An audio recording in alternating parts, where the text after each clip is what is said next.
The Valley of Fear, Part 1, The Tragedy of Burlston. Chapter 1. The Warning. I am inclined to think, said I. I should do so, Sherlock Holmes remarked impatiently. I believe that I am one of the most long-suffering of mortals, but I'll admit that I was annoyed at the sardonic interruption. Really, Holmes, said I severely, you are a little trying at times. He was too much absorbed with his own thoughts to give any immediate answer to my remonstrance.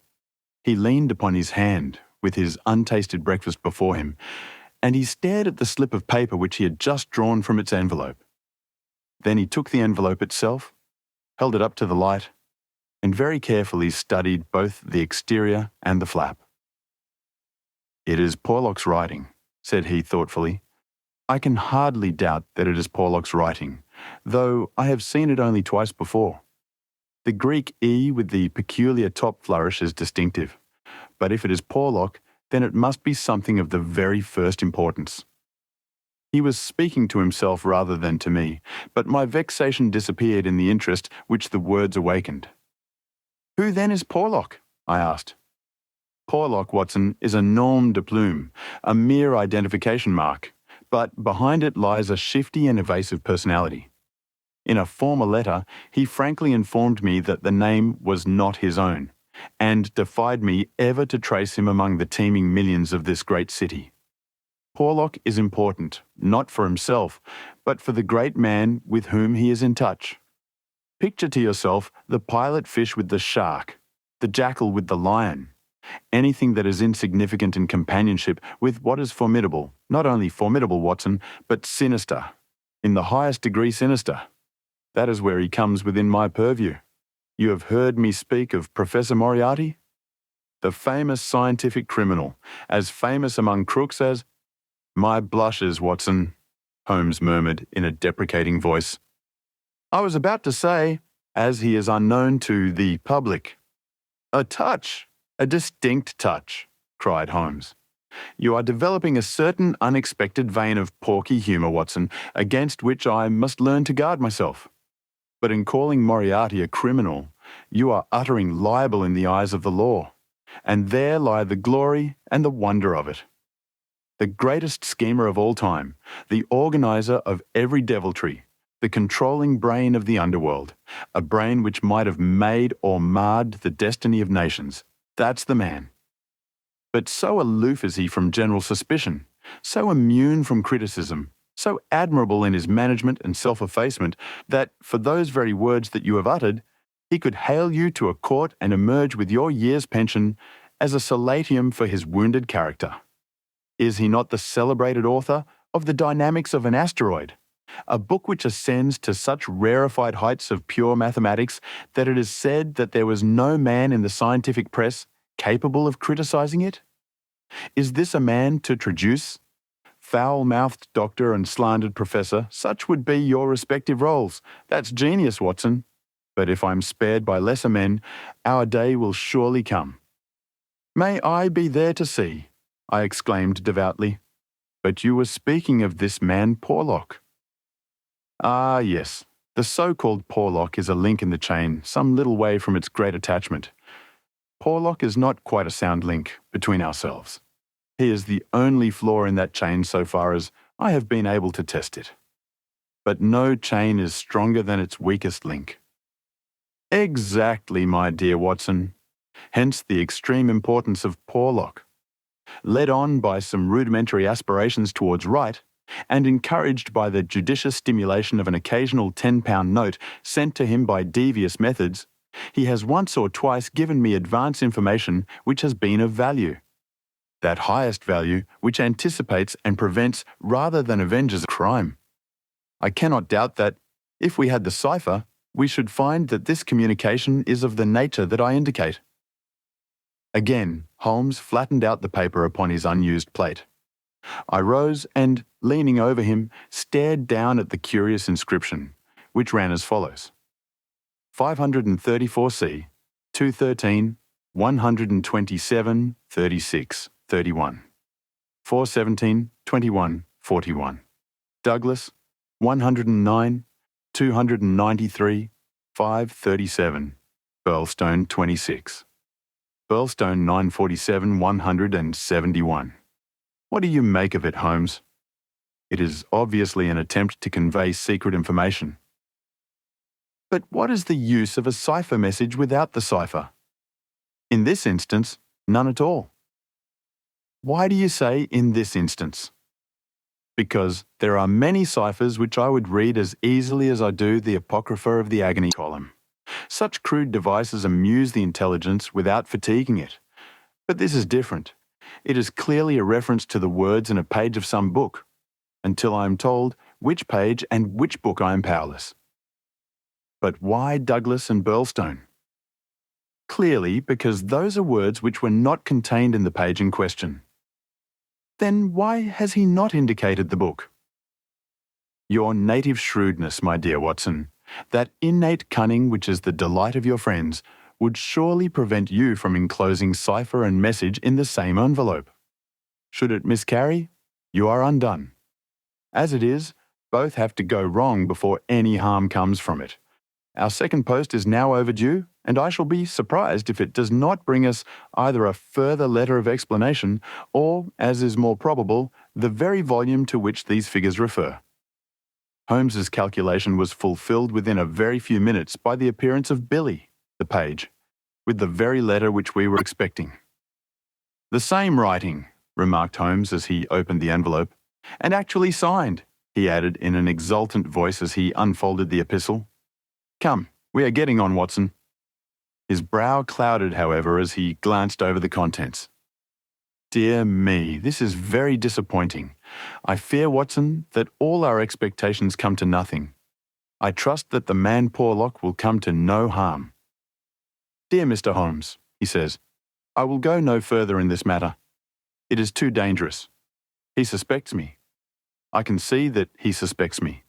He came to me quite unexpectedly after I had actually addressed this envelope with the intention of sending you the key to the cipher. I was able to cover it up. If he had seen it, it would have gone hard with me. But I read suspicion in his eyes. Please burn the cipher message, which can now be of no use to you. Fred Porlock." Holmes sat for some little time twisting this letter between his fingers and frowning as he stared into the fire. "After all," he said at last, "there may be nothing in it. It may be only his guilty conscience. Knowing himself to be a traitor, he may have read the accusation in the other's eyes. The other being, I presume, Professor Moriarty. No less. When any of that party talk about he, you know whom they mean. There is one predominant he for all of them. But what can he do? That's a large question. When you have one of the first brains of Europe up against you, and all the powers of darkness at his back, there are infinite possibilities. Anyhow, friend Porlock is evidently scared out of his senses. Kindly compare the writing in the note to that upon its envelope, which was done, he tells us, before this ill-omened visit. The one is clear and firm, the other hardly legible. Why did he write at all? Why did he not simply drop it? Because he feared I would make some inquiry after him in that case, and possibly bring trouble on him. No doubt, said I. Of course. I had picked up the original cipher message and was bending my brows over it. It's pretty maddening to think that an important secret may lie here on this slip of paper, and that it is beyond human power to penetrate it. Sherlock Holmes had pushed away his untasted breakfast and lit the unsavoury pipe which was the companion of his deepest meditations. I wonder, said he, leaning back and staring at the ceiling, perhaps there are points which have escaped your Machiavellian intellect. Let us consider the problem in the light of pure reason. This man's reference is to a book. That is our point of departure. A somewhat vague one. Let us see, then, if we can narrow it down. As I focus my mind upon it, it seems rather less impenetrable. What indications have we as to this book? None? Well, it is surely not quite so bad as that. The cipher message begins with a large 534, does it not? We may take it as a working hypothesis that 534 is the particular page to which the cipher refers. So our book has already become a large book, which is surely something gained. What other indications have we as to the nature of this large book? The next sign is C2. What do you make of that, Watson? Chapter the second, no doubt. Hardly that, Watson. You will, I am sure, agree with me that if the page be given, the number of the chapter is immaterial. Also that if page 534 finds us only in the second chapter, the length of the first one must have been really intolerable. Column, I cried. Brilliant, Watson.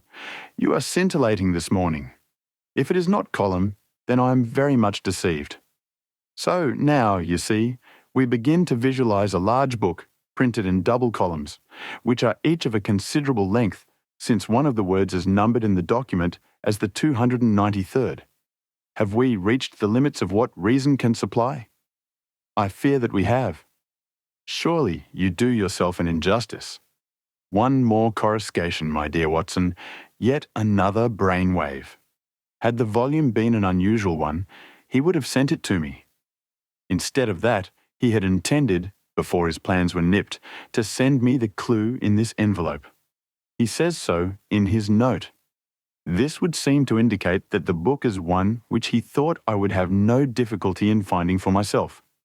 He had it, and he imagined that I would have it too. In short, Watson, it is a very common book. What you say certainly sounds plausible. So we have contracted our field of search to a large book, printed in double columns and in common use. The Bible! I cried triumphantly. Good, Watson, good. But not, if I may say so, quite good enough. Even if I accepted the compliment for myself, I could hardly name any volume which would be less likely to lie at the elbow of one of Moriarty's associates. Besides, the editions of Holy Writ are so numerous that he could hardly suppose that two copies would have the same pagination. This is clearly a book which is standardized. He knows for certain that his page 534 will exactly agree with my page 534. But very few books would correspond with that. Exactly. Therein lies our salvation. Our search is narrowed down to standardized books which anyone may be supposed to possess. Bradshaw. There are difficulties, Watson. The vocabulary of Bradshaw is nervous and terse, but limited. The selection of words would hardly lend itself to the sending of general messages. We will eliminate Bradshaw. The dictionary is, I fear, inadmissible for the same reason. What then is left? An almanac. Excellent, Watson. I am very much mistaken if you have not touched the spot. An almanac. Let us consider the claims of Whitaker's almanac. It is in common use. It has the requisite number of pages. It is in double column. Though reserved in its earlier vocabulary, it becomes, if I remember right, quite garrulous towards the end. He picked the volume from his desk. Here is page 534, column 2, a substantial block of print dealing, I perceive, with the trade and resources of British India. Jot down the words, Watson. Number 13 is Maratha. Not, I fear, a very auspicious beginning. Number 127 is government, which at least makes sense, though somewhat irrelevant to ourselves and Professor Moriarty. Now, let us try again. What does the Maratha government do? Alas, the next word is pig's bristles. We are undone, my good Watson. It is finished. He had spoken in jesting vein, but the twitching of his bushy eyebrows bespoke his disappointment and irritation. I sat helpless and unhappy, staring into the fire. A long silence was broken by a sudden exclamation from Holmes, who dashed at a cupboard from which he emerged with a second yellow-covered volume in his hand. We pay the price, Watson, for being too up-to-date, he cried. We are before our time and suffer the usual penalties. Being the 7th of January, we have very properly laid in the new almanac. It is more than likely that Porlock took his message from the old one. No doubt he would have told us so had his letter of explanation been written. Now, let us see what page 534 has in store for us. Number 13 is there, which is much more promising. Number 127 there is.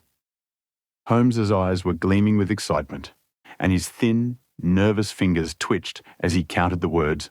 Danger. Ha, ha, capital. Put that down, Watson. There is danger. May come very soon. 1. Then we have the name Douglas. Rich country. Now at Burlstone House. Burlstone. Confidence is pressing. There, Watson.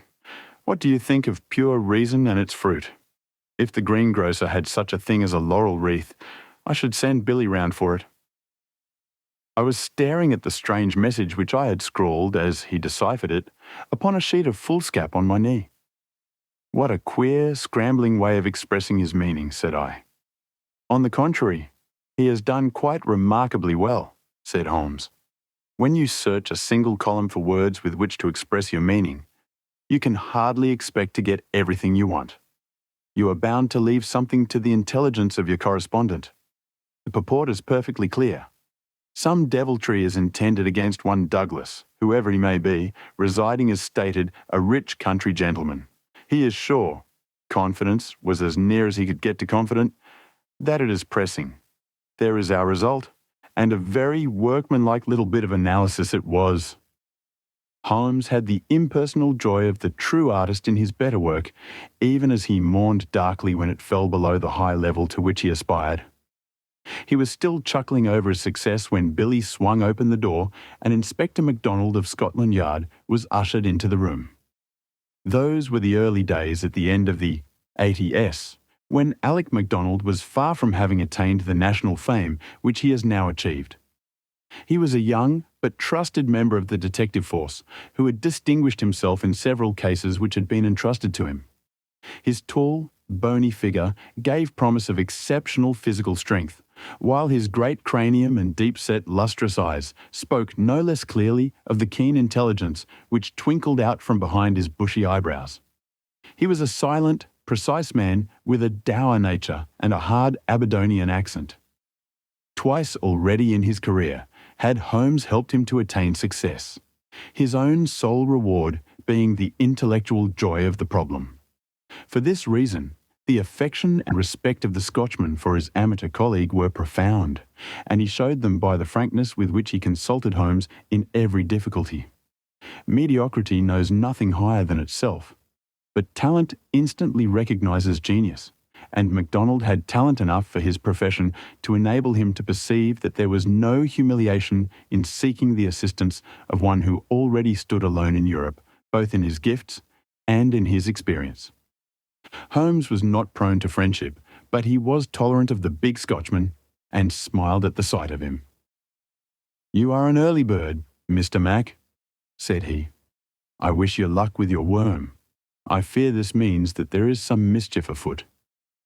"If you said hope instead of fear, it would be nearer the truth, I'm thinking, Mr. Holmes," the inspector answered, with a knowing grin. "Well, maybe a wee nip would keep out the raw morning chill. No, I won't smoke, I thank you. I'll have to be pushing on my way, for the early hours of a case are the precious ones, as no man knows better than your own self. But... The inspector had stopped suddenly, and was staring with a look of absolute amazement at a paper upon the table. It was the sheet upon which I had scrawled the enigmatic message. "Douglas," he stammered. "Burlstone. What's this, Mr. Holmes? Man, it's witchcraft. Where in the name of all that is wonderful did you get those names? It is a cipher that Dr. Watson and I have had occasion to solve. But why? What's amiss with the names?" The inspector looked from one to the other of us in dazed astonishment. "Just this," said he, "that Mr. Douglas of Burlstone Manor House was horribly murdered last night." Chapter 2. Sherlock Holmes Discourses. It was one of those dramatic moments for which my friend existed. It would be an overstatement to say that he was shocked or even excited by the amazing announcement. Without having a tinge of cruelty in his singular composition, he was undoubtedly callous from long overstimulation. Yet, if his emotions were dulled, his intellectual perceptions were exceedingly active. There was no trace then of the horror which I had myself felt at this curt declaration, but his face showed rather the quiet and interested composure of the chemist who sees the crystals falling into position from his oversaturated solution. "Remarkable," said he. "Remarkable. You don't seem surprised. Interested, Mr. Mac, but hardly surprised. Why should I be surprised? I receive an anonymous communication from a quarter which I know to be important, warning me that danger threatens a certain person. Within an hour I learn that this danger has actually materialized and that the person is dead. I am interested, but, as you observe, I am not surprised." In a few short sentences he explained to the inspector the facts about the letter and the cipher. MacDonald sat with his chin on his hands and his great sandy eyebrows bunched into a yellow tangle. "I was going down to Burlstone this morning," said he. "I had come to ask you if you cared to come with me, you and your friend here. But from what you say, we might perhaps be doing better work in London." "I rather think not," said Holmes. "Hang it all, Mr. Holmes," cried the inspector. "The papers will be full of the Burlstone mystery in a day or two, but where's the mystery if there is a man in London who prophesied the crime before ever it occurred? We have only to lay our hands on that man and the rest will follow." "No doubt, Mr. Mac. But how do you propose to lay your hands on the so-called Porlock?" MacDonald turned over the letter which Holmes had handed him. "Posted in Camberwell. That doesn't help us much. Name, you say, is assumed. Not much to go on, certainly. Didn't you say that you have sent him money?" "Twice." "And how?" "In notes to Camberwell Post Office." "Did you ever trouble to see who called for them?" "No." The inspector looked surprised and a little shocked. "Why not?" "Because I always keep faith. I had promised when he first wrote that I would not try to trace him." "You think there is someone behind him?" "I know there is." "This professor that I've heard you mention?" "Exactly." Inspector MacDonald smiled, and his eyelid quivered as he glanced towards me. "I won't conceal from you, Mr. Holmes, that we think in the CID that you have a wee bit of a bee in your bonnet over this professor. I made some inquiries myself about the matter. He seems to be a very respectable, learned and talented sort of man." "I'm glad you've got so far as to recognise the talent. Man, you can't but recognise it. After I heard your view, I made it my business to see him. I had a chat with him on eclipses. How the talk got that way I cannot think, but he had out a reflector lantern and a globe, and made it all clear in a minute. He lent me a book, but I don't mind saying that it was a bit above my head, though I had a good Aberdeen upbringing. He'd have made a grand minister with his thin face and grey hair and solemn-like way of talking. When he put his hand on my shoulder as we were parting, it was like a father's blessing before you go out into the cold, cruel world." Holmes chuckled and rubbed his hands. "Great," he said. "Great. Tell me, friend MacDonald, this pleasing and touching interview was, I suppose, in the professor's study?" "That's so." "A fine room, is it not?" "Very fine. Very handsome indeed, Mr. Holmes. You sat in front of his writing desk?" "Just so." "Sun in your eyes and his face in the shadow?" "Well, it was evening, but I mind that the lamp was turned on my face." "It would be. Did you happen to observe a picture over the professor's head?" "I don't miss much, Mr. Holmes. Maybe I learned that from you. Yes, I saw the picture. A young woman with her head on her hands, peeping at you sideways. That painting was by Jean-Baptiste Greuze." The inspector endeavoured to look interested.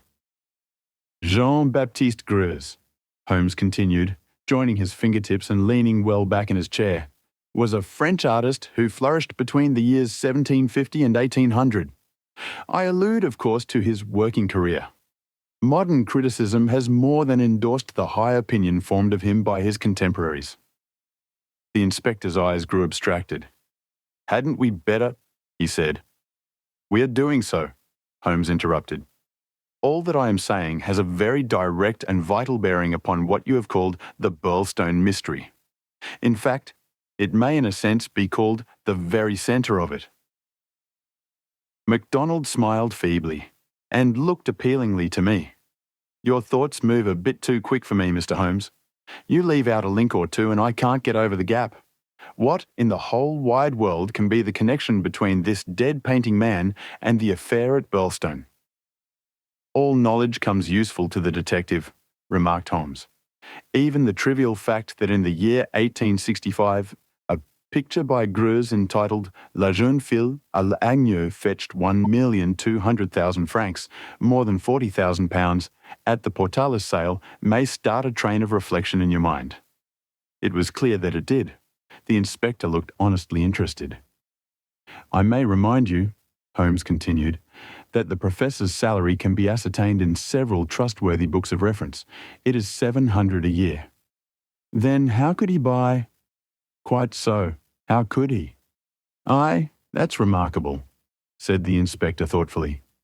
Talk away, Mr. Holmes. I'm just loving it. It's fine. Holmes smiled. He was always warmed by genuine admiration, the characteristic of the real artist. What about Burlstone? He asked. We've time yet, said the inspector, glancing at his watch. I've a cab at the door, and it won't take us 20 minutes to Victoria.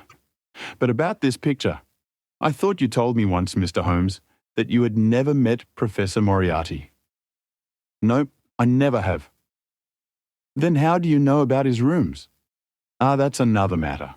I have been 3 times in his rooms, twice waiting for him under different pretexts and leaving before he came. Once, well, I can hardly tell about the once to an official detective. It was on the last occasion that I took the liberty of running over his papers, with the most unexpected results. You found something compromising? Absolutely nothing. That was what amazed me. However, you have now seen the point of the picture. It shows him to be a very wealthy man. How did he acquire wealth? He is unmarried. His younger brother is a station master in the west of England. His chair is worth $700 a year. And he owns a Greuze. Well, surely the inference is plain. You mean that he has a great income and that he must earn it in an illegal fashion? Exactly. Of course, I have other reasons for thinking so, dozens of exiguous threads which lead vaguely up towards the centre of the web where the poisonous, motionless creature is lurking. I only mention the Greuze because it brings the matter within the range of your own observation. Well, Mr. Holmes, I admit that what you say is interesting. It's more than interesting, it's just wonderful. But let us have it a little clearer if you can. Is it forgery, coining, burglary? Where does the money come from? Have you ever read of Jonathan Wild? Well, the name has a familiar sound. Someone in a novel, was he not? I don't take much stock of detectives in novels, chaps that do things and never let you see how they do them. That's just inspiration, not business. Jonathan Wild wasn't a detective, and he wasn't in a novel. He was a master criminal, and he lived last century, 1750 or thereabouts. Then he's no use to me. I'm a practical man. Mr. Mack, the most practical thing that you ever did in your life would be to shut yourself up for 3 months and read 12 hours a day at the Annals of Crime. Everything comes in circles, even Professor Moriarty. Jonathan Wild was the hidden force of the London criminals, to whom he sold his brains and his organisation on a 15% commission. The old wheel turns and the same spoke comes up. It's all been done before and will be again. I'll tell you 1 or 2 things about Moriarty which may interest you. You'll interest me, right enough. I happen to know who is the first link in his chain. A chain with this Napoleon gone wrong at one end, and 100 broken fighting men, pickpockets, blackmailers and card sharpers at the other, with every sort of crime in between. His chief of staff is Colonel Sebastian Moran, as aloof and guarded and inaccessible to the law as himself. What do you think he pays him? I'd like to hear. $6,000 a year.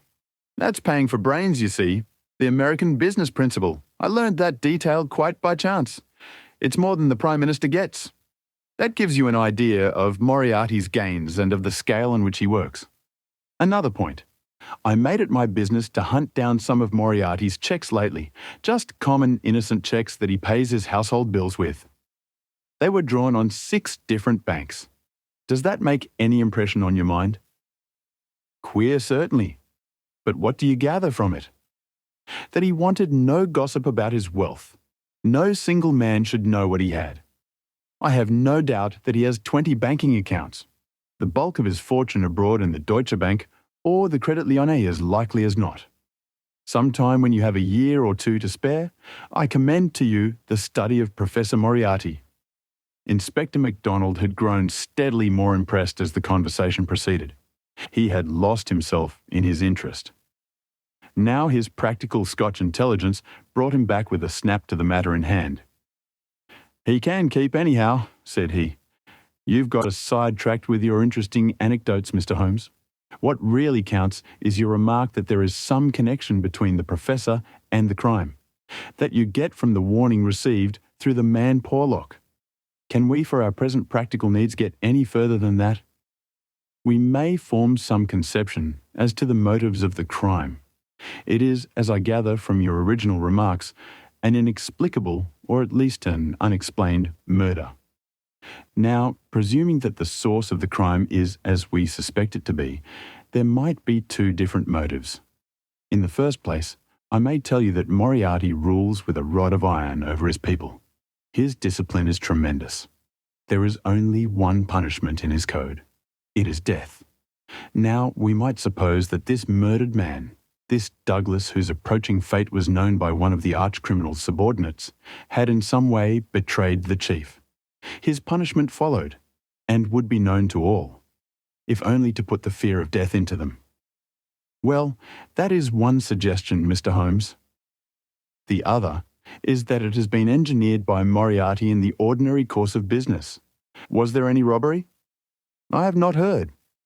If so, it would, of course, be against the first hypothesis and in favour of the second. Moriarty may have been engaged to engineer it on a promise of part spoils, or he may have been paid so much down to manage it. Either is possible. But whichever it may be, or if it is some third combination, it is down at Birlstone that we must seek the solution. I know our man too well to suppose that he has left anything up here which may lead us to him. Then to Birlstone we must go, cried MacDonald, jumping from his chair. My word, it's later than I thought. I can give you gentlemen 5 minutes for preparation, and that is all. And ample for us both, said Holmes, as he sprang up and hastened to change from his dressing gown to his coat. While we are on our way, Mr. Mac, I will ask you to be good enough to tell me all about it. All about it proved to be disappointingly little, and yet there was enough to assure us that the case before us might well be worthy of the expert's closest attention. He brightened and rubbed his thin hands together as he listened to the meagre but remarkable details. A long series of sterile weeks lay behind us, and here at last there was a fitting object for those remarkable powers which, like all special gifts, become irksome to their owner when they are not in use, that razor brain blunted and rusted with inaction. Sherlock Holmes's eyes glistened. His pale cheeks took a warmer hue, and his whole eager face shone with an inward light when the call for work reached him. Leaning forward in the cab, he listened intently to MacDonald's short sketch of the problem which awaited us in Sussex. The inspector was himself dependent, as he explained to us, upon a scribbled account forwarded to him by the milk train in the early hours of the morning.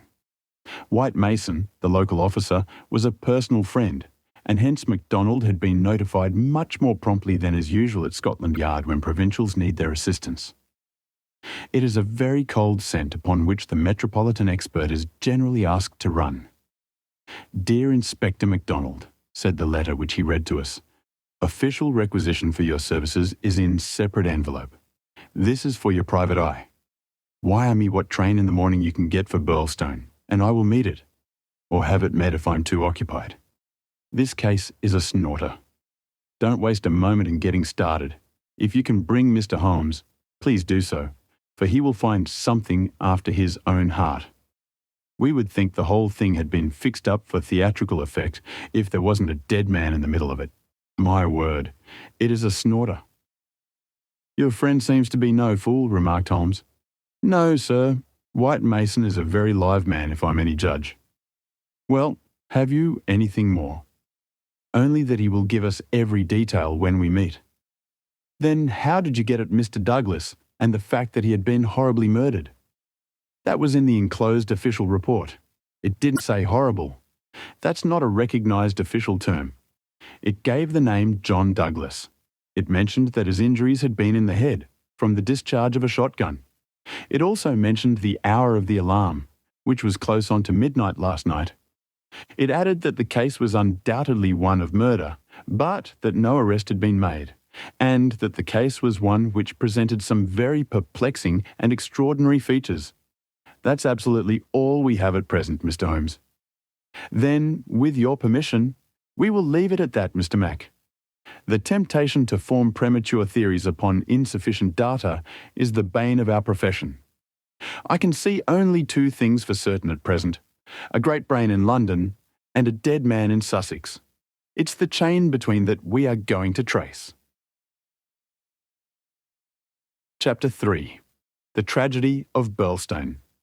Now, for a moment, I will ask leave to remove my own insignificant personality and to describe events which occurred before we arrived upon the scene by the light of knowledge which came to us afterwards. Only in this way can I make the reader appreciate the people concerned and the strange setting in which their fate was cast. The village of Birlstone is a small and very ancient cluster of half-timbered cottages on the northern border of the county of Sussex. For centuries it had remained unchanged, but within the last few years its picturesque appearance and situation have attracted a number of well-to-do residents, whose villas peep out from the woods around. These woods are locally supposed to be the extreme fringe of the great Weald Forest, which thins away until it reaches the northern chalk downs.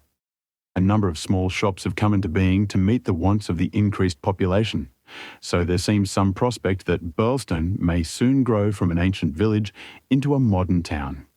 It is the centre for a considerable area of country, since Tunbridge Wells, the nearest place of importance, is 10 or 12 miles to the eastward, over the borders of Kent. About half a mile from the town, standing in an old park famous for its huge beech trees, is the ancient manor house of Birlstone. Part of this venerable building dates back to the time of the First Crusade, when Hugo de Capus built a fortalice in the centre of the estate, which had been granted to him by the Red King. This was destroyed by fire in 1543, and some of its smoke-blackened cornerstones were used when, in Jacobean times, a brick country house rose upon the ruins of the feudal castle.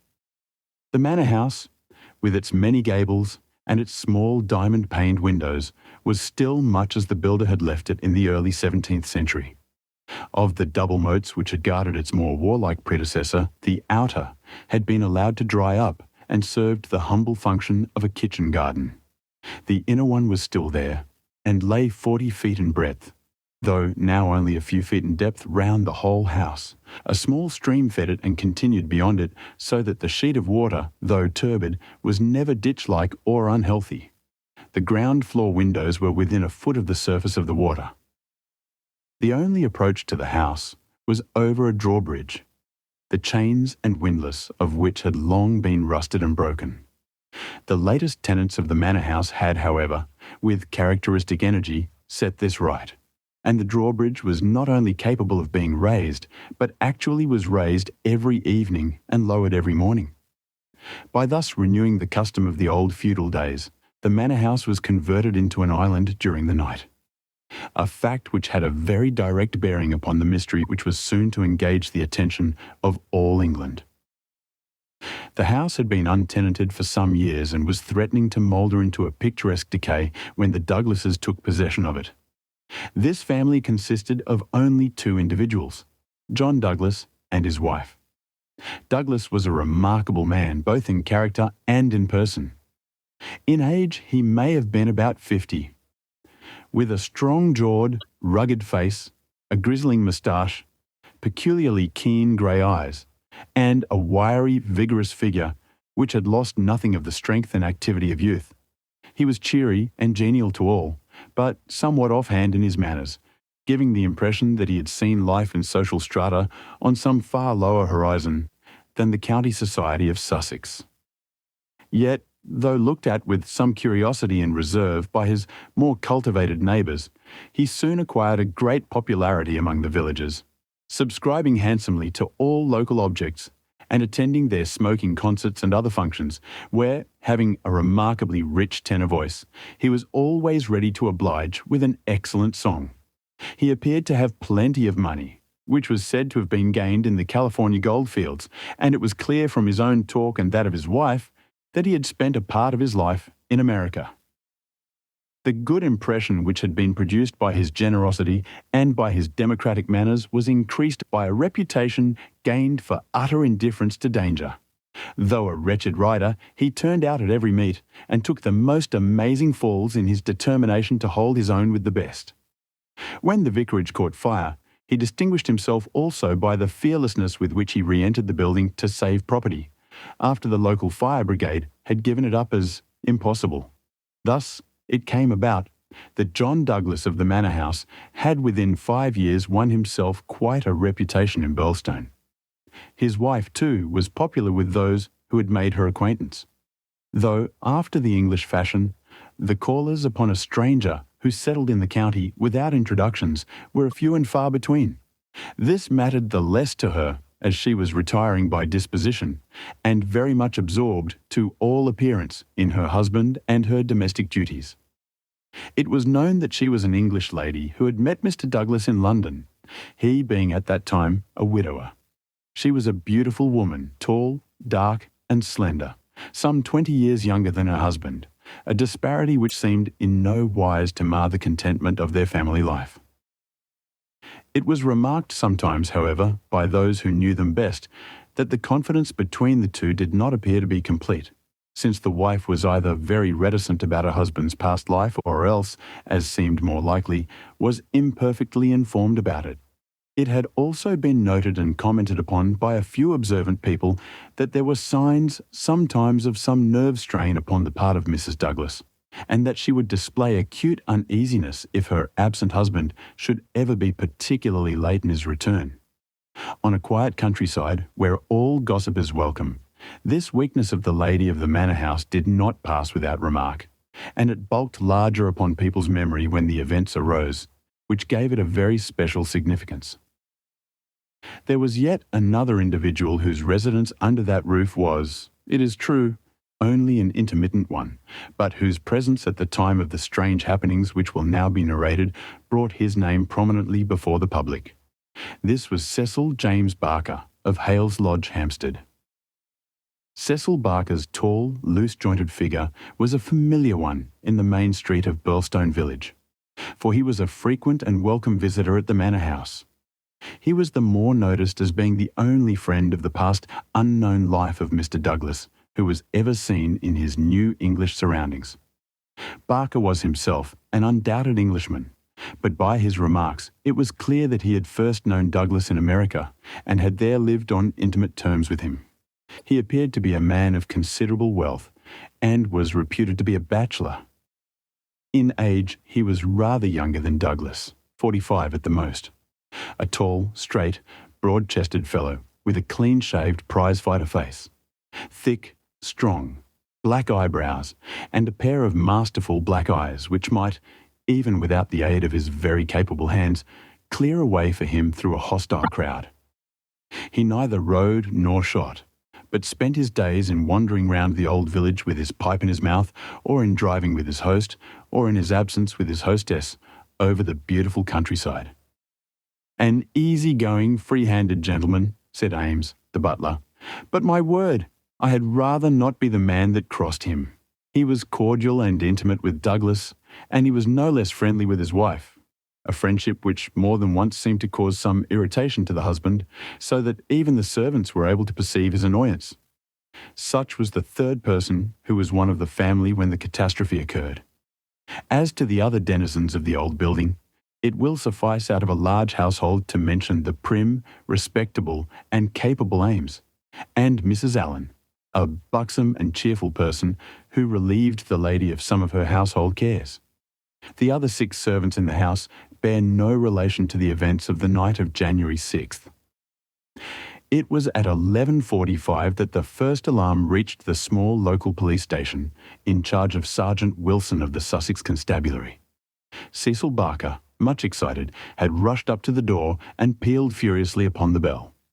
A terrible tragedy had occurred at the manor house, and John Douglas had been murdered. That was the breathless burden of his message. He had hurried back to the house, followed within a few minutes by the police sergeant, who arrived at the scene of the crime a little after 12 o'clock, after taking prompt steps to warn the county authorities that something serious was afoot. On reaching the manor house, the sergeant had found the drawbridge down, the windows lighted up, and the whole household in a state of wild confusion and alarm. The white-faced servants were huddling together in the hall, with the frightened butler wringing his hands in the doorway. Only Cecil Barker seemed to be master of himself and his emotions. He had opened the door which was nearest to the entrance, and he had beckoned to the sergeant to follow him. At that moment, there arrived Dr. Wood, a brisk and capable general practitioner from the village. The three men entered the fatal room together, while the horror-stricken butler followed at their heels, closing the door behind him to shut out the terrible scene from the maidservants. The dead man lay on his back, sprawling with outstretched limbs in the centre of the room. He was clad only in a pink dressing gown, which covered his nightclothes. There were carpet slippers on his bare feet. The doctor knelt beside him and held down the hand lamp which had stood on the table. One glance at the victim was enough to show the healer that his presence could be dispensed with. The man had been horribly injured. Lying across his chest was a curious weapon, a shotgun with the barrel sawed off a foot in front of the triggers. It was clear that this had been fired at close range and that he had received the whole charge in the face, blowing his head almost to pieces. The triggers had been wired together, so as to make the simultaneous discharge more destructive. The country policeman was unnerved and troubled by the tremendous responsibility which had come so suddenly upon him. "We will touch nothing until my superiors arrive," he said in a hushed voice, staring in horror at the dreadful head. "Nothing has been touched up to now," said Cecil Barker. "I'll answer for that. You see it all exactly as I found it." "When was that?" The sergeant had drawn out his notebook. "It was just 11:30. I had not begun to undress, and I was sitting by the fire in my bedroom when I heard the report. It was not very loud. It seemed to be muffled. I rushed down. I don't suppose it was 30 seconds before I was in the room." "Was the door open?" "Yes, it was open. Poor Douglas was lying as you see him. His bedroom candle was burning on the table. It was I who lit the lamp some minutes afterward." "Did you see no one?" "No. I heard Mrs. Douglas coming down the stair behind me, and I rushed out to prevent her from seeing this dreadful sight. Mrs. Allen, the housekeeper, came and took her away. Ames had arrived, and we ran back into the room once more." "But surely I have heard that the drawbridge is kept up all night." "Yes, it was up until I lowered it." "Then how could any murderer have got away? It is out of the question. Mr. Douglas must have shot himself." "That was our first idea. But see," Barker drew aside the curtain and showed that the long diamond-paned window was open to its full extent. "And look at this." He held the lamp down and illuminated a smudge of blood like the mark of a boot sole upon the wooden sill. "Someone has stood there in getting out." "You mean that someone waded across the moat?" "Exactly. Then, if you were in the room within half a minute of the crime, he must have been in the water at that very moment." "I have not a doubt of it. I wish to heaven that I had rushed to the window, but the curtain screened it, as you can see, and so it never occurred to me. Then I heard the step of Mrs. Douglas, and I could not let her enter the room. It would have been too horrible." "Horrible enough," said the doctor, looking at the shattered head and the terrible marks which surrounded it. "I have never seen such injuries since the Burlstone railway smash." "But I say," remarked the police sergeant, whose slow, bucolic common sense was still pondering the open window. "It's all very well you're saying that a man escaped by wading this moat, but what I ask you is, how did he ever get into the house at all, if the bridge was up?" Ah, that's the question, said Barker. At what o'clock was it raised? It was nearly 6 o'clock, said Ames, the butler. I've heard, said the sergeant, that it was usually raised at sunset. That would be nearer 4:30 than 6 at this time of year. Mrs. Douglas had visitors to tea, said Ames. I couldn't raise it until they went. Then I wound it up myself. Then it comes to this, said the sergeant. If anyone came from outside, if they did, they must have got in across the bridge before 6 and been in hiding ever since, until Mr. Douglas came into the room after 11. That is so. Mr. Douglas went round the house every night the last thing before he turned in to see that the lights were right. That brought him in here. The man was waiting and shot him. Then he got away through the window and left his gun behind him.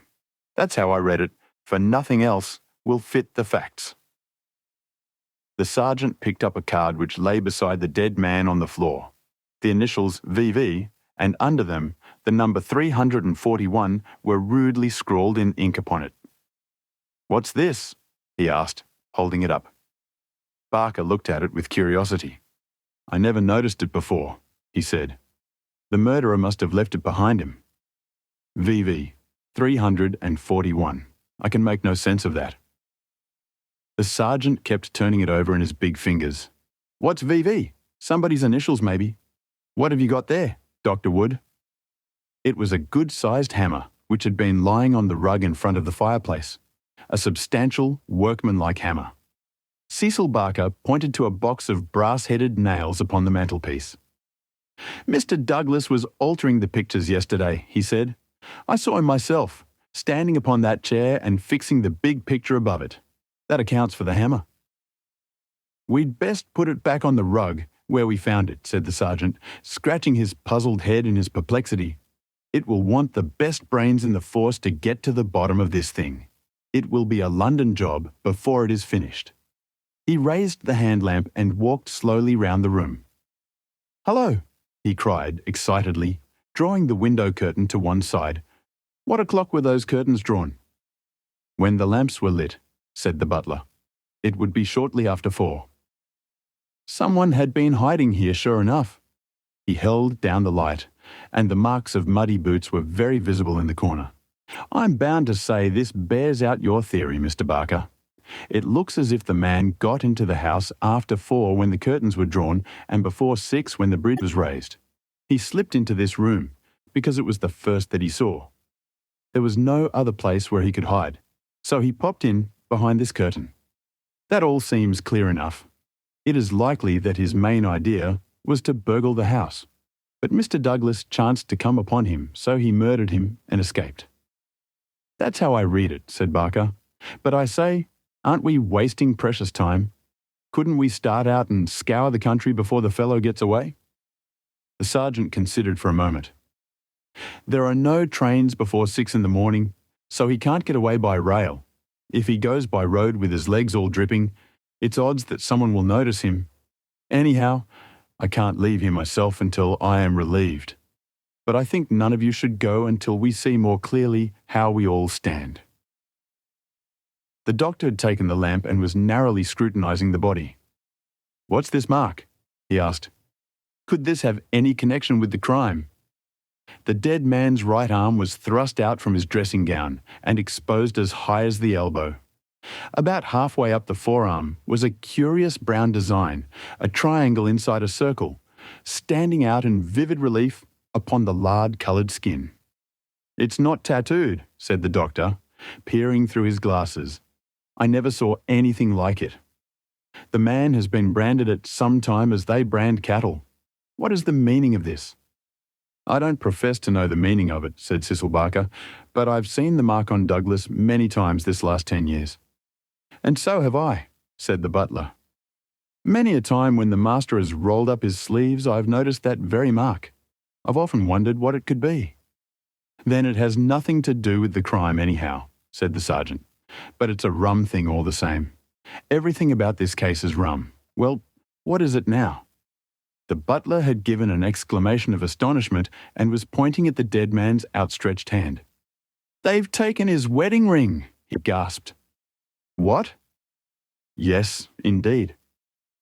Master always wore his plain gold wedding ring on the little finger of his left hand.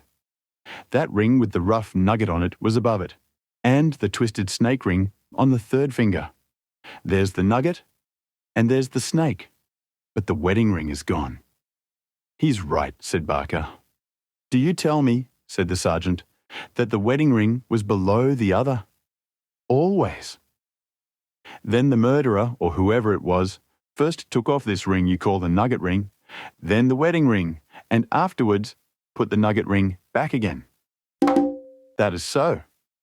The worthy country policeman shook his head. "Seems to me the sooner we get London on to this case the better," said he. "White Mason is a smart man. No local job has ever been too much for White Mason. It won't be long now before he is here to help us. But I expect we'll have to look to London before we are through. Anyhow, I'm not ashamed to say that it is a deal too thick for the likes of me." Chapter 4. Darkness. At 3 in the morning, the chief Sussex detective, obeying the urgent call from Sergeant Wilson of Burlstone, arrived from headquarters in a light dog cart behind a breathless trotter. By the 5:40 train in the morning, he had sent his message to Scotland Yard, and he was at the Burlstone station at 12 o'clock to welcome us.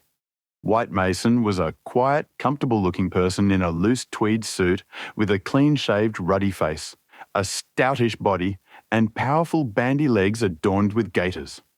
Looking like a small farmer, a retired gamekeeper, or anything upon earth except a very favourable specimen of the provincial criminal officer. "A real downright snorter, Mr. MacDonald," he kept repeating. "We'll have the pressmen down like flies when they understand it.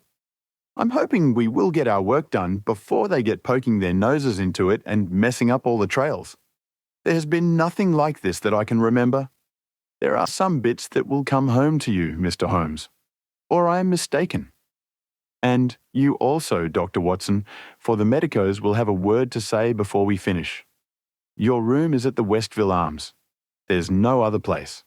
But I hear that it is clean and good. The man will carry your bags. This way, gentlemen, if you please." He was a very bustling and genial person, this Sussex detective. In 10 minutes we had all found our quarters. In 10 more we were seated in the parlour of the inn, and being treated to a rapid sketch of those events which have been outlined in the previous chapter. MacDonald made an occasional note, while Holmes sat absorbed with the expression of surprised and reverent admiration with which the botanist surveys the rare and precious bloom. "Remarkable," he said, when the story was unfolded. "Most remarkable. I can hardly recall any case where the features have been more peculiar." "I thought you would say so, Mr. Holmes," said White Mason in great delight. "We're well up with the times in Sussex. I've told you now how matters were, up to the time when I took over from Sergeant Wilson, between 3 and 4 this morning. My word, I made the old mare go. But I need not have been in such a hurry, as it turned out, for there was nothing immediate that I could do. Sergeant Wilson had all the facts. I checked them and considered them and maybe added a few of my own." "What were they?" asked Holmes eagerly. "Well, I first had the hammer examined. There was Dr. Wood there to help me. We found no signs of violence upon it. I was hoping that if Mr. Douglas defended himself with the hammer, he might have left his mark upon the murderer before he dropped it on the mat. But there was no stain." "That, of course, proves nothing at all," remarked Inspector MacDonald. "There has been many a hammer murder and no trace on the hammer." "Quite so. It doesn't prove it wasn't used, but there might have been stains, and that would have helped us. As a matter of fact, there were none. Then I examined the gun. They were buckshot cartridges, and, as Sergeant Wilson pointed out, the triggers were wired together so that, if you pulled on the hinder one, both barrels were discharged. Whoever fixed that up had made up his mind that he was going to take no chances of missing his man. The sword gun was not more than 2 foot long. One could carry it easily under one's coat. There was no complete maker's name, but the printed letters PEN were on the fluting between the barrels, and the rest of the name had been cut off by the saw. "A big P with a flourish above it, E and N smaller?" asked Holmes. "Exactly. Pennsylvania Small Arms Company, well-known American firm," said Holmes. White Mason gazed at my friend as the little village practitioner looks at the Harley Street specialist who by a word can solve the difficulties that perplex him. That is very helpful, Mr. Holmes. No doubt you are right. Wonderful. Wonderful. Do you carry the names of all the gun makers in the world in your memory? Holmes dismissed the subject with a wave. No doubt it is an American shotgun, White Mason continued. I seem to have read that a sawed-off shotgun is a weapon used in some parts of America. Apart from the name upon the barrel, the idea had occurred to me. There is some evidence then that this man who entered the house and killed its master was an American. MacDonald shook his head. Man, you are surely travelling over fast, said he. I have heard no evidence yet that any stranger was ever in the house at all. The open window, the blood on the sill, the queer card, the marks of boots in the corner, the gun. Nothing there that could not have been arranged. Mr. Douglas was an American or had lived long in America. So had Mr. Barker. You don't need to import an American from outside in order to account for American doings. Ames, the butler. What about him? Is he reliable? 10 years with Sir Charles Chandos, as solid as a rock. He has been with Douglas ever since he took the manor house 5 years ago. He has never seen a gun of this sort in the house. The gun was made to conceal. That's why the barrels were sawed. It would fit into any box. How could he swear there was no such gun in the house? Well, anyhow, he had never seen one. MacDonald shook his obstinate Scotch head. I'm not convinced yet that there was ever anyone in the house, said he. I'm asking you to consider. His accent became more Aberdonian as he lost himself in his argument. I'm asking you to consider what it involves if you suppose that this gun was ever brought into the house, and that all these strange things were done by a person from outside.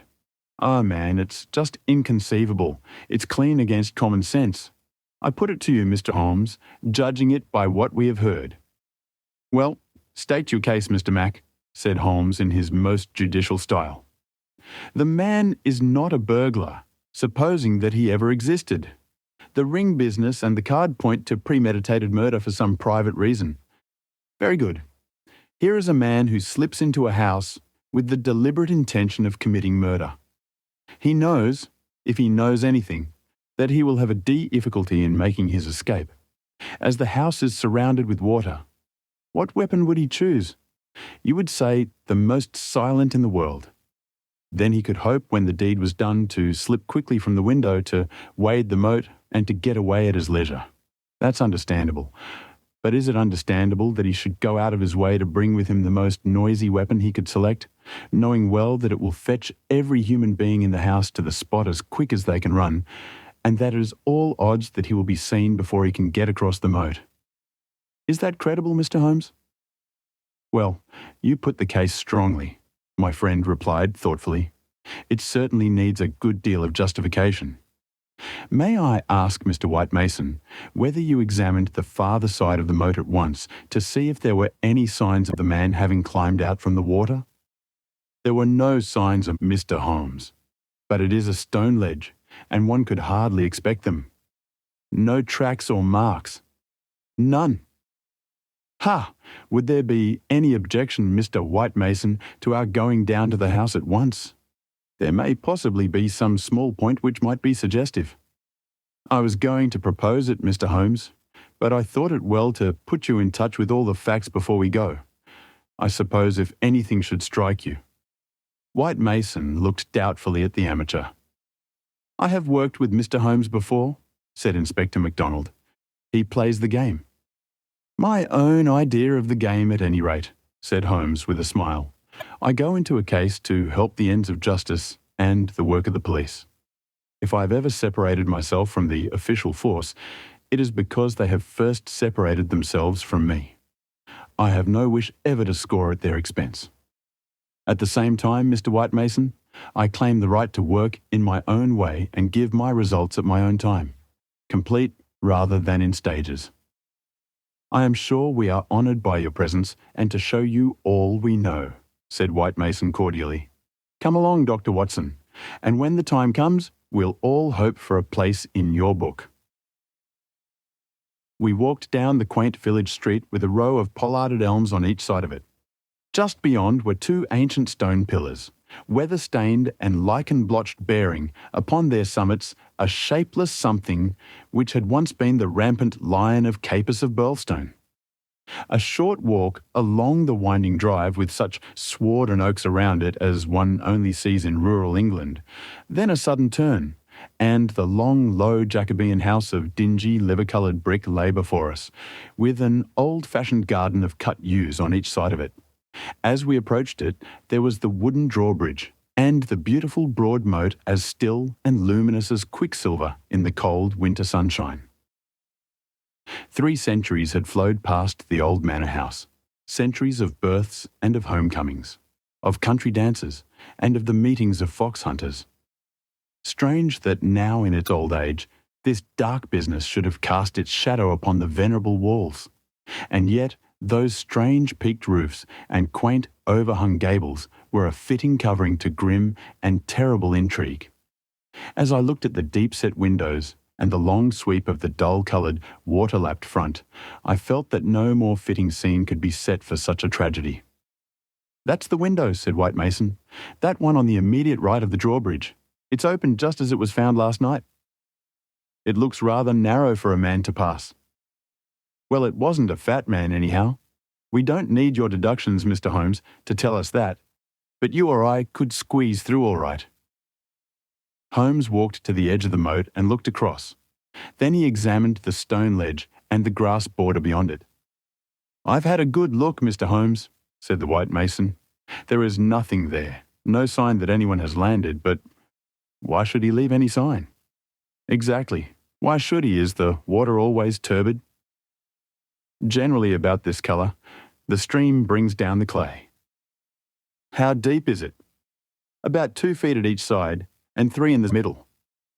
"So we can put aside all idea of the man having been drowned in crossing?" "No, a child could not be drowned in it." We walked across the drawbridge, and were admitted by a quaint, gnarled, dried-up person who was the butler, Ames. The poor old fellow was white and quivering from the shock. The village sergeant, a tall, formal, melancholy man, still held his vigil in the room of fate. The doctor had departed. "Anything fresh, Sergeant Wilson?" asked White Mason. "No, sir."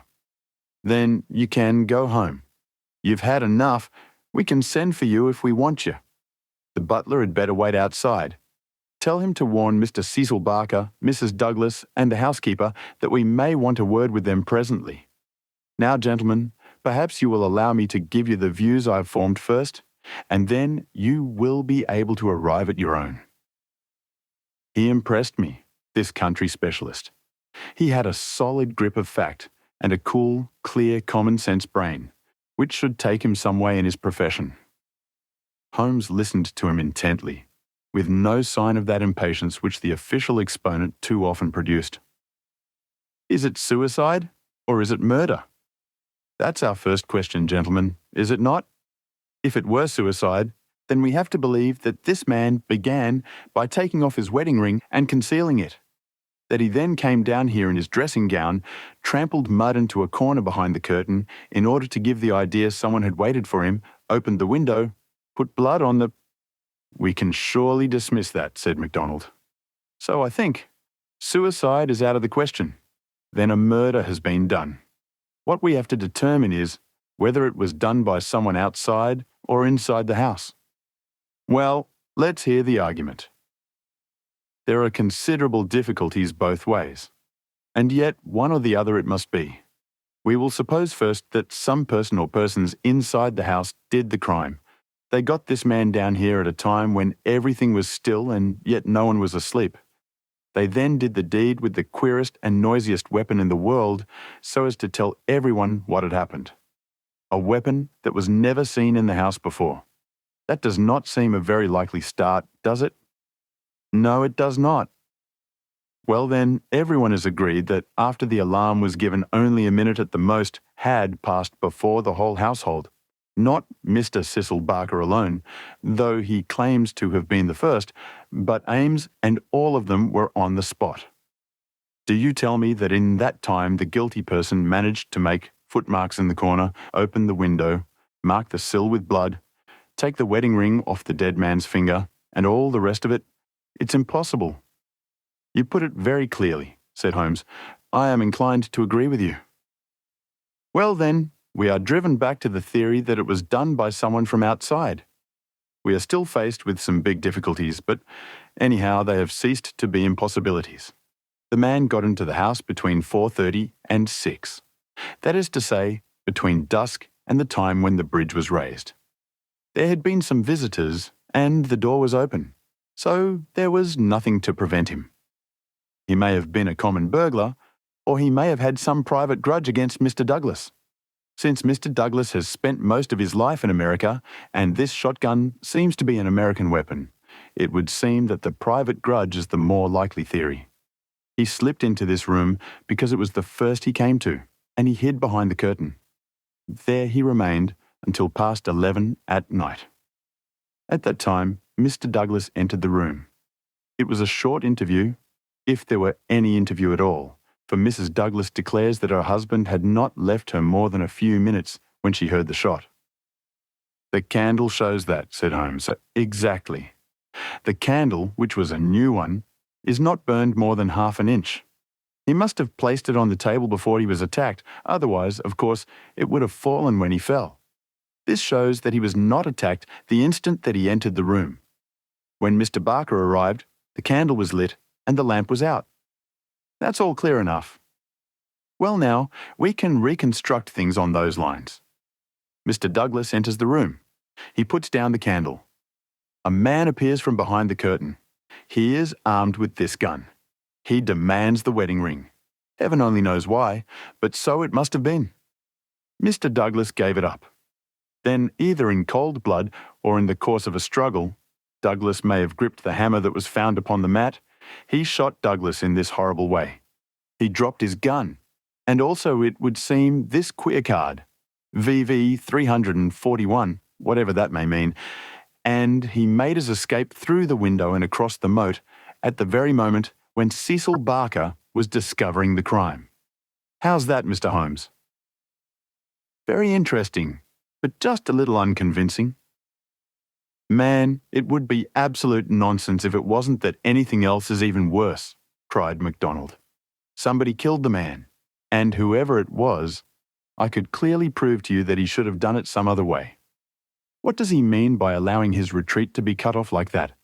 What does he mean by using a shotgun when silence was his one chance of escape? Come, Mr. Holmes, it's up to you to give us a lead, since you say Mr. White Mason's theory is unconvincing.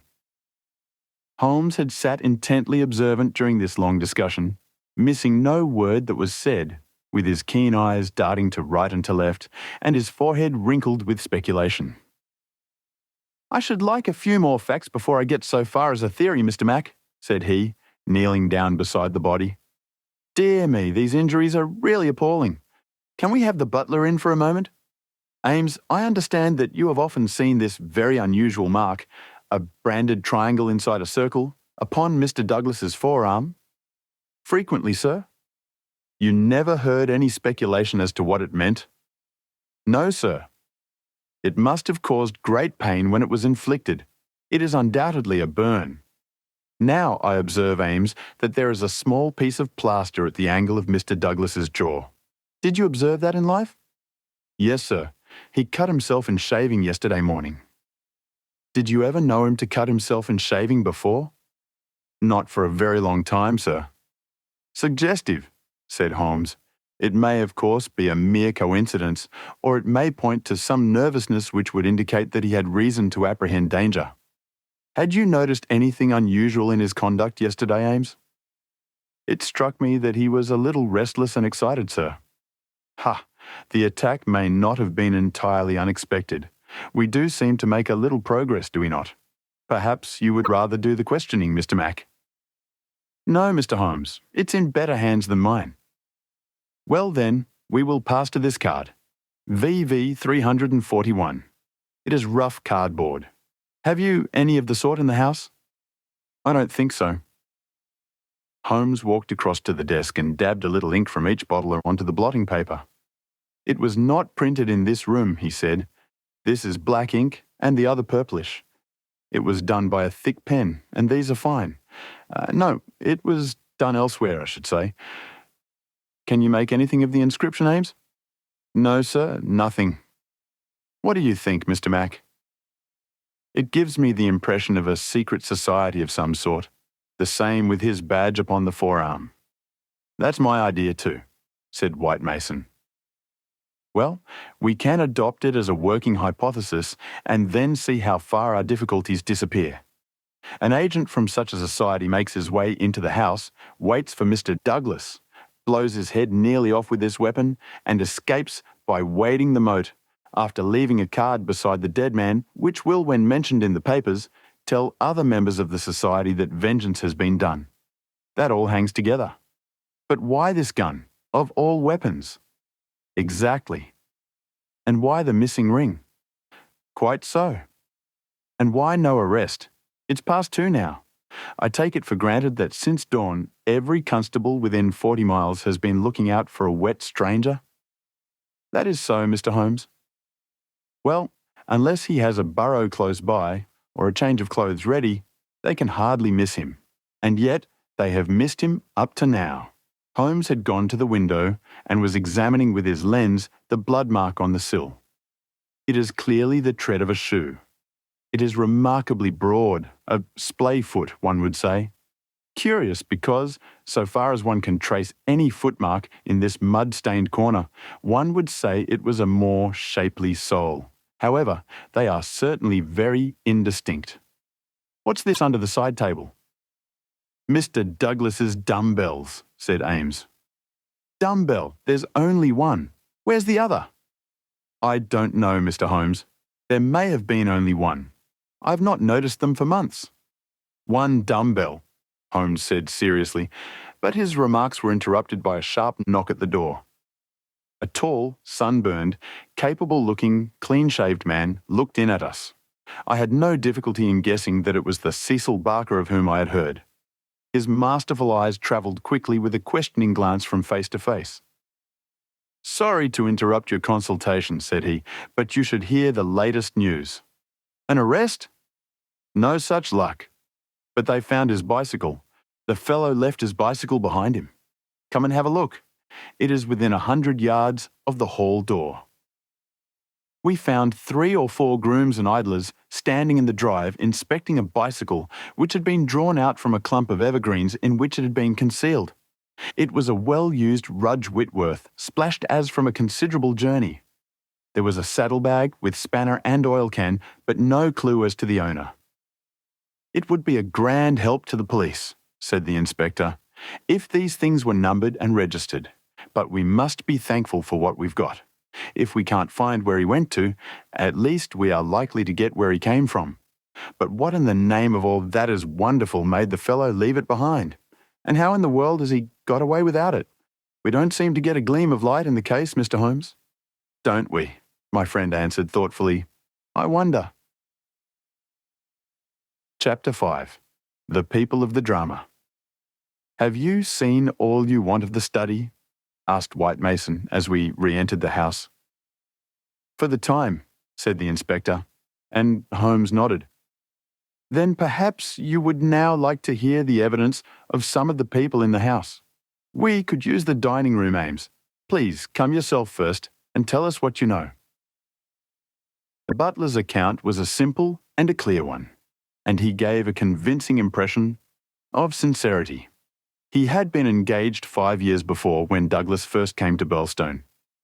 He understood that Mr. Douglas was a rich gentleman who had made his money in America.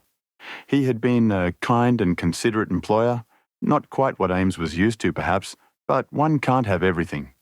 He never saw any signs of apprehension in Mr. Douglas. On the contrary, he was the most fearless man he had ever known. He ordered the drawbridge to be pulled up every night because it was the ancient custom of the old house, and he liked to keep the old ways up. Mr. Douglas seldom went to London or left the village, but on the day before the crime, he had been shopping at Tunbridge Wells.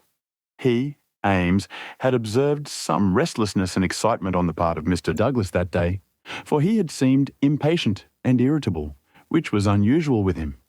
He had not gone to bed that night, but was in the pantry at the back of the house, putting away the silver, when he heard the bell ring violently.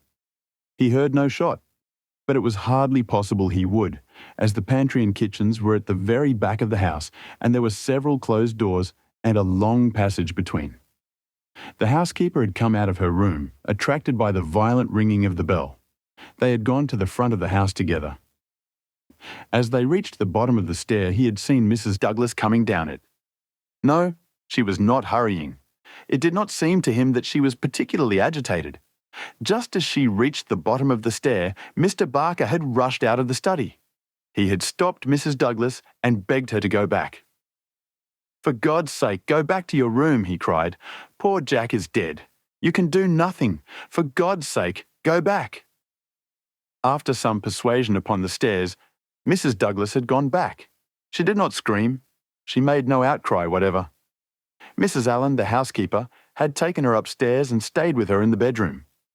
Ames and Mr. Barker had then returned to the study, where they had found everything exactly as the police had seen it. The candle was not lit at that time, but the lamp was burning. They had looked out of the window, but the night was very dark and nothing could be seen or heard. They had then rushed out into the hall, where Ames had turned the windlass which lowered the drawbridge. Mr. Barker had then hurried off to get the police. Such, in its essentials, was the evidence of the butler. The account of Mrs. Allen, the housekeeper, was, so far as it went, a corroboration of that of her fellow servant. The housekeeper's room was rather nearer to the front of the house than the pantry in which Ames had been working. She was preparing to go to bed when the loud ringing of the bell had attracted her attention. She was a little hard of hearing. Perhaps that was why she had not heard the shot. But in any case, the study was a long way off. She remembered hearing some sound which she imagined to be the slamming of a door. That was a good deal earlier, half an hour at least before the ringing of the bell. When Mr. Ames ran to the front, she went with him. She saw Mr. Barker, very pale and excited, come out of the study. He intercepted Mrs. Douglas, who was coming down the stairs. He entreated her to go back, and she answered him, but what she said could not be heard. "Take her up. Stay with her," he had said to Mrs. Allen. She had therefore taken her to the bedroom and endeavoured to soothe her. She was greatly excited, trembling all over, but made no other attempt to go downstairs. She just sat in her dressing gown by her bedroom fire, with her head sunk in her hands. Mrs. Allen stayed with her most of the night. As to the other servants, they had all gone to bed and the alarm did not reach them until just before the police arrived. They slept at the extreme back of the house and could not possibly have heard anything. So far, the housekeeper could add nothing on cross-examination save lamentations and expressions of amazement. Cecil Barker succeeded Mrs. Allen as a witness. As to the occurrences of the night before, he had very little to add to what he had already told the police. Personally, he was convinced that the murderer had escaped by the window. The bloodstain was conclusive, in his opinion, on that point. Besides, as the bridge was up, there was no other possible way of escaping. He could not explain what had become of the assassin or why he had not taken his bicycle, if it were indeed his. He could not possibly have been drowned in the moat, which was at no place more than 3 feet deep. In his own mind, he had a very definite theory about the murder. Douglas was a reticent man, and there were some chapters in his life of which he never spoke. He had emigrated to America when he was a very young man. He had prospered well, and Barker had first met him in California, where they had become partners in a successful mining claim at a place called Benito Canyon. They had done very well, but Douglas had suddenly sold out and started for England. He was a widower at that time. Barker had afterwards realised his money and come to live in London. Thus, they had renewed their friendship. Douglas had given him the impression that some danger was hanging over his head, and he had always looked upon his sudden departure from California, and also his renting a house in so quiet a place in England, as being connected with this peril. He imagined that some secret society, some implacable organisation, was on Douglas's track, which would never rest until it killed him. Some remarks of his had given him this idea, though he had never told him what the society was, nor how he had come to offend it. He could only suppose that the legend upon the placard had some reference to this secret society. "How long were you with Douglas in California?" asked Inspector MacDonald. "5 years altogether." "He was a bachelor, you say?" "A widower." "Have you ever heard where his first wife came from?" "No, I remember his saying that she was of German extraction, and I have seen her portrait. She was a very beautiful woman. She died of typhoid the year before I met him." "You don't associate his past with any particular part of America?" "I have heard him talk of Chicago. He knew that city well and had worked there. I have heard him talk of the coal and iron districts. He had travelled a good deal in his time." "Was he a politician? Had this secret society to do with politics?" "No, he cared nothing about politics." "You have no reason to think it was criminal?" "On the contrary, I never met a straighter man in my life." "Was there anything curious about his life in California?" "He liked best to stay and to work at our claim in the mountains. He would never go where other men were if he could help it. That's why I first thought that someone was after him. Then, when he left so suddenly for Europe, I made sure that it was so. I believe that he had a warning of some sort. Within a week of his leaving, 6 men were inquiring for him." "What sort of men?" "Well, they were a mighty hard-looking crowd. They came up to the claim and wanted to know where he was. I told them that he was gone to Europe and that I did not know where to find him. They meant him no good. It was easy to see that." "Were these men Americans, Californians?" "Well, I don't know about Californians. They were Americans all right, but they were not miners. I don't know what they were and was very glad to see their backs." "That was 6 years ago?" "Nearer 7. "And then you were together 5 years in California, so that this business dates back not less than 11 years at the least?" "That is so." "It must be a very serious feud that would be kept up with such earnestness for as long as that. It would be no light thing that would give rise to it." "I think it shadowed his whole life. It was never quite out of his mind.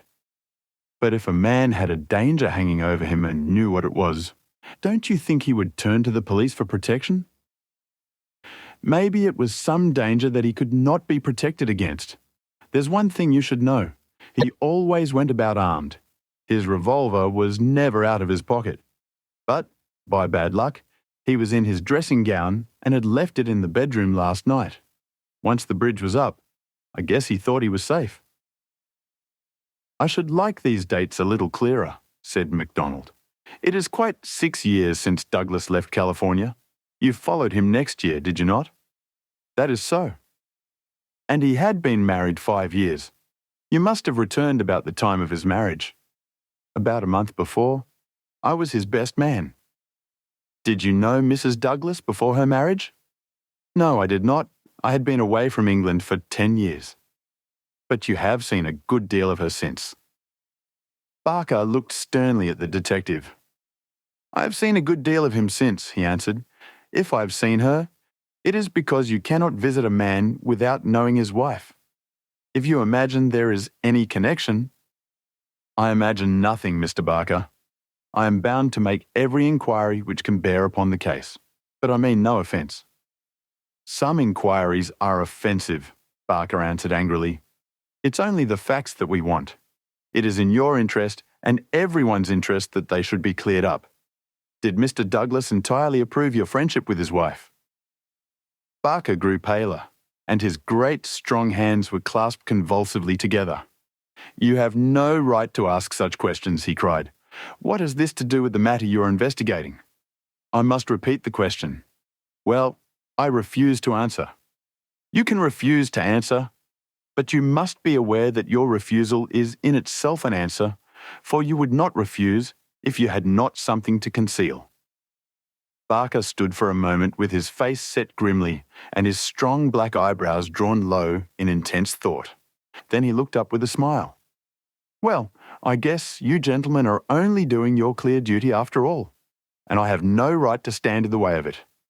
I'd only ask you not to worry Mrs. Douglas over this matter, for she has enough upon her just now. I may tell you that poor Douglas had just one fault in the world, and that was his jealousy. He was fond of me. No man could be fonder of a friend. And he was devoted to his wife. He loved me to come here and was forever sending for me. And yet, if his wife and I talked together, or there seemed any sympathy between us, a kind of wave of jealousy would pass over him, and he would be off the handle and saying the wildest things in a moment. More than once I've sworn off coming for that reason, and then he would write me such penitent, imploring letters that I just had to. But you can take it from me, gentlemen, if it was my last word, that no man ever had a more loving, faithful wife. And I can say also no friend could be more loyal than I. It was spoken with fervour and feeling, and yet Inspector MacDonald could not dismiss the subject. "You are aware," said he, "that the dead man's wedding ring has been taken from his finger?" "So it appears," said Barker. "What do you mean by appears? You know it as a fact." The man seemed confused and undecided. "When I said appears, I meant that it was conceivable that he had himself taken off the ring. The mere fact that the ring should be absent, whoever may have removed it, would suggest to anyone's mind, would it not, that the marriage and the tragedy were connected?" Barker shrugged his broad shoulders. "I can't profess to say what it means," he answered. "But if you mean to hint that it could reflect in any way upon this lady's honour—" His eyes blazed for an instant, and then, with an evident effort, he got a grip upon his own emotions. "Well, you are on the wrong track, that's all." "I don't know that I've anything else to ask you at present," said MacDonald coldly. "There was one small point," remarked Sherlock Holmes. "When you entered the room, there was only a candle lighted on the table, was there not?" "Yes, that was so." "By its light you saw that some terrible incident had occurred?" "Exactly." "You at once rang for help?" "Yes." "And it arrived very speedily?" "Within a minute or so." "And yet, when they arrived, they found that the candle was out and that the lamp had been lighted. That seems very remarkable." Again, Barker showed some signs of indecision. "I don't see that it was remarkable, Mr. Holmes," he answered after a pause. "The candle threw a very bad light. My first thought was to get a better one. The lamp was on the table, so I lit it." "And blew out the candle?" "Exactly." Holmes asked no further question, and Barker, with a deliberate look from one to the other of us, which had, as it seemed to me, something of defiance in it, turned and left the room. Inspector MacDonald had sent up a note to the effect that he would wait upon Mrs. Douglas in her room, but she had replied that she would meet us in the dining room. She entered now, a tall and beautiful woman of 30, reserved and self-possessed to a remarkable degree, very different from the tragic and distracted figure I had pictured. It is true that her face was pale and drawn, like that of one who has endured a great shock, but her manner was composed, and the finely moulded hand which she rested upon the edge of the table was as steady as my own. Her sad, appealing eyes travelled from one to the other of us with a curiously inquisitive expression. That questioning gaze transformed itself suddenly into abrupt speech. "Have you found anything out yet?" she asked. "Was it my imagination that there was an undertone of fear rather than of hope in the question?" "We have taken every possible step, Mrs. Douglas," said the inspector. "You may rest assured that nothing will be neglected." "Spare no money," she said in a dead even tone. "It is my desire that every possible effort should be made. Perhaps you can tell us something which may throw some light upon the matter." "I fear not, but all I know is at your service." "We have heard from Mr. Cecil Barker that you did not actually see, that you were never in the room where the tragedy occurred."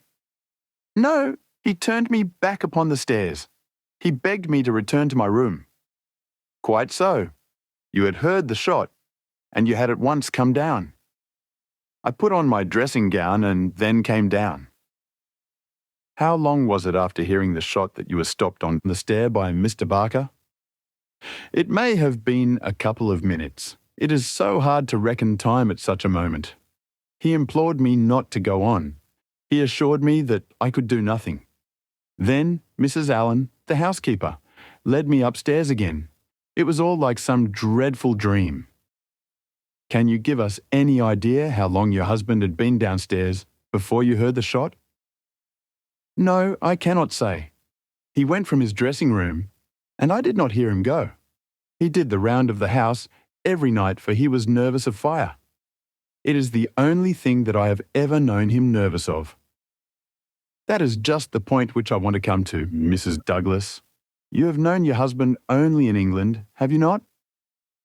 Yes, we have been married 5 years. Have you heard him speak of anything which occurred in America and might bring some danger upon him? Mrs. Douglas thought earnestly before she answered. Yes, she said at last. I have always felt that there was a danger hanging over him. He refused to discuss it with me. It was not from want of confidence in me. There was the most complete love and confidence between us, but it was out of his desire to keep all alarm away from me. He thought I should brood over it if I knew all, and so he was silent. How did you know it then? Mrs. Douglas's face lit with a quick smile. Can a husband ever carry about a secret all his life, and a woman who loves him have no suspicion of it? I knew it by his refusal to talk about some episodes in his American life. I knew it by certain precautions he took. I knew it by certain words he let fall. I knew it by the way he looked at unexpected strangers. I was perfectly certain that he had some powerful enemies, that he believed they were on his track, and that he was always on his guard against them. I was so sure of it that for years I've been terrified if ever he came home later than was expected. Might I asked Holmes, what the words were which attracted your attention? The Valley of Fear, the lady answered. That was an expression he has used when I questioned him. I have been in the Valley of Fear. I am not out of it yet. Are we never to get out of the Valley of Fear? I have asked him when I have seen him more serious than usual. Sometimes I think that we never shall, he has answered. Surely you asked him what he meant by the Valley of Fear? I did, but his face would become very grave, and he would shake his head. It is bad enough that one of us should have been in its shadow, he said. Please God, it shall never fall upon you. It was some real valley in which he had lived, and in which something terrible had occurred to him. Of that I'm certain, but I can tell you no more. And he never mentioned any names? Yes, he was delirious with fever once when he had his hunting accident 3 years ago. Then I remember that there was a name that came continually to his lips. He spoke it with anger and a sort of horror. McGinty was the name, Bodymaster McGinty. I asked him when he recovered who Bodymaster McGinty was, and whose body he was master of.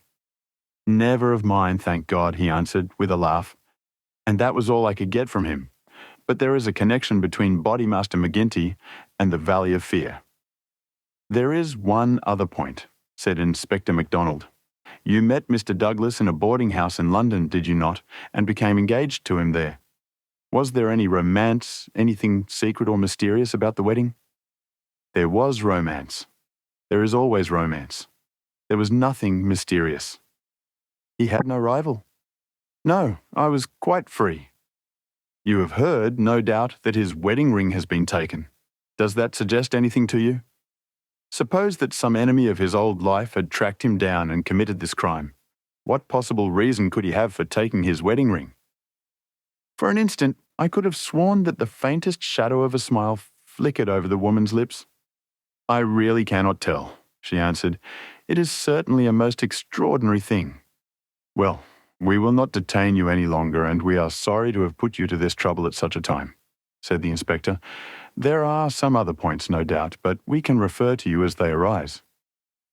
She rose, and I was again conscious of that quick, questioning glance with which she had just surveyed us. What impression has my evidence made upon you? The question might as well have been spoken. Then, with a bow, she swept from the room. She's a beautiful woman, a very beautiful woman, said MacDonald thoughtfully, after the door had closed behind her. This man Barker has certainly been down here a good deal. He is a man who might be attractive to a woman. He admits that the dead man was jealous, and maybe he knew best himself what cause he had for jealousy. Then there's that wedding ring. You can't get past that. The man who tears a wedding ring off a dead man's, what do you say to it, Mr. Holmes? My friend had sat with his head upon his hands, sunk in the deepest thought. Now he rose and rang the bell. Ames, he said, when the butler entered, where is Mr. Cecil Barker now? I'll see, sir. He came back in a moment to say that Barker was in the garden. Can you remember, Ames, what Mr. Barker had on his feet last night when you joined him in the study? Yes, Mr. Holmes. He had a pair of bedroom slippers. I brought him his boots when he went for the police. Where are the slippers now? They are still under the chair in the hall. Very good, Ames. It is, of course, important for us to know which tracks may be Mr. Barker's and which from outside. Yes, sir. I may say that I noticed that the slippers were stained with blood. So indeed were my own. That is natural enough, considering the condition of the room. Very good, Ames. We will ring if we want you. A few minutes later, we were in the study. Holmes had brought with him the carpet slippers from the hall.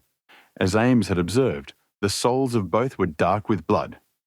Strange, murmured Holmes, as he stood in the light of the window and examined them minutely. Very strange indeed. Stooping with one of his quick feline pounces, he placed the slipper upon the blood mark on the sill. It exactly corresponded. He smiled in silence at his colleagues. The inspector was transfigured with excitement. His native accent rattled like a stick upon railings. Man, he cried, there's not a doubt of it. Barker has just marked the window himself. It's a good deal broader than any boot mark. I mind that you said it was a splay foot, and here's the explanation. But what's the game, Mr. Holmes? What's the game? Aye, what's the game? My friend repeated thoughtfully. White Mason chuckled and rubbed his fat hands together in his professional satisfaction. I said it was a snorter, he cried, and a real snorter it is. Chapter 6. A Dawning Light. The three detectives had many matters of detail into which to inquire, so I returned alone to our modest quarters at the village inn. But before doing so, I took a stroll in the curious old-world garden which flanked the house. Rows of very ancient yew trees cut into strange designs girded it round. Inside was a beautiful stretch of lawn with an old sundial in the middle. The whole effect so soothing and restful that it was welcome to my somewhat jangled nerves. In that deeply peaceful atmosphere, one could forget or remember only as some fantastic nightmare that darkened study with the sprawling, blood-stained figure on the floor. And yet, as I strolled round it and tried to steep my soul in its gentle balm, a strange incident occurred, which brought me back to the tragedy and left a sinister impression in my mind. I have said that a decoration of yew trees circled the garden. At the end farthest from the house, they thickened into a continuous hedge. On the other side of this hedge, concealed from the eyes of anyone approaching from the direction of the house, there was a stone seat. As I approached the spot, I was aware of voices, some remark in the deep tones of a man, answered by a little ripple of feminine laughter. An instant later, I had come round the end of the hedge, and my eyes lit upon Mrs. Douglas and the man Barker before they were aware of my presence. Her appearance gave me a shock. In the dining room she had been demure and discreet. Now all pretense of grief had passed away from her. Her eyes shone with the joy of living, and her face still quivered with amusement at some remark of her companion. He sat forward, his hands clasped and his forearms on his knees, with an answering smile upon his bold, handsome face. In an instant, but it was just one instant too late, they resumed their solemn masks as my figure came into view. A hurried word or two passed between them, and then Barker rose and came towards me. "Excuse me, sir," said he, "but am I addressing Dr. Watson?" I bowed with a coldness which showed, I dare say, very plainly the impression which had been produced upon my mind. "We thought that it was probably you, as your friendship with Mr. Sherlock Holmes is so well known. Would you mind coming over and speaking to Mrs. Douglas for one instant? I followed him with a dour face. Very clearly I could see in my mind's eye that shattered figure on the floor. Here, within a few hours of the tragedy, were his wife and his nearest friend laughing together behind a bush in the garden which had been his. I greeted the lady with reserve. I had grieved with her grief in the dining room. Now I met her appealing gaze with an unresponsive eye. "I fear that you think me callous and hard-hearted," said she. I shrugged my shoulders. "It is no business of mine," said I. "Perhaps some day you will do me justice. If you only realised—" "There is no need why Dr. Watson should realise," said Barker quickly. "As he has himself said, it is no possible business of his." "Exactly," said I, "and so I will beg leave to resume my walk." "One moment, Dr. Watson," cried the woman in a pleading voice. "There is one question which you can answer with more authority than anyone else in the world, and it may make a very great difference to me. You know Mr. Holmes and his relations with the police better than anyone else can. Supposing that a matter were brought confidentially to his knowledge, is it absolutely necessary that he should pass it on to the detectives?" "Yes, that's it," said Barker eagerly. "Is he on his own, or is he entirely in with them?" "I really don't know that I should be justified in discussing such a point." "I implore that you will, Dr. Watson. I assure you that you will be helping us, helping me greatly, if you will guide us on that point." There was such a ring of sincerity in the woman's voice that for the instant I forgot all about her levity and was moved only to do her will. "Mr. Holmes is an independent investigator," I said. "He is his own master, and would act as his own judgment directed. At the same time, he would naturally feel loyalty towards the officials who were working on the same case, and he would not conceal from them anything which would help them in bringing a criminal to justice. Beyond this I can say nothing, and I would refer you to Mr. Holmes himself, if you wanted fuller information." So saying, I raised my hat and went upon my way, leaving them still seated behind that concealing hedge. I looked back as I rounded the far end of it, and saw that they were still talking very earnestly together, and, as they were gazing after me, it was clear that it was our interview that was the subject of their debate. "I wish none of their confidences," said Holmes, when I reported to him what had occurred. He had spent the whole afternoon at the Manor House in consultation with his two colleagues, and returned about 5 with a ravenous appetite for a high tea which I had ordered for him. "No confidences, Watson, for they are mighty awkward if it comes to an arrest for conspiracy and murder." "You think it will come to that?" He was in his most cheerful and debonair humour.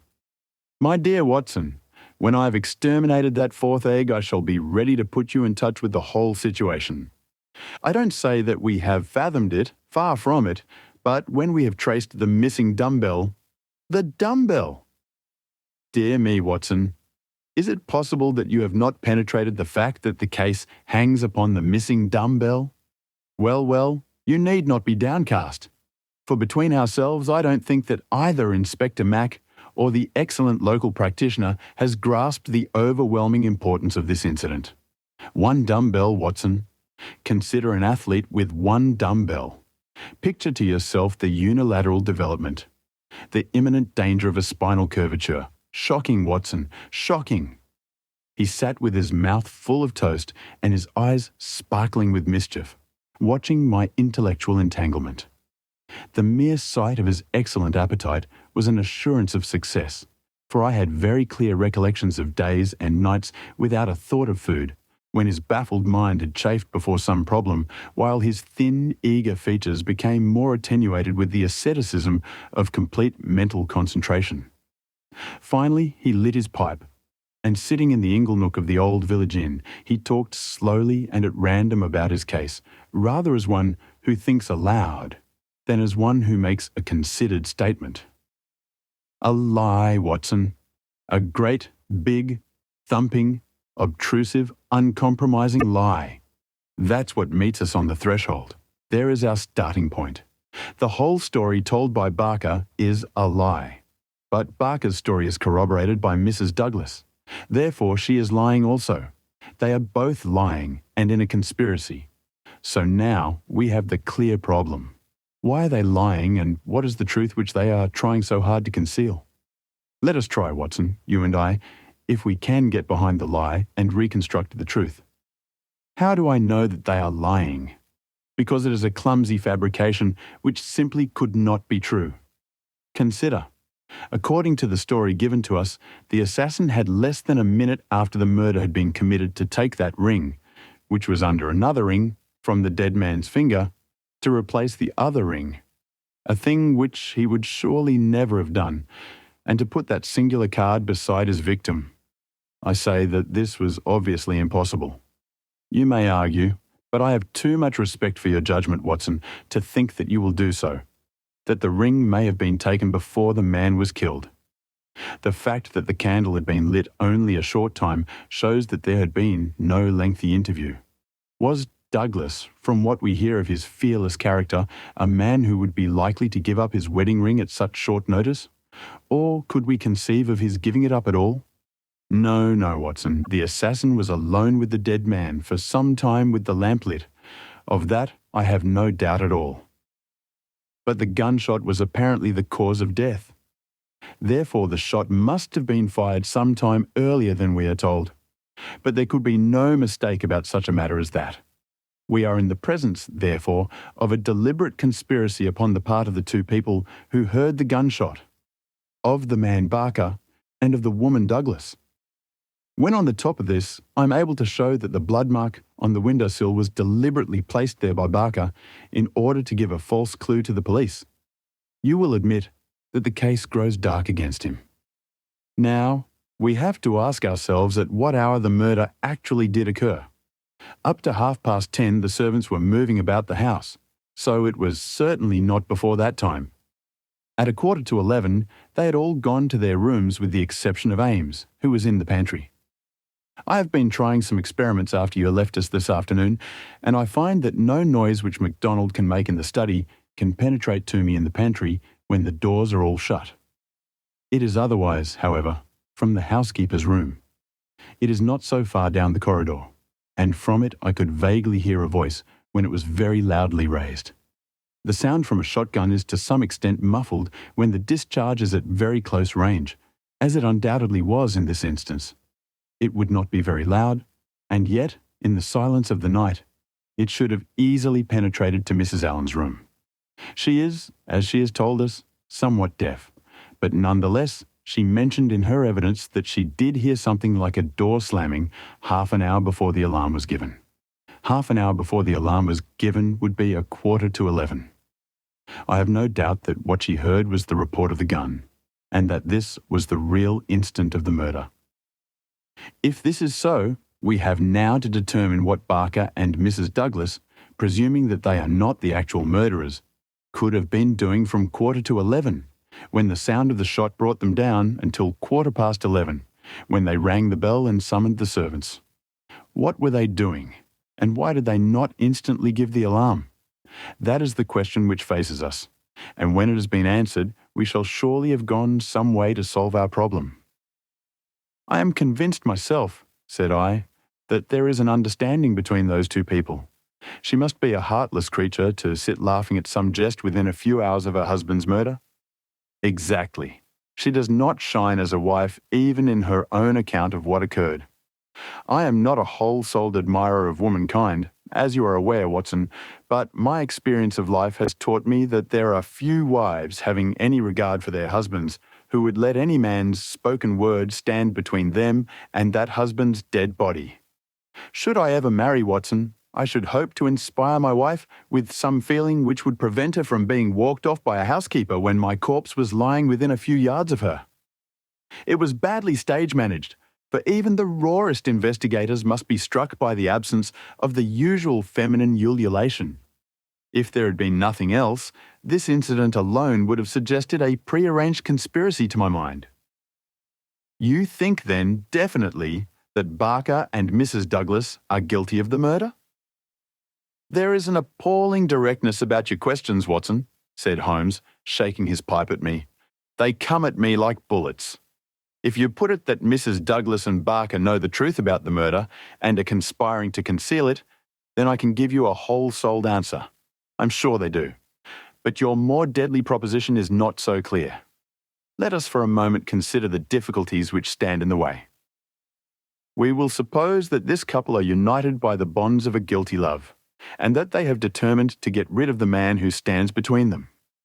It is a large supposition, for discreet inquiry among servants and others has failed to corroborate it in any way. On the contrary, there is a good deal of evidence that the Douglases were very attached to each other. That, I am sure, cannot be true, said I, thinking of the beautiful smiling face in the garden. Well, at least they gave that impression. However, we will suppose that they are an extraordinarily astute couple, who deceive everyone upon this point and conspire to murder the husband. He happens to be a man over whose head some danger hangs. We have only their word for that. Holmes looked thoughtful. I see, Watson. You are sketching out a theory by which everything they say from the beginning is false. According to your idea, there was never any hidden menace, or secret society, or valley of fear, or boss Mac somebody, or anything else. Well, that is a good sweeping generalization. Let us see what that brings us to. They invent this theory to account for the crime. They then play up to the idea by leaving this bicycle in the park as proof of the existence of some outsider. The stain on the windowsill conveys the same idea. So does the card on the body, which might have been prepared in the house. That all fits into your hypothesis, Watson. But now we come on the nasty, angular, uncompromising bits which won't slip into their places. Why a cut-off shotgun of all weapons, and an American one at that? How could they be so sure that the sound of it would not bring someone onto them? It's a mere chance as it is that Mrs. Allen did not start out to inquire for the slamming door. Why did your guilty couple do all this, Watson? I confess that I can't explain it. Then again, if a woman and her lover conspire to murder a husband, are they going to advertise their guilt by ostentatiously removing his wedding ring after his death? Does that strike you as very probable, Watson? No, it does not. And once again, if the thought of leaving a bicycle concealed outside had occurred to you, would it really have seemed worth doing when the dullest detective would naturally say this is an obvious blind, as the bicycle is the first thing which the fugitive needed in order to make his escape? I can conceive of no explanation. And yet there should be no combination of events for which the wit of man cannot conceive an explanation. Simply as a mental exercise, without any assertion that it is true, let me indicate a possible line of thought. It is, I admit, mere imagination, but how often is imagination the mother of truth? We will suppose that there was a guilty secret, a really shameful secret in the life of this man Douglas. This leads to his murder by someone who is, we will suppose, an avenger, someone from outside. This avenger, for some reason which I confess I'm still at a loss to explain, took the dead man's wedding ring. The vendetta might conceivably date back to the man's first marriage, and the ring be taken for some such reason. Before this avenger got away, Barker and the wife had reached the room. The assassin convinced them that any attempt to arrest him would lead to the publication of some hideous scandal. They were converted to this idea and preferred to let him go. For this purpose, they probably lowered the bridge, which can be done quite noiselessly, and then raised it again. He made his escape, and for some reason thought that he could do so more safely on foot than on the bicycle. He therefore left his machine where it would not be discovered until he had got safely away. So far we are within the bounds of possibility, are we not? Well, it is possible, no doubt, said I, with some reserve. We have to remember, Watson, that whatever occurred is certainly something very extraordinary. Well, now, to continue our supposititious case, the couple, not necessarily a guilty couple, realize after the murderer is gone that they have placed themselves in a position in which it may be difficult for them to prove that they did not themselves either do the deed or connive at it. They rapidly and rather clumsily met the situation. The mark was put by Barker's blood-stained slipper upon the windowsill to suggest how the fugitive got away. They obviously were the two who must have heard the sound of the gun, so they gave the alarm exactly as they would have done, but a good half hour after the event. And how do you propose to prove all this? Well, if there were an outsider, he may be traced and taken. That would be the most effective of all proofs. But if not, well, the resources of sciences are far from being exhausted. I think that an evening alone in that study would help me much. An evening alone. I propose to go up there presently. I have arranged it with the estimable Ames, who is by no means wholehearted about Barker. I shall sit in that room and see if its atmosphere brings me inspiration. I'm a believer in the genius loci. You smile, friend Watson. Well, we shall see. By the way, you have that big umbrella of yours, have you not? It is here. Well, I'll borrow that if I may. Certainly. But what a wretched weapon, if there is danger.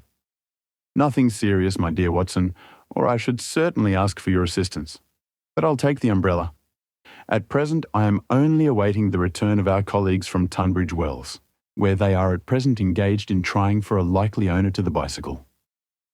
It was nightfall before Inspector MacDonald and White Mason came back from their expedition, and they arrived exultant, reporting a great advance in our investigation. Man, I'll admit that I had my doubts if there was ever an outsider, said MacDonald, but that's all past now. We've had the bicycle identified, and we have a description of our man, so that's a long step on our journey. It sounds to me like the beginning of the end, said Holmes. I'm sure I congratulate you both with all my heart.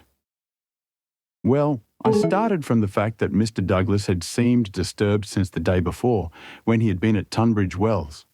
It was at Tunbridge Wells then that he had become conscious of some danger. It was clear, therefore, that if a man had come over with a bicycle, it was from Tunbridge Wells that he might be expected to have come. We took the bicycle over with us and showed it at the hotels. It was identified at once by the manager of the Eagle commercial as belonging to a man named Hargrave, who had taken a room there 2 days before. This bicycle and a small valise were his whole belongings. He had registered his name as coming from London, but had given no address. The valise was London-made, and the contents were British, but the man himself was undoubtedly an American. Well, well, said Holmes gleefully, you have indeed done some solid work while I've been sitting spinning theories with my friend. It's a lesson in being practical, Mr. Mac. Aye, it's just that, Mr. Holmes, said the inspector with satisfaction. But this may all fit in with your theories, I remarked. That may or may not be, but let us hear the end, Mr. Mac. Was there nothing to identify this man? So little that it was evident that he had carefully guarded himself against identification. There were no papers or letters, and no marking upon the clothes. A cycle map of the county lay on his bedroom table. He had left the hotel after breakfast yesterday morning on his bicycle, and no more was heard of him until our inquiries. That's what puzzles me, Mr. Holmes, said White Mason. If the fellow did not want the hue and cry raised over him, one would imagine that he would have returned and remained at the hotel as an inoffensive tourist. As it is, he must know that he will be reported to the police by the hotel manager and that his disappearance will be connected with the murder. So one would imagine. Still, he has been justified of his wisdom up to date, at any rate, since he has not been taken. But his description, what of that? MacDonald referred to his notebook. Here we have it so far as they could give it. They don't seem to have taken any very particular stock of him, but still the porter, the clerk, and the chambermaid are all agreed that this about covers the points.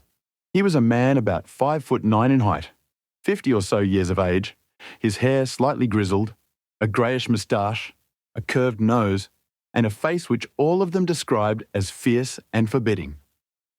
Well, bar the expression, that might almost be a description of Douglas himself, said Holmes. He is just over 50, with grizzled hair and moustache, and about the same height. Did you get anything else? He was dressed in a heavy grey suit with a reefer jacket, and he wore a short yellow overcoat and a soft cap. What about the shotgun? It is less than 2 feet long. It could very well have fitted into his valise. He could have carried it inside his overcoat without difficulty. And how do you consider that all this bears upon the general case? Well, Mr. Holmes, said MacDonald, when we have got our man, and you may be sure that I had his description on the wires within 5 minutes of hearing it, we shall be better able to judge. But, even as it stands, we have surely gone a long way. We know that an American calling himself Hargrave came to Tunbridge Wells 2 days ago with bicycle and valise. In the latter was a sawed-off shotgun, so he came with the deliberate purpose of crime. Yesterday morning he set off for this place on his bicycle, with his gun concealed in his overcoat. No one saw him arrive, so far as we can learn, but he need not pass through the village to reach the park gates, and there are many cyclists upon the road. Presumably he at once concealed his cycle among the laurels where it was found, and possibly lurked there himself, with his eye on the house, waiting for Mr. Douglas to come out. The shotgun is a strange weapon to use inside a house, but he had intended to use it outside, and there it has very obvious advantages, as it would be impossible to miss with it, and the sound of shots is so common in an English sporting neighbourhood that no particular notice would be taken. That is all very clear, said Holmes. Well, Mr. Douglas did not appear. What was he to do next? He left his bicycle and approached the house in the twilight. He found the bridge down and no one about. He took his chance, intending, no doubt, to make some excuse if he met anyone. He met no one. He slipped into the first room that he saw and concealed himself behind the curtain. Thence he could see the drawbridge go up, and he knew that his only escape was through the moat. He waited until 11:15, when Mr. Douglas, upon his usual nightly round, came into the room. He shot him and escaped as arranged. He was aware that the bicycle would be described by the hotel people and be a clue against him, so he left it there and made his way by some other means to London or to some safe hiding place which he had already arranged. How is that, Mr. Holmes? Well, Mr. Mac, it is very good and very clear so far as it goes. That is your end of the story. My end is that the crime was committed half an hour earlier than reported. That Mrs. Douglas and Barker are both in a conspiracy to conceal something. That they aided the murderer's escape, or at least, that they reached the room before he escaped, and that they fabricated evidence of his escape through the window, whereas in all probability they had themselves let him go by lowering the bridge. That's my reading of the first half. The two detectives shook their heads. Well, Mr. Holmes, if this is true, we only tumble out of one mystery into another, said the London inspector. And in some ways a worse one, added White Mason. The lady has never been in America in all her life. What possible connection could she have with an American assassin which would cause her to shelter him? I freely admit the difficulties, said Holmes. I propose to make a little investigation of my own tonight, and it is just possible that it may contribute something to the common cause. Can we help you, Mr. Holmes? No, darkness and Dr. Watson's umbrella. My wants are simple. And Ames, the faithful Ames, no doubt he will stretch a point for me. All my lines of thought lead me back invariably to the one basic question. Why should an athletic man develop his frame upon so unnatural an instrument as a single dumbbell? It was late that night when Holmes returned from his solitary excursion. We slept in a double-bedded room, which was the best that the little country inn could do for us. I was already asleep when I was partly awakened by his entrance. Well, Holmes, I murmured, have you found anything out? He stood beside me in silence, his candle in his hand.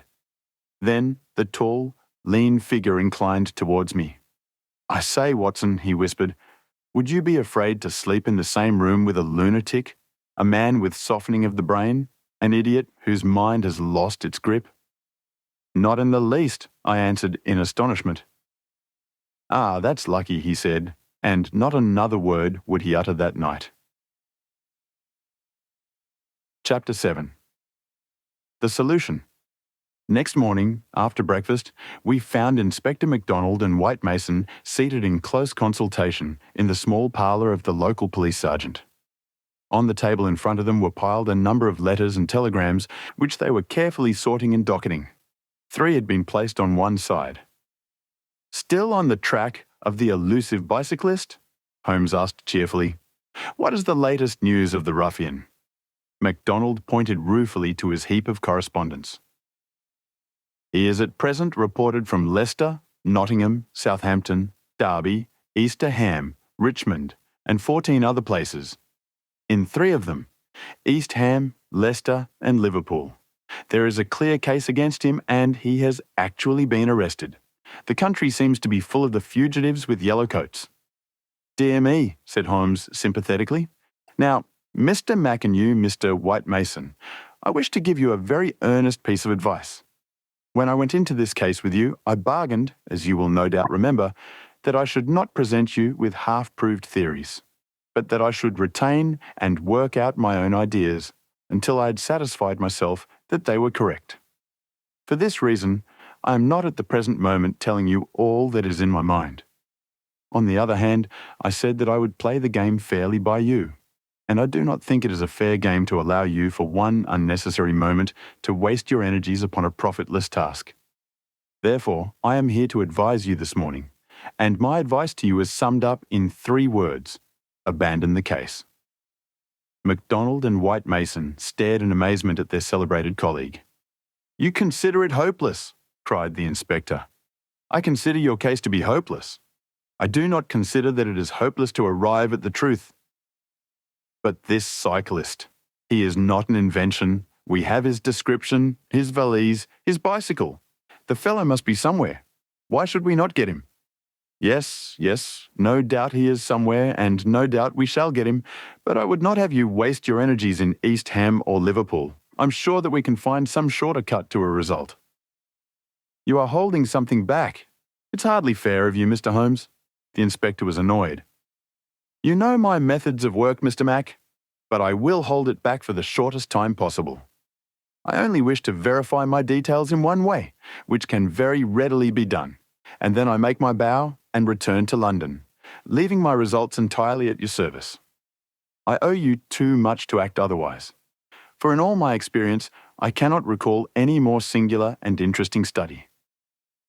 This is clean beyond me, Mr. Holmes. We saw you when we returned from Tunbridge Wells last night, and you were in general agreement with our results. What has happened since then to give you a completely new idea of the case? Well, since you ask me, I spent, as I told you that I would, some hours last night at the Manor House. Well, what happened? I can only give you a very general answer to that for the moment. By the way, I've been reading a short but clear and interesting account of the old building, purchasable at the modest sum of 1 penny from the local tobacconist. Here Holmes drew a small tract, embellished with a rude engraving of the ancient manor house, from his waistcoat pocket. It immensely adds to the zest of an investigation, my dear Mr. Mac, when one is in conscious sympathy with the historical atmosphere of one's surroundings. Don't look so impatient, for I assure you that even so bald an account as this raises some sort of picture of the past in one's mind. Permit me to give you a sample. Erected in the 5th year of the reign of James I, and standing upon the site of a much older building, the Manor House of Burlstone presents one of the finest surviving examples of the moated Jacobean residence. You are making fools of us, Mr. Holmes. Tut, Mr. Mac. The first sign of temper I've detected in you. Well, I won't read it verbatim, since you feel so strongly upon the subject, but when I tell you that there is some account of the taking of the place by a parliamentary colonel in 1644, of the concealment of Charles for several days in the course of the Civil War, and finally of a visit there by the second George, you will admit that there are various associations of interest connected with this ancient house. I don't doubt it, Mr. Holmes, but that is no business of ours. Is it not? Is it not? Breadth of view, my dear Mr. Mac, is one of the essentials of our profession. The interplay of ideas and the oblique uses of knowledge are often of extraordinary interest. You will excuse these remarks from one who, though a mere connoisseur of crime, is still rather older and perhaps more experienced than yourself. I'm the first to admit that, said the detective heartily. You get to your point, I admit, but you have such a deuced round-the-corner way of doing it. Well, I'll drop past history and get down to present-day facts. I called last night, as I have already said, at the Manor House. I did not see either Barker or Mrs. Douglas. I saw no necessity to disturb them, but I was pleased to hear that the lady was not visibly pining and that she had partaken of an excellent dinner. My visit was specially made to the good Mr. Ames, with whom I exchanged some amiabilities, which culminated in his allowing me, without reference to anyone else, to sit alone for a time in the study. "What? With that?" I ejaculated. No, everything is now in order. You gave permission for that, Mr. Mac, as I am informed. The room was in its normal state, and in it I passed an instructive quarter of an hour. What were you doing? Well, not to make a mystery of so simple a matter, I was looking for the missing dumbbell. It has always bulked rather large in my estimate of the case. I ended by finding it. Where? Ah, there we come to the edge of the unexplored. Let me go a little further, a very little further, and I will promise that you shall share everything that I know. Well, we're bound to take you on your own terms, said the inspector, but when it comes to telling us to abandon the case, why in the name of goodness should we abandon the case? For the simple reason, my dear Mr. Mac, that you have not got the first idea what it is that you are investigating. We are investigating the murder of Mr. John Douglas of Burlstone Manor. Yes, so you are, but don't trouble to trace the mysterious gentleman upon the bicycle. I assure you that it won't help you. Then what do you suggest that we do? I will tell you exactly what to do if you will do it. Well, I'm bound to say I've always found you had reason behind all your queer ways. I'll do what you advise. And you, Mr. White Mason? The country detective looked helplessly from one to the other. Holmes and his methods were new to him. Well, if it is good enough for the inspector, it is good enough for me, he said at last. Capital, said Holmes. Well then, I should recommend a nice, cheery country walk for both of you. They tell me that the views from Burlstone Ridge over the Weald are very remarkable. No doubt lunch could be got at some suitable hostelry, though my ignorance of the country prevents me from recommending one. In the evening, tired but happy. Man, this is getting past a joke, cried MacDonald, rising angrily from his chair. Well, spend the day as you like, said Holmes, patting him cheerfully upon the shoulder. Do what you like and go where you will, but meet me here before dusk without fail. Without fail, Mr. Mac. That sounds more like sanity. All of it was excellent advice, but I don't insist, so long as you are here when I need you. But now, before we part, I want you to write a note to Mr. Barker. Well? I'll dictate it if you like. Ready? Dear Sir, it has struck me that it is our duty to drain the moat in the hope that we may find some. It's impossible, said the inspector. I've made inquiry. Tut, my dear sir, please do what I ask you. Well, go on. In the hope that we may find something which may bear upon our investigation. I have made arrangements, and the workmen will be at work early tomorrow morning diverting the stream. Impossible. Diverting the stream. So I thought it best to explain matters beforehand. Now, sign that, and send it by hand about 4 o'clock. At that hour, we shall meet again in this room. Until then, we may each do what we like, for I can assure you that this inquiry has come to a definite pause. Evening was drawing in when we reassembled. Holmes was very serious in his manner, myself curious, and the detectives obviously critical and annoyed. Well, gentlemen, said my friend gravely, I am asking you now to put everything to the test with me, and you will judge for yourselves whether the observations I've made justify the conclusions to which I've come. It is a chill evening, and I do not know how long our expedition may last, so I beg that you will wear your warmest coats. It is of the first importance that we should be in our places before it grows dark. So, with your permission, we shall get started at once. We passed along the outer bounds of the Manor House Park until we came to a place where there was a gap in the rails which fenced it. Through this we slipped, and then, in the gathering gloom, we followed Holmes until we had reached a shrubbery which lies nearly opposite to the main door and the drawbridge. The ladder had not been raised. Holmes crouched down behind the screen of laurels, and we all three followed his example. "Well, what are we to do now?" asked MacDonald with some gruffness. "Possess our souls in patience and make as little noise as possible," Holmes answered. "What are we here for at all? I really think that you might treat us with more frankness." Holmes laughed. "Watson insists that I am the dramatist in real life," said he. "Some touch of the artist wells up within me and calls insistently for a well-staged performance. Surely our profession, Mr. Mac, would be a drab and sordid one if we did not sometimes set the scene so as to glorify our results. The blunt accusation, the brutal tap upon the shoulder, what can one make of such a denouement? But the quick inference, the subtle trap, the clever forecast of coming events, the triumphant vindication of bold theories. Are these not the pride and the justification of our life's work? At the present moment, you thrill with the glamour of the situation and the anticipation of the hunt. Where would be that thrill if I'd been as definite as a timetable? I only ask a little patience, Mr. Mac, and all will be clear to you. Well, I hope the pride and justification and the rest of it will come before we all get our death of cold," said the London detective with comic resignation. We all had good reason to join in the aspiration, for our vigil was a long and bitter one. Slowly the shadows darkened over the long, sombre face of the old house. A cold, damp reek from the moat chilled us to the bones and set our teeth chattering. There was a single lamp over the gateway and a steady globe of light in the fatal study. Everything else was dark and still. "How long is this to last?" asked the inspector finally, "and what is it we are watching for?" "I have no more notion than you how long it is to last," Holmes answered with some asperity.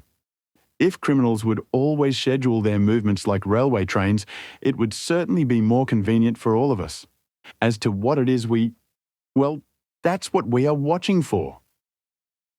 As he spoke, the bright yellow light in the study was obscured by somebody passing to and fro before it.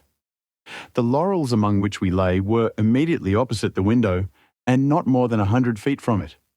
Presently it was thrown open with a whining of hinges, and we could dimly see the dark outline of a man's head and shoulders looking out into the gloom. For some minutes he peered forth in furtive, stealthy fashion, as one who wishes to be assured that he is unobserved. Then he leaned forward, and in the intense silence we were aware of the soft lapping of agitated water. He seemed to be stirring up the moat with something which he held in his hand. Then suddenly he hauled something in as a fisherman lands a fish, some large round object which obscured the light as it was dragged through the open casement. "Now!" cried Holmes. "Now!"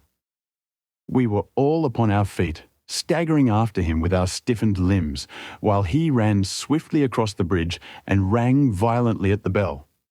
There was the rasping of bolts from the other side, and the amazed Ames stood in the entrance. Holmes brushed him aside without a word, and followed by all of us, rushed into the room which had been occupied by the man whom we had been watching. The oil lamp on the table represented the glow which we had seen from the outside. It was now in the hand of Cecil Barker, who held it towards us as we entered. Its light shone upon his strong, resolute, clean-shaved face and his menacing eyes. "What the devil is the meaning of all this?" he cried. "What are you after, anyhow?" Holmes took a swift glance round, and then pounced upon a sodden bundle tied together with cord, which lay where it had been thrust under the writing table. "This is what we are after, Mr. Barker. This bundle, weighted with a dumbbell, which you have just raised from the bottom of the moat." Barker stared at Holmes with amazement in his face. "How in thunder came you to know anything about it?" he asked. "Simply that I put it there." "You put it there? You?" "Perhaps I should have said replaced it there," said Holmes. "You will remember, Inspector MacDonald, that I was somewhat struck by the absence of a dumbbell. I drew your attention to it, but with the pressure of other events, you had hardly the time to give it the consideration which would have enabled you to draw deductions from it. When water is near and a weight is missing, it is not a very far-fetched supposition that something has been sunk in the water.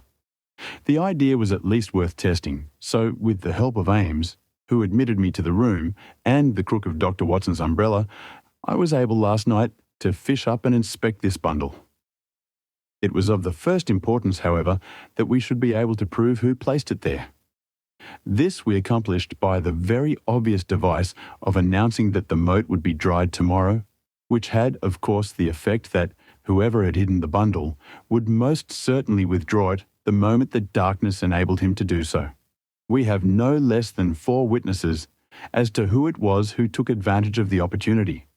And so, Mr. Barker, I think the word lies now with you. Sherlock Holmes put the sopping bundle upon the table beside the lamp and undid the cord which bound it. From within he extracted a dumbbell, which he tossed down to its fellow in the corner. Next, he drew forth a pair of boots. "American, as you perceive," he remarked, pointing to the toes. Then he laid upon the table a long, deadly sheathed knife. Finally, he unravelled a bundle of clothing, comprising a complete set of underclothes, socks, a grey tweed suit, and a short yellow overcoat. "The clothes are commonplace," remarked Holmes, "save only the overcoat, which is full of suggestive touches." He held it tenderly toward the light. "Here, as you perceive, is the inner pocket prolonged into the lining in such fashion as to give ample space for the truncated fowling piece.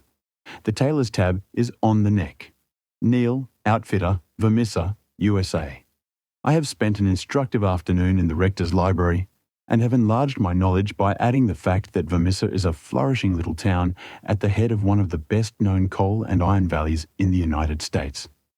I have some recollection, Mr. Barker, that you associated the coal districts with Mr. Douglas's first wife, and it would surely not be too far-fetched an inference that the VV upon the card by the dead body might stand for Vermissa Valley, or that this very valley which sends forth emissaries of murder may be that valley of fear of which we have heard. So much is fairly clear.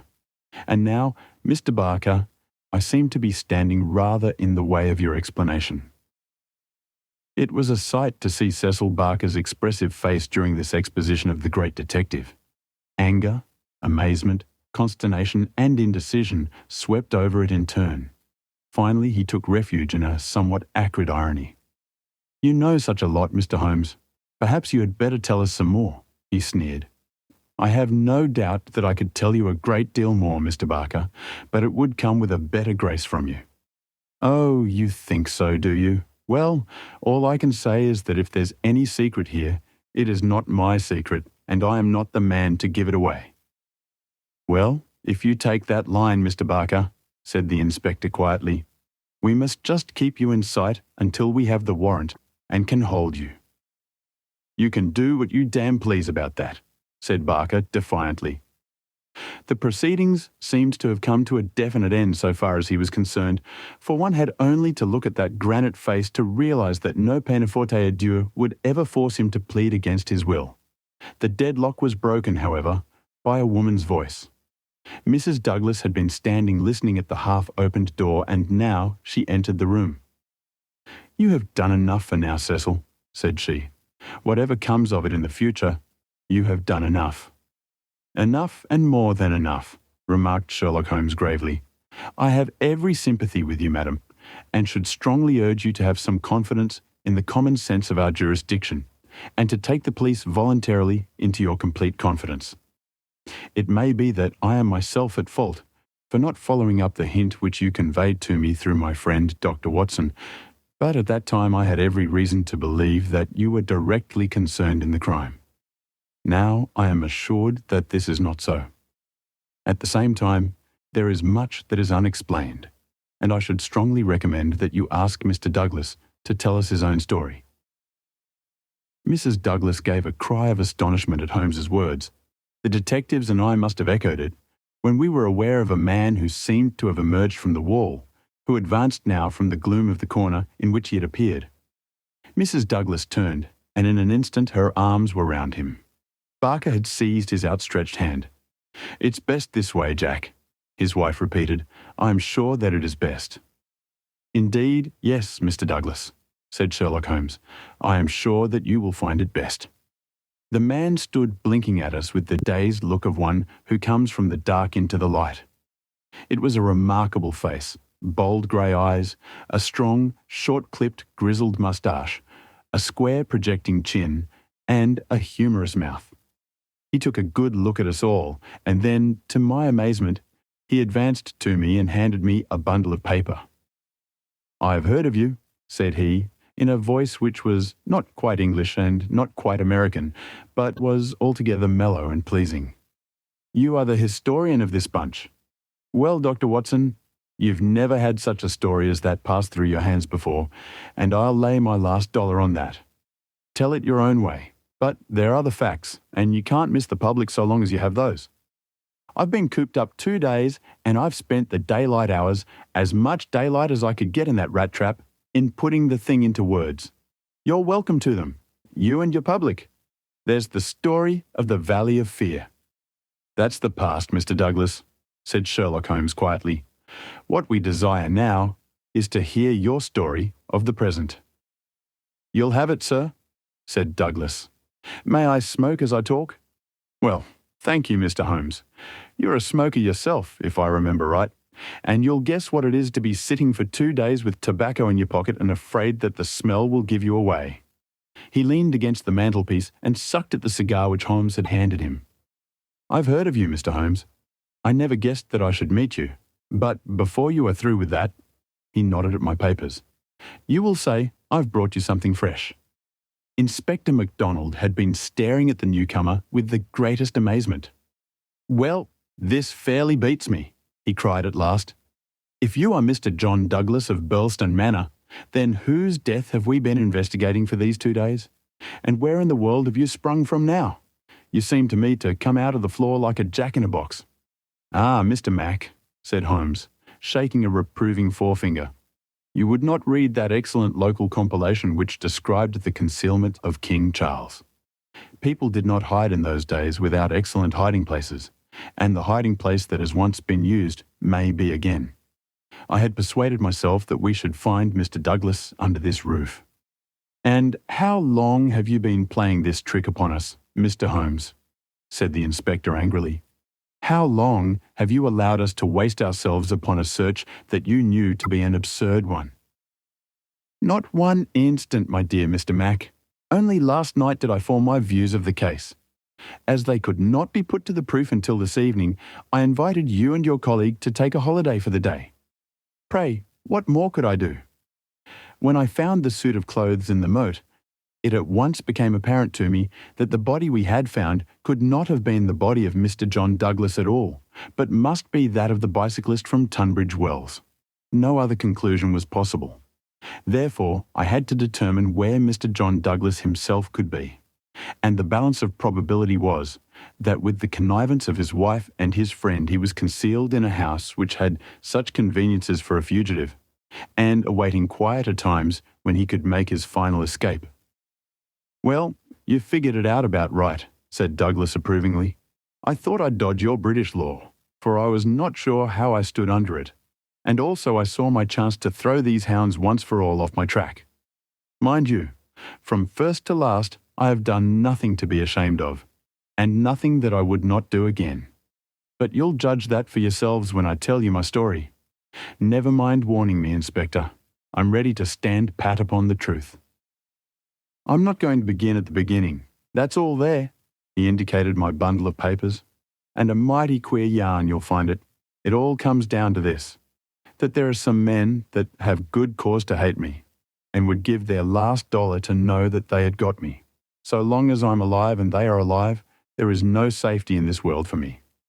They hunted me from Chicago to California, then they chased me out of America.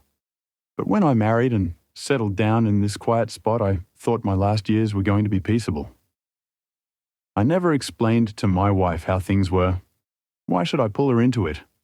She would never have a quiet moment again, but would always be imagining trouble. I fancy she knew something, for I may have dropped a word here or a word there. But until yesterday, after you gentlemen had seen her, she never knew the rights of the matter. She told you all she knew, and so did Barker here. For on the night when this thing happened, there was mighty little time for explanations. She knows everything now, and I would have been a wiser man if I'd told her sooner. But it was a hard question, dear. He took her hand for an instant in his own, and I acted for the best. Well, gentlemen, the day before these happenings I was over in Tunbridge Wells, and I got a glimpse of a man in the street. It was only a glimpse, but I have a quick eye for these things, and I never doubted who it was. It was the worst enemy I had among them all, one who has been after me like a hungry wolf after a caribou all these years. I knew there was trouble coming, and I came home and made ready for it. I guessed I'd fight through it all right on my own. My luck was a proverb in the States, about 76. I never doubted that it would be with me still. I was on my guard all that next day, and never went out into the park. It's as well, or he'd have had the drop on me with that buckshot gun of his, before ever I could draw on him.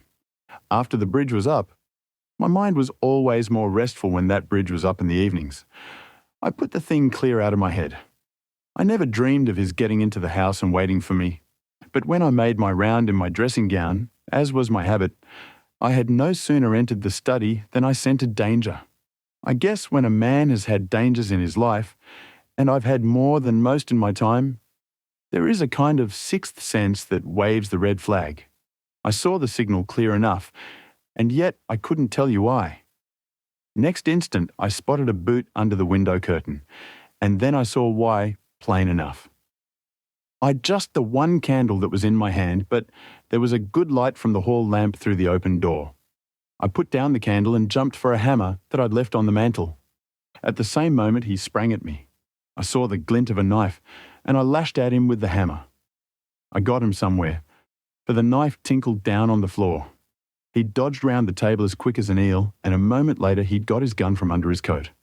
I heard him cock it, but I had got hold of it before he could fire. I had it by the barrel, and we wrestled for it all ends up for a minute or more. It was death to the man that lost his grip. He never lost his grip, but he got it butt downward for a moment too long. Maybe it was I that pulled the trigger. Maybe we just jolted it off between us. Anyhow, he got both barrels in the face, and there I was, staring down at all that was left of Ted Baldwin.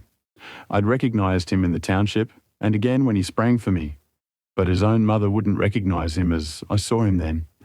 I'm used to rough work, but I fairly turned sick at the sight of him. I was hanging on the side of the table when Barker came hurrying down. I heard my wife coming, and I ran to the door and stopped her.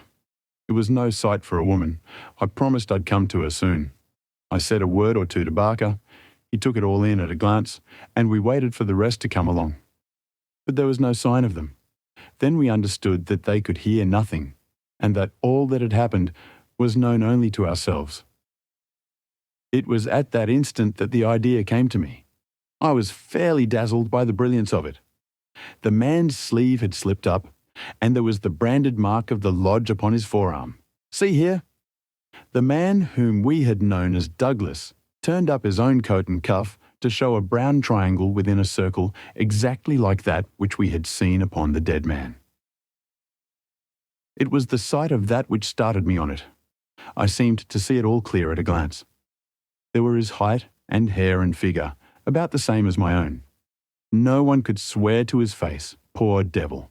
I brought down this suit of clothes, and in a quarter of an hour Barker and I had put my dressing gown on him, and he lay as you found him. We tied all his things into a bundle, and I weighted them with the only weight I could find and put them through the window. The card he had meant to lay upon my body was lying beside his own. My rings were put on his finger, but when it came to the wedding ring, he held out his muscular hand. You can see for yourselves that I had struck the limit. I have not moved it since the day I was married, and it would have taken a file to get it off. I don't know anyhow that I should have cared to part with it, but if I'd wanted to, I couldn't. So we just had to leave that detail to take care of itself. On the other hand, I brought a bit of plaster down and put it where I'm wearing one myself at this instant.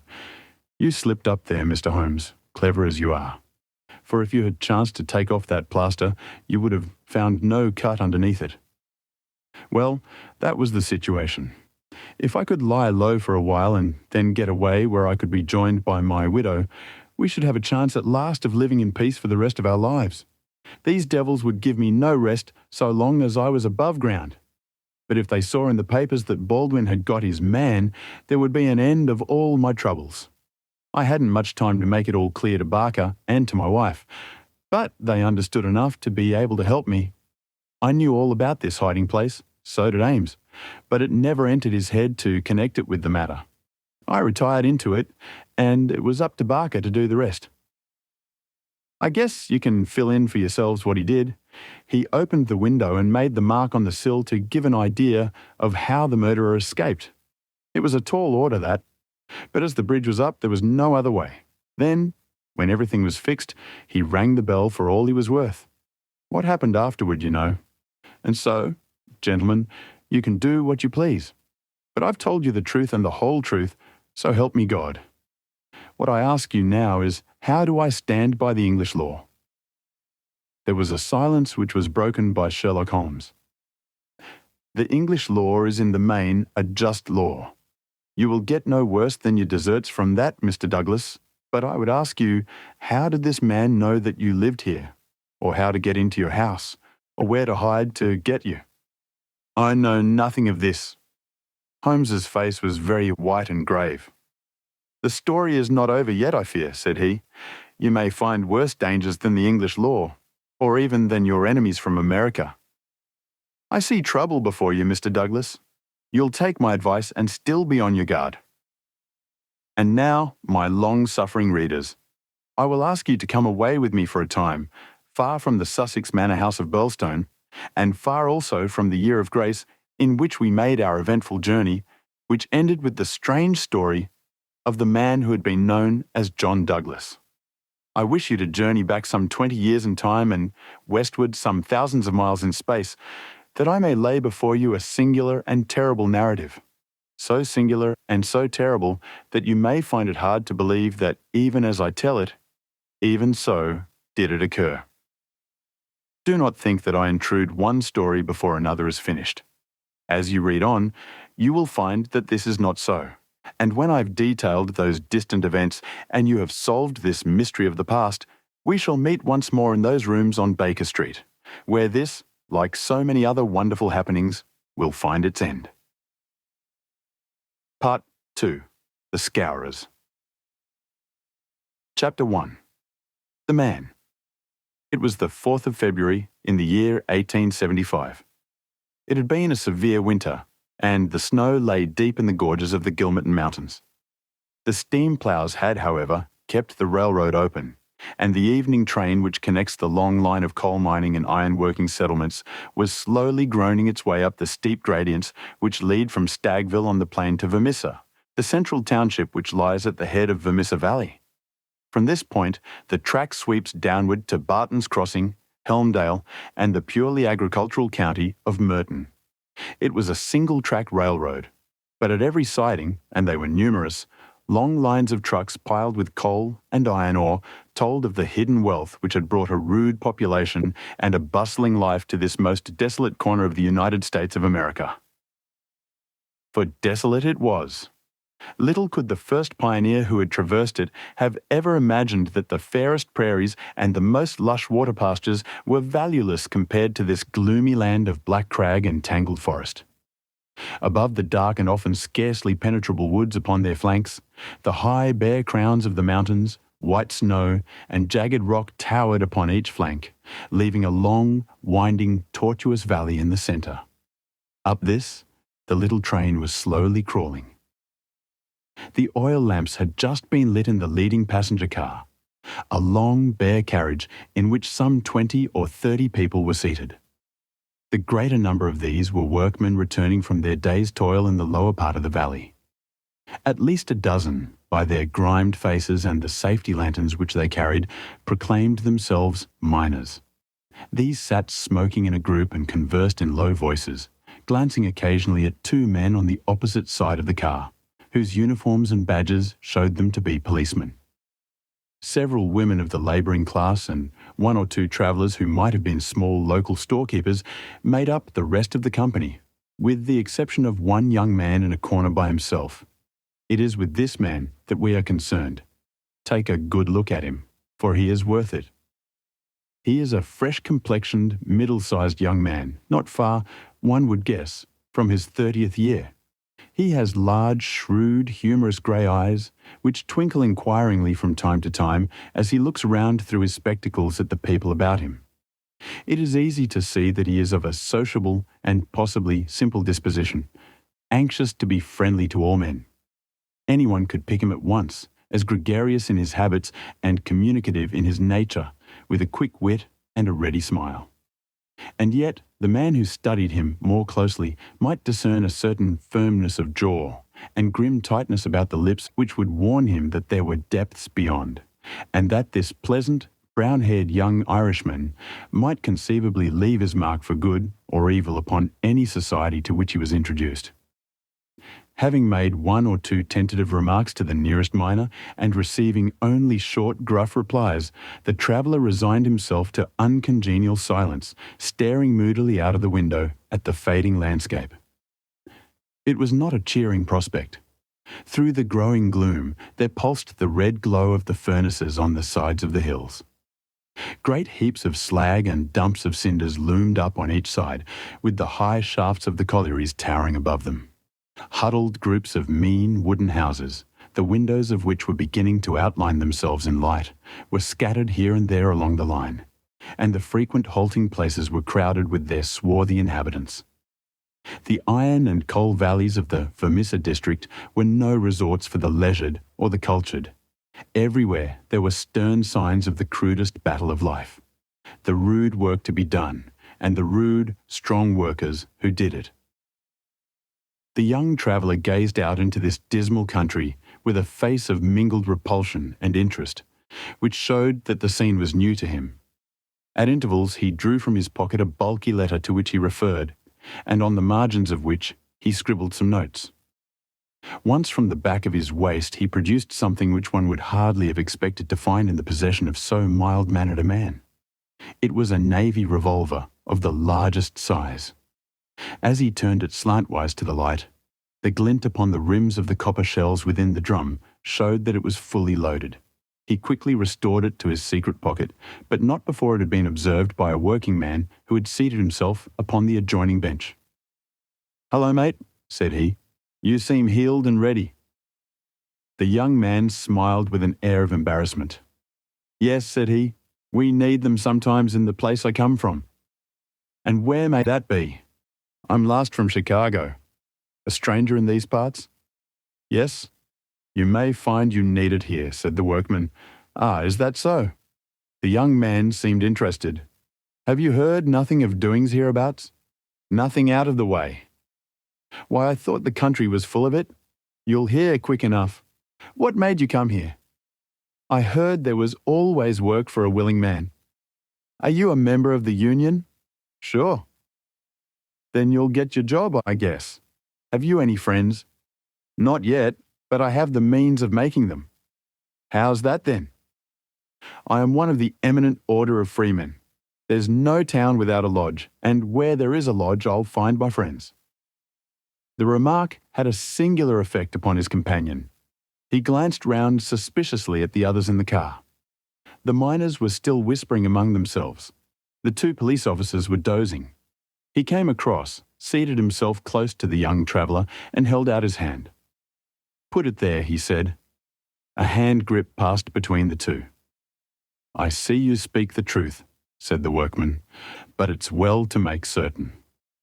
He raised his right hand to his right eyebrow. The traveller at once raised his left hand to his left eyebrow.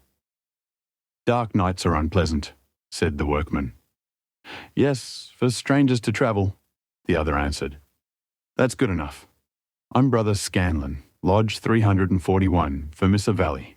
Glad to see you in these parts." "Thank you. I'm Brother John McMurdo, Lodge 29, Chicago. Bodymaster J.H. Scott. But I am in luck to meet a brother so early." "Well, there are plenty of us about. You won't find the order more flourishing anywhere in the States than right here in Vermissa Valley. But we could do with some lads like you." I can't understand a spry man of the Union finding no work to do in Chicago. I found plenty of work to do, said McMurdo. Then why did you leave? McMurdo nodded towards the policeman and smiled. I guess those chaps would be glad to know, he said.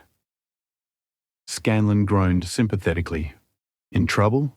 He asked in a whisper. Deep. A penitentiary job? And the rest? Not a killing. It's early days to talk of such things, said McMurdo with the air of a man who had been surprised into saying more than he intended. I've my own good reasons for leaving Chicago, and let that be enough for you. Who are you that you should take it on yourself to ask such things? His grey eyes gleamed with sudden and dangerous anger from behind his glasses. All right, mate. No offence meant.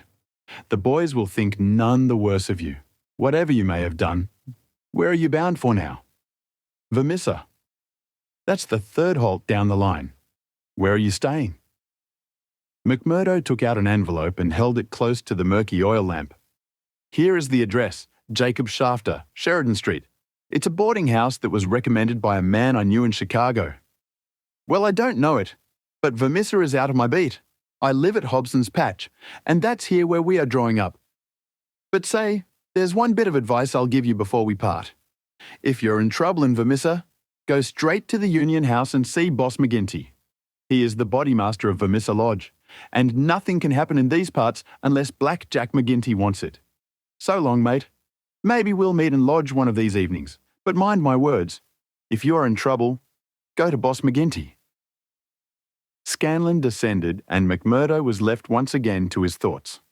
Night had now fallen, and the flames of the frequent furnaces were roaring and leaping in the darkness. Against their lurid background, dark figures were bending and straining, twisting and turning, with the motion of winch or of windlass, to the rhythm of an eternal clank and roar. I guess hell must look something like that, said a voice. McMurdo turned and saw that one of the policemen had shifted in his seat and was staring out into the fiery waste. For that matter, said the other policeman, I allow that hell must be something like that. If there are worse devils down yonder than some we could name, it's more than I'd expect. I guess you are new to this part, young man. Well, what if I am? McMurdo answered in a surly voice.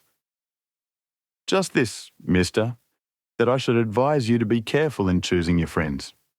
I don't think I'd begin with Mike Scanlon or his gang if I were you. What the hell is it to you who are my friends? Roared McMurdo in a voice which brought every head in the carriage round to witness the altercation. Did I ask you for your advice, or did you think me such a sucker that I couldn't move without it? You speak when you are spoken to, and by the Lord you'd have to wait a long time if it was me. He thrust out his face and grinned at the patrolman like a snarling dog.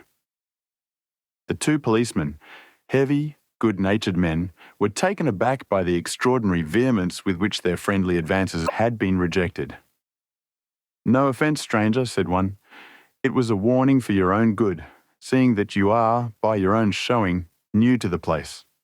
I'm new to the place, but I'm not new to you and your kind, cried McMurdo in cold fury. I guess you're the same in all places, shoving your advice in when nobody asks for it. Maybe we'll see more of you before very long, said one of the patrolmen with a grin. You're a real hand-picked one, if I'm a judge. I was thinking the same, remarked the other. I guess we may meet again. I'm not afraid of you, and don't you think it, cried McMurdo. My name's Jack McMurdo, see? If you want me, you'll find me at Jacob Shafter's on Sheridan Street, Vermissa. So I'm not hiding from you, am I? Day or night I dare to look the like of you in the face. Don't make any mistake about that. There was a murmur of sympathy and admiration from the miners at the dauntless demeanour of the newcomer, while the two policemen shrugged their shoulders and renewed a conversation between themselves. A few minutes later, the train ran into the ill-lit station, and there was a general clearing, for Vermissa was by far the largest town on the line.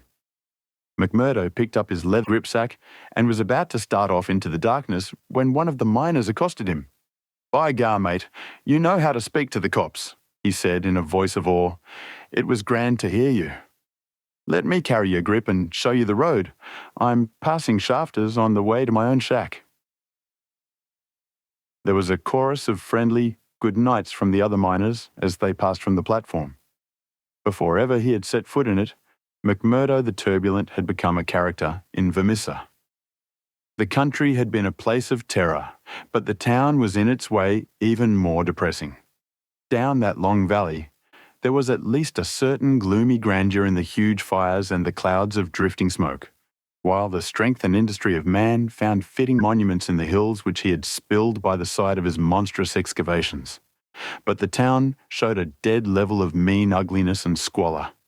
The broad street was churned up by the traffic into a horrible rutted paste of muddy snow. The sidewalks were narrow and uneven. The numerous gas lamps served only to show more clearly a long line of wooden houses, each with its veranda facing the street, unkempt and dirty. As they approached the centre of the town, the scene was brightened by a row of well-lit stores, and even more by a cluster of saloons and gaming houses, in which the miners spent their hard-earned but generous wages. "That's the Union House," said the guide, pointing to one saloon which rose almost to the dignity of being a hotel. "Jack McGinty is the boss there." "What sort of a man is he?" McMurdo asked. "What? Have you never heard of the boss? How could I have heard of him when you know that I am a stranger in these parts?"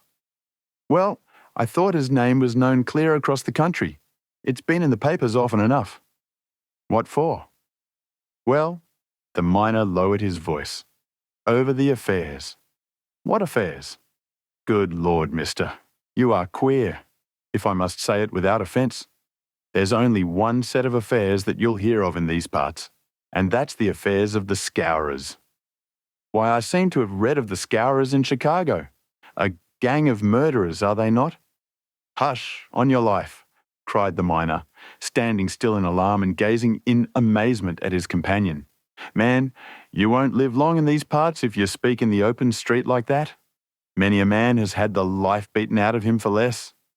"Well, I know nothing about them. It's only what I've read." "And I'm not saying that you have not read the truth." The man looked nervously round him as he spoke, peering into the shadows as if he feared to see some lurking danger.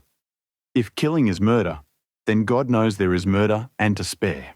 But don't you dare to breathe the name of Jack McGinty in connection with it, stranger, for every whisper goes back to him, and he is not one that is likely to let it pass. Now, that's the house you're after, that one standing back from the street. You'll find old Jacob Shafter that runs it as honest a man as lives in this township."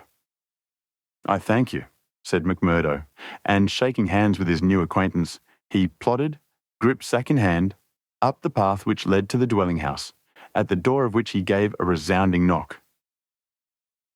It was opened at once by someone very different from what he had expected. It was a woman, young and singularly beautiful.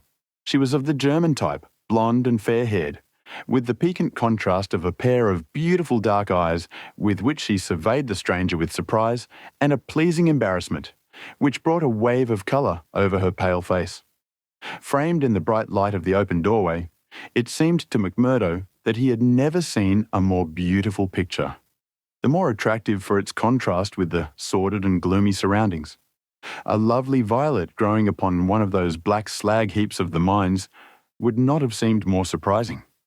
So entranced was he that he stood staring without a word, and it was she who broke the silence. "I thought it was father," said she, with a pleasing little touch of a German accent. "Did you come to see him?" "He is downtown. I expect him back every minute." McMurdo continued to gaze at her in open admiration until her eyes dropped in confusion before this masterful visitor. "No, miss," he said at last. "I'm in no hurry to see him, but your house was recommended to me for board. I thought it might suit me, and now I know it will." "You were quick to make up your mind," said she with a smile. "Anyone but a blind man could do as much," the other answered. She laughed at the compliment. "Come right in, sir," she said. "I'm Miss Etty Shafter, Mr. Shafter's daughter. My mother's dead and I run the house. You can sit down by the stove in the front room until father comes along. Ah, here he is. So you can fix things with him right away." A heavy, elderly man came plodding up the path. In a few words, McMurdo explained his business. A man of the name of Murphy had given him the address in Chicago. He, in turn, had had it from someone else. Old Shafter was quite ready. The stranger made no bones about terms, agreed at once to every condition, and was apparently fairly flush of money. For $7 a week paid in advance, he was to have board and lodging. So it was that McMurdo, the self-confessed fugitive from justice, took up his abode under the roof of the Shafters, the first step which was to lead to so long and dark a train of events, ending in a far distant land. Chapter 2. The Bodymaster. McMurdo was a man who made his mark quickly. Wherever he was, the folk around soon knew it. Within a week, he had become infinitely the most important person at Shafters. There were 10 or a dozen boarders there, but they were honest foremen or commonplace clerks from the stores, of a very different calibre from the young Irishman. Of an evening when they gathered together, his joke was always the readiest, his conversation the brightest, and his song the best. He was a born boon companion, with a magnetism which drew good humour from all around him. And yet he showed again and again, as he had shown in the railway carriage, a capacity for sudden, fierce anger, which compelled the respect and even the fear of those who met him. For the law, too, and all who were connected with it, he exhibited a bitter contempt which delighted some and alarmed others of his fellow boarders. From the first, he made it evident, by his open admiration, that the daughter of the house had won his heart from the instant that he had set eyes upon her beauty and her grace. He was no backward suitor. On the second day he told her that he loved her, and from then onward he repeated the same story with an absolute disregard of what she might say to discourage him. "Someone else," he would cry. "Well, the worse luck for someone else. Let him look out for himself. Am I to lose my life's chance and all my heart's desire for someone else? You can keep on saying no, Etty. The day will come when you will say yes, and I'm young enough to wait." He was a dangerous suitor, with his glib Irish tongue and his pretty coaxing ways. There was about him also that glamour of experience and of mystery which attracts a woman's interest, and finally her love. He could talk of the sweet valleys of County Monaghan from which he came, of the lovely distant island, the low hills and green meadows, of which seemed the more beautiful when imagination viewed them from this place of grime and snow. Then he was versed in the life of the cities of the north, of Detroit, and the lumber camps of Michigan, and finally of Chicago, where he had worked in a planing mill. And afterwards came the hint of romance, the feeling that strange things had happened to him in that great city, so strange and so intimate that they might not be spoken of. He spoke wistfully of a sudden leaving, a breaking of old ties, a flight into a strange world, ending in this dreary valley. And Etty listened, her dark eyes gleaming with pity and with sympathy, those two qualities which may turn so rapidly and so naturally to love. McMurdo had obtained a temporary job as bookkeeper, for he was a well-educated man. This kept him out most of the day, and he had not found occasion yet to report himself to the head of the lodge of the eminent order of freemen. He was reminded of his omission, however, by a visit one evening from Mike Scanlon, the fellow member whom he had met in the train.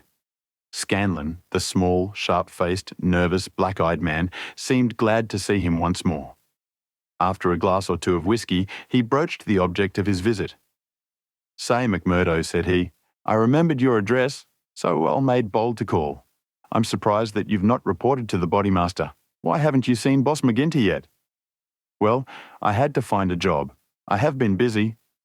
"You must find time for him if you have none for anything else." "Good Lord, man.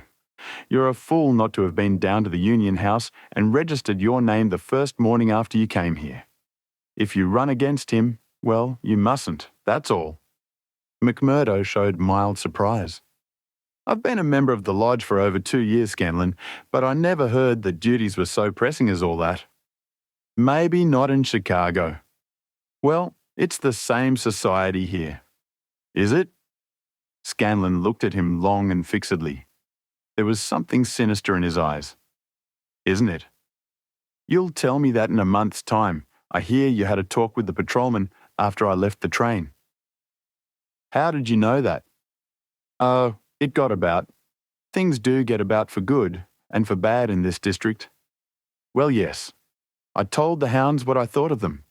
By the Lord, you'll be a man after McGinty's heart. What? Does he hate the police too? Scanlon burst out laughing. You go and see him, my lad, said he as he took his leave. It's not the police but you that he'll hate if you don't. Now, take a friend's advice and go at once. It chanced that on the same evening, McMurdo had another more pressing interview which urged him in the same direction. It may have been that his attentions to Etty had been more evident than before, or that they had gradually obtruded themselves into the slow mind of his good German host, but whatever the cause, the boarding-house keeper beckoned the young man into his private room and started on the subject without any circumlocution.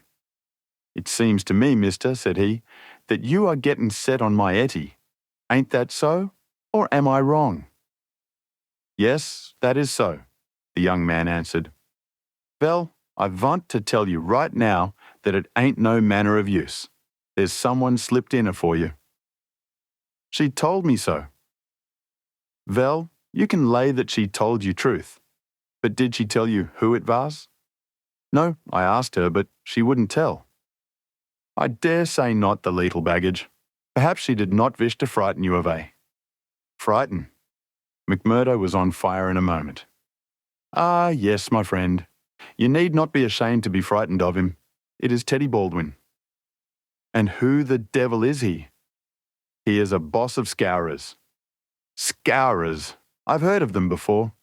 It's scourers here and scourers there, and always in a whisper. What are you all afraid of? Who are the scourers? The boarding-house keeper instinctively sank his voice, as everyone did who talked about that terrible society.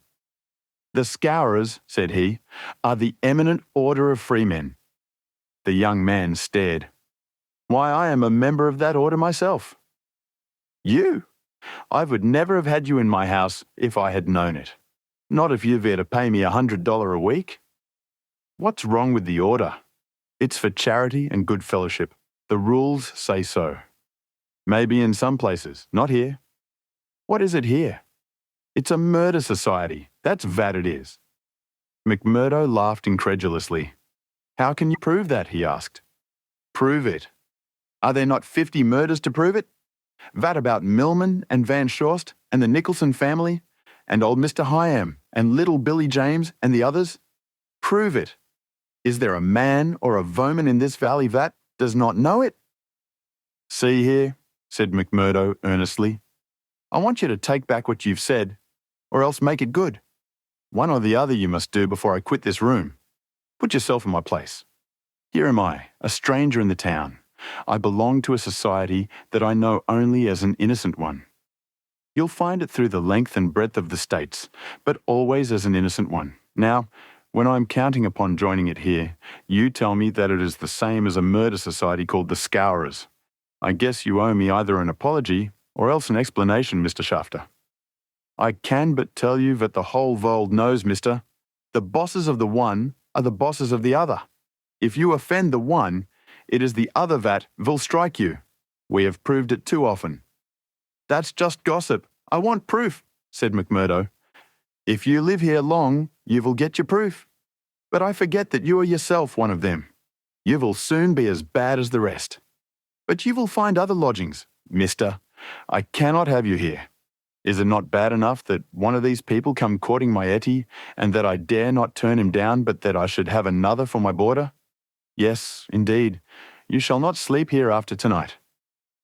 McMurdo found himself under sentence of banishment both from his comfortable quarters and from the girl whom he loved. He found her alone in the sitting room that same evening, and he poured his troubles into her ear. Sure, your father is after giving me notice, he said. It's little I would care if it was just my room, but indeed, Etty, though it's only a week that I've known you, you are the very breath of life to me, and I can't live without you. Oh, hush, Mr. McMurdo, don't speak so, said the girl. I have told you, have I not, That you are too late? There is another, and if I have not promised to marry him at once, at least I can promise no one else.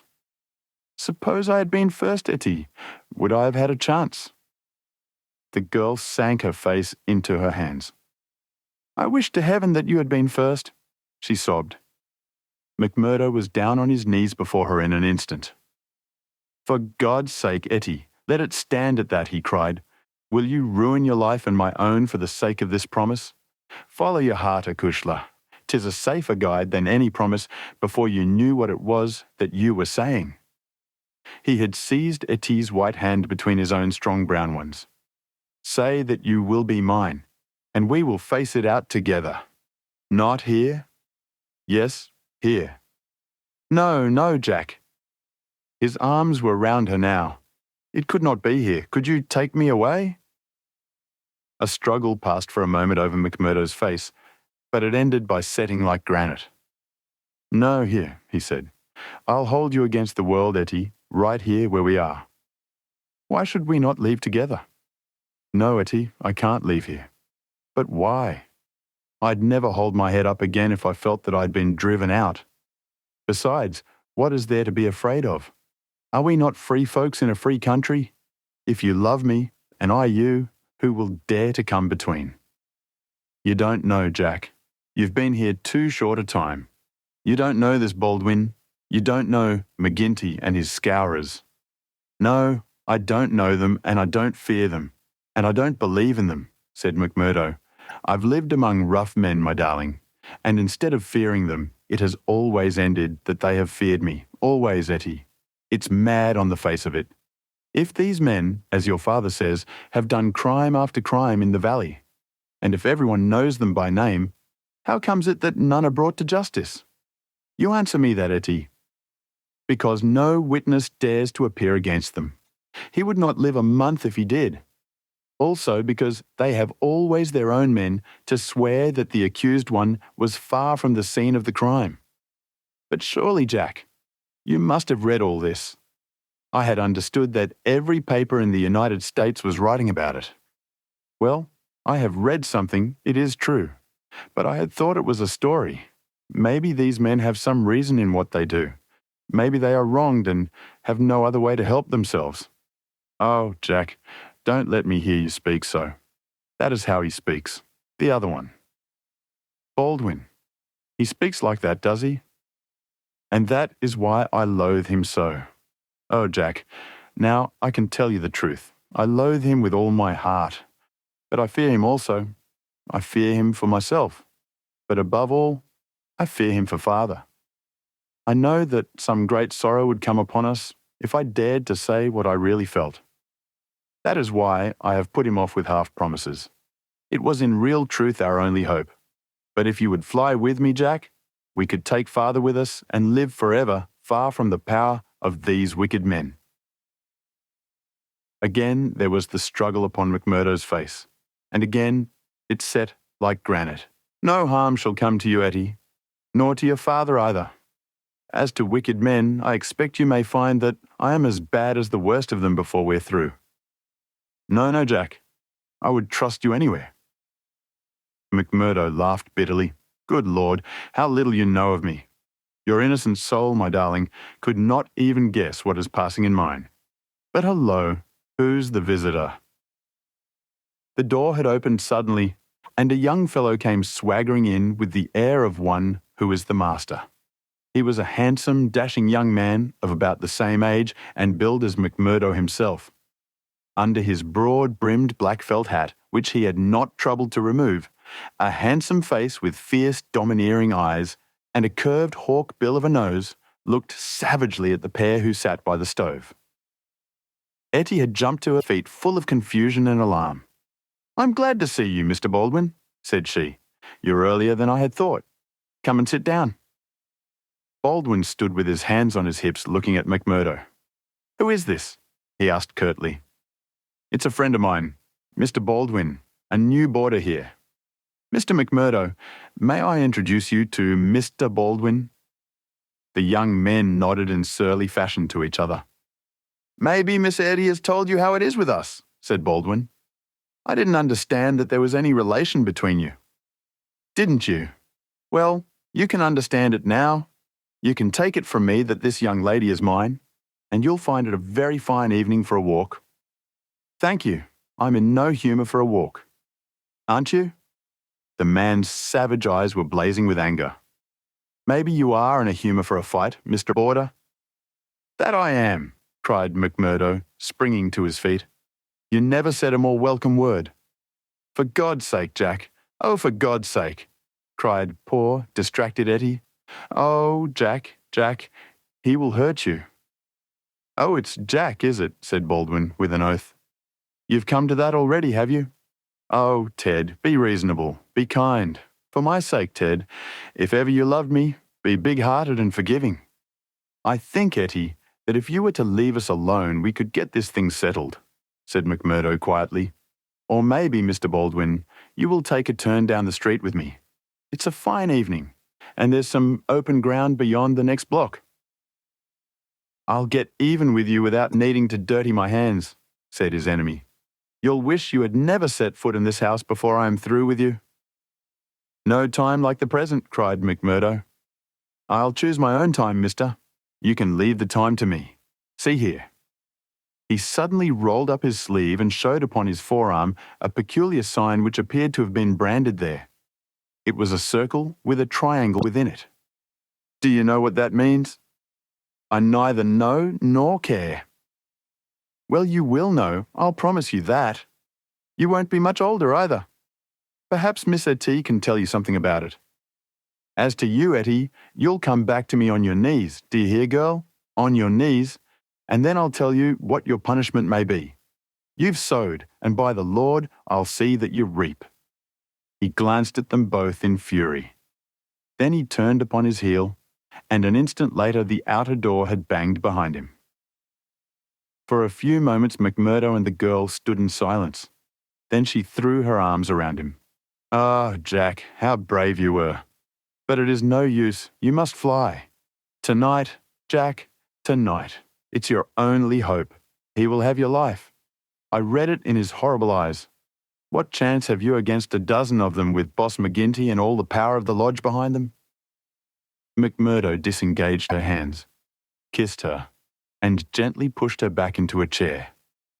There, Acushla, there. Don't be disturbed or fear for me. I'm a freeman myself. I'm after telling your father about it. Maybe I'm no better than the others. So don't make a saint of me. Perhaps you hate me too, now that I've told you as much. Hate you, Jack. While life lasts, I could never do that. I've heard that there is no harm in being a freeman anywhere but here. So why should I think the worse of you for that? But if you are a freeman, Jack, why should you not go down and make a friend of Boss McGinty? Oh, hurry, Jack, hurry. Get your word in first, or the hounds will be on your trail. I was thinking the same thing, said McMurdo. I'll go right now and fix it. You can tell your father that I'll sleep here tonight and find some other quarters in the morning. The bar of McGinty's saloon was crowded as usual, for it was the favourite loafing place of all the rougher elements of the town. The man was popular, for he had a rough, jovial disposition which formed a mask, covering a great deal which lay behind it. But apart from this popularity, the fear in which he was held throughout the township, and indeed down the whole 30 miles of the valley and past the mountains on each side of it, was enough in itself to fill his bar, for none could afford to neglect his goodwill. Besides those secret powers which it was universally believed that he exercised in so pitiless a fashion, he was a high public official, a municipal councillor, and a commissioner of roads, elected to the office through the votes of the ruffians who in turn expected to receive favours at his hands. Assessments and taxes were enormous. The public works were notoriously neglected. The accounts were slurred over by bribed auditors, and the decent citizen was terrorised into paying public blackmail and holding his tongue lest some worse thing befall him. Thus it was that, year by year, Boss McGinty's diamond pins became more obtrusive, his gold chains more weighty across a more gorgeous vest, and his saloon stretched farther and farther, until it threatened to absorb one whole side of the market square. McMurdo pushed open the swinging door of the saloon and made his way amid the crowd of men within, through an atmosphere blurred with tobacco smoke and heavy with the smell of spirits. The place was brilliantly lighted, and the huge, heavily gilt mirrors upon every wall reflected and multiplied the garish illumination. There were several bartenders in their shirt sleeves, hard at work mixing drinks for the loungers who fringed the broad, brass-trimmed counter. At the far end, with his body resting upon the bar and a cigar stuck at an acute angle from the corner of his mouth, stood a tall, strong, heavily built man who could be none other than the famous McGinty himself. He was a black-maned giant, bearded to the cheekbones, and with a shock of raven hair which fell to his collar. His complexion was as swarthy as that of an Italian, and his eyes were of a strange dead black, which, combined with a slight squint, gave them a particularly sinister appearance. And all else in the man? His noble proportions, his fine features, and his frank bearing, fitted it in with that jovial, man-to-man manner which he affected. Here, one would say, is a bluff, honest fellow, whose heart would be sound however rude his outspoken words might seem. It was only when those dead, dark eyes, deep and remorseless, were turned upon a man that he shrank within himself, feeling that he was face to face with an infinite possibility of latent evil, with a strength and courage and cunning behind it, which made it 1,000 times more deadly. Having had a good look at his man, McMurdo elbowed his way forward with his usual careless audacity, and pushed himself through the little group of courtiers who were fawning upon the powerful boss, laughing uproariously at the smallest of his jokes. The young stranger's bold grey eyes looked back fearlessly through their glasses at the deadly black ones which turned sharply upon him. "Well, young man, I can't call your face to mind.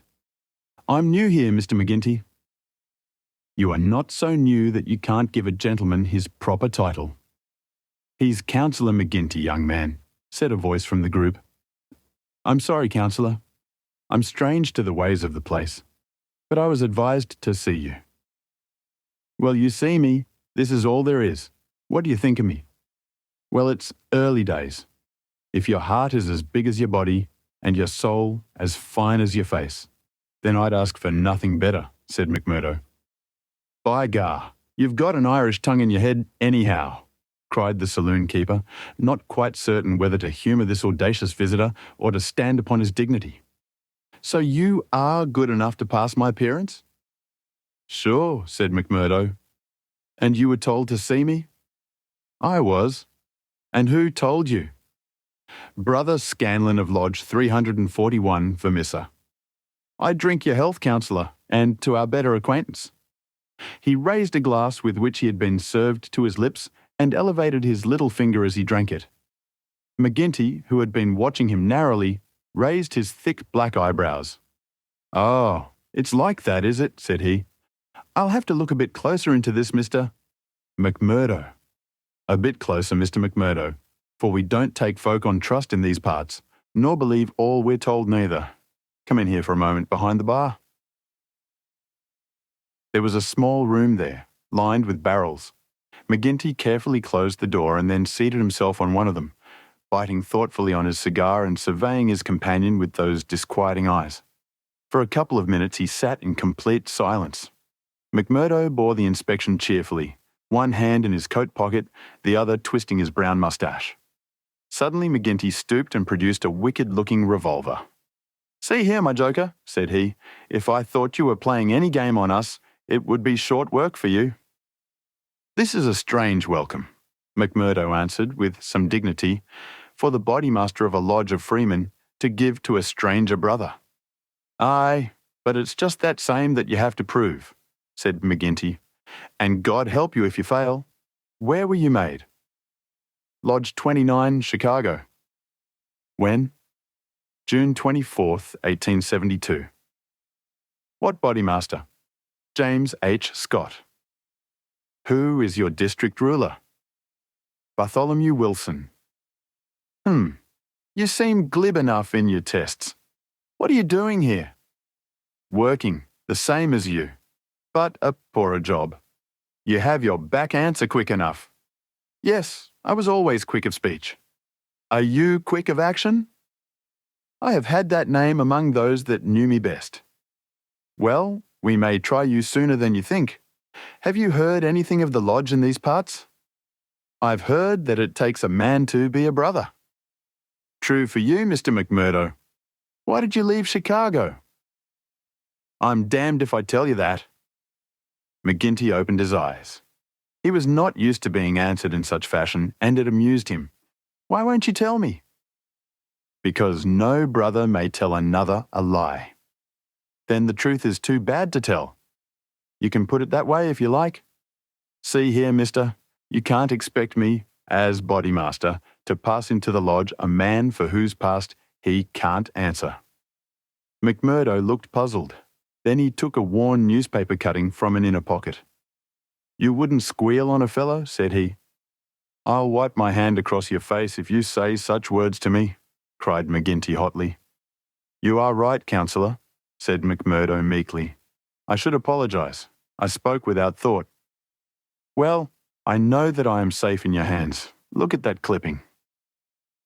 McGinty glanced his eyes over the account of the shooting of one Jonas Pinto in the Lake Saloon, Market Street, Chicago, in the new year, week of 1874. Your work? He asked as he handed back the paper. McMurdo nodded. Why did you shoot him? I was helping Uncle Sam to make dollars. Maybe mine were not as good gold as his, but they looked as well and were cheaper to make. This man Pinto helped me to shove the queer. To do what? Well, it means to pass the dollars out into circulation. Then he said he would split. Maybe he did split. I didn't wait to see. I just killed him and lighted out for the coal country. Why the coal country? 'Cause I'd read in the papers that they weren't too particular in those parts. McGinty laughed. You were first a coiner and then a murderer, and you came to these parts because you thought you'd be welcome. That's about the size of it, McMurdo answered. Well, I guess you'll go far. Say, can you make those dollars yet? McMurdo took half a dozen from his pocket. Those never passed the Philadelphia Mint, said he. You don't say. McGinty held them to the light in his enormous hand, which was hairy as a gorilla's. I can see no difference. Gah, you'll be a mighty useful brother, I'm thinking. We can do with a bad man or two among us, friend McMurdo. For there are times when we have to take our own part. We'd soon be against the wall if we didn't shove back at those that were pushing us. Well, I guess I'll do my share of shoving with the rest of the boys. You seem to have a good nerve. You didn't squirm when I shoved this gun at you. It was not me that was in danger. Who then? It was you, counsellor. McMurdo drew a cocked pistol from the side pocket of his pea jacket. I was covering you all the time. I guess my shot would have been as quick as yours. By gar. McGinty flushed an angry red and then burst into a roar of laughter. Say, we've had no such holy terror come to hand this many a year. I reckon the lodge will learn to be proud of you. Well, what the hell do you want? And can't I speak alone with the gentleman for 5 minutes? But you must butt in on us. The bartender stood abashed. I'm sorry, counsellor, but it's Ted Baldwin. He says he must see you this very minute. The message was unnecessary, for the set, cruel face of the man himself was looking over the servant's shoulder. He pushed the bartender out and closed the door on him. So, said he, with a furious glance at McMurdo, you got here first, did you? I've a word to say to you, counsellor, about this man. Then say it here and now before my face, cried McMurdo. I'll say it at my own time in my own way. Tut, tut, said McGinty, getting off his barrel. This will never do. We have a new brother here, Baldwin, and it's not for us to greet him in such fashion. Hold out your hand, man, and make it up. Never, cried Baldwin in a fury. I've offered to fight him if he thinks I've wronged him, said McMurdo. I'll fight him with fists, or if that won't satisfy him, I'll fight him any other way he chooses. Now, I'll leave it to you, counsellor, to judge between us as a bodymaster should. What is it, then? A young lady, she's free to choose for herself. Is she? Cried Baldwin. As between two brothers of the lodge, I should say that she was, said the boss. Oh, that's your ruling, is it? Yes, it is, Ted Baldwin, said McGinty with a wicked stare. Is it you that would dispute it? You would throw over one that has stood by you this 5 years in favour of a man that you never saw before in your life? You're not bodymaster for life at Jack McGinty, and by God, when next it comes to a vote, the councillor sprang at him like a tiger. His hand closed round the other's neck and he hurled him back across one of the barrels. In his mad fury, he would have squeezed the life out of him if McMurdo had not interfered. Easy, councillor, for heaven's sake, go easy, he cried as he dragged him back. McGinty released his hold, and Baldwin, cowed and shaken, gasping for breath, and shivering in every limb, as one who has looked over the very edge of death, sat up on the barrel over which he had been hurled. You've been asking for it this many a day, Ted Baldwin. Now you've got it, cried McGinty, his huge chest rising and falling. Maybe you think if I was voted down from Bodymaster, you would find yourself in my shoes. It's for the lodge to say that. But so long as I'm the chief, I'll have no man lift his voice against me or my rulings. I have nothing against you, mumbled Baldwin, feeling his throat. Well then, cried the other, relapsing in a moment into a bluff joviality, we're all good friends again and there's an end of the matter. He took a bottle of champagne down from the shelf and twisted out the cork.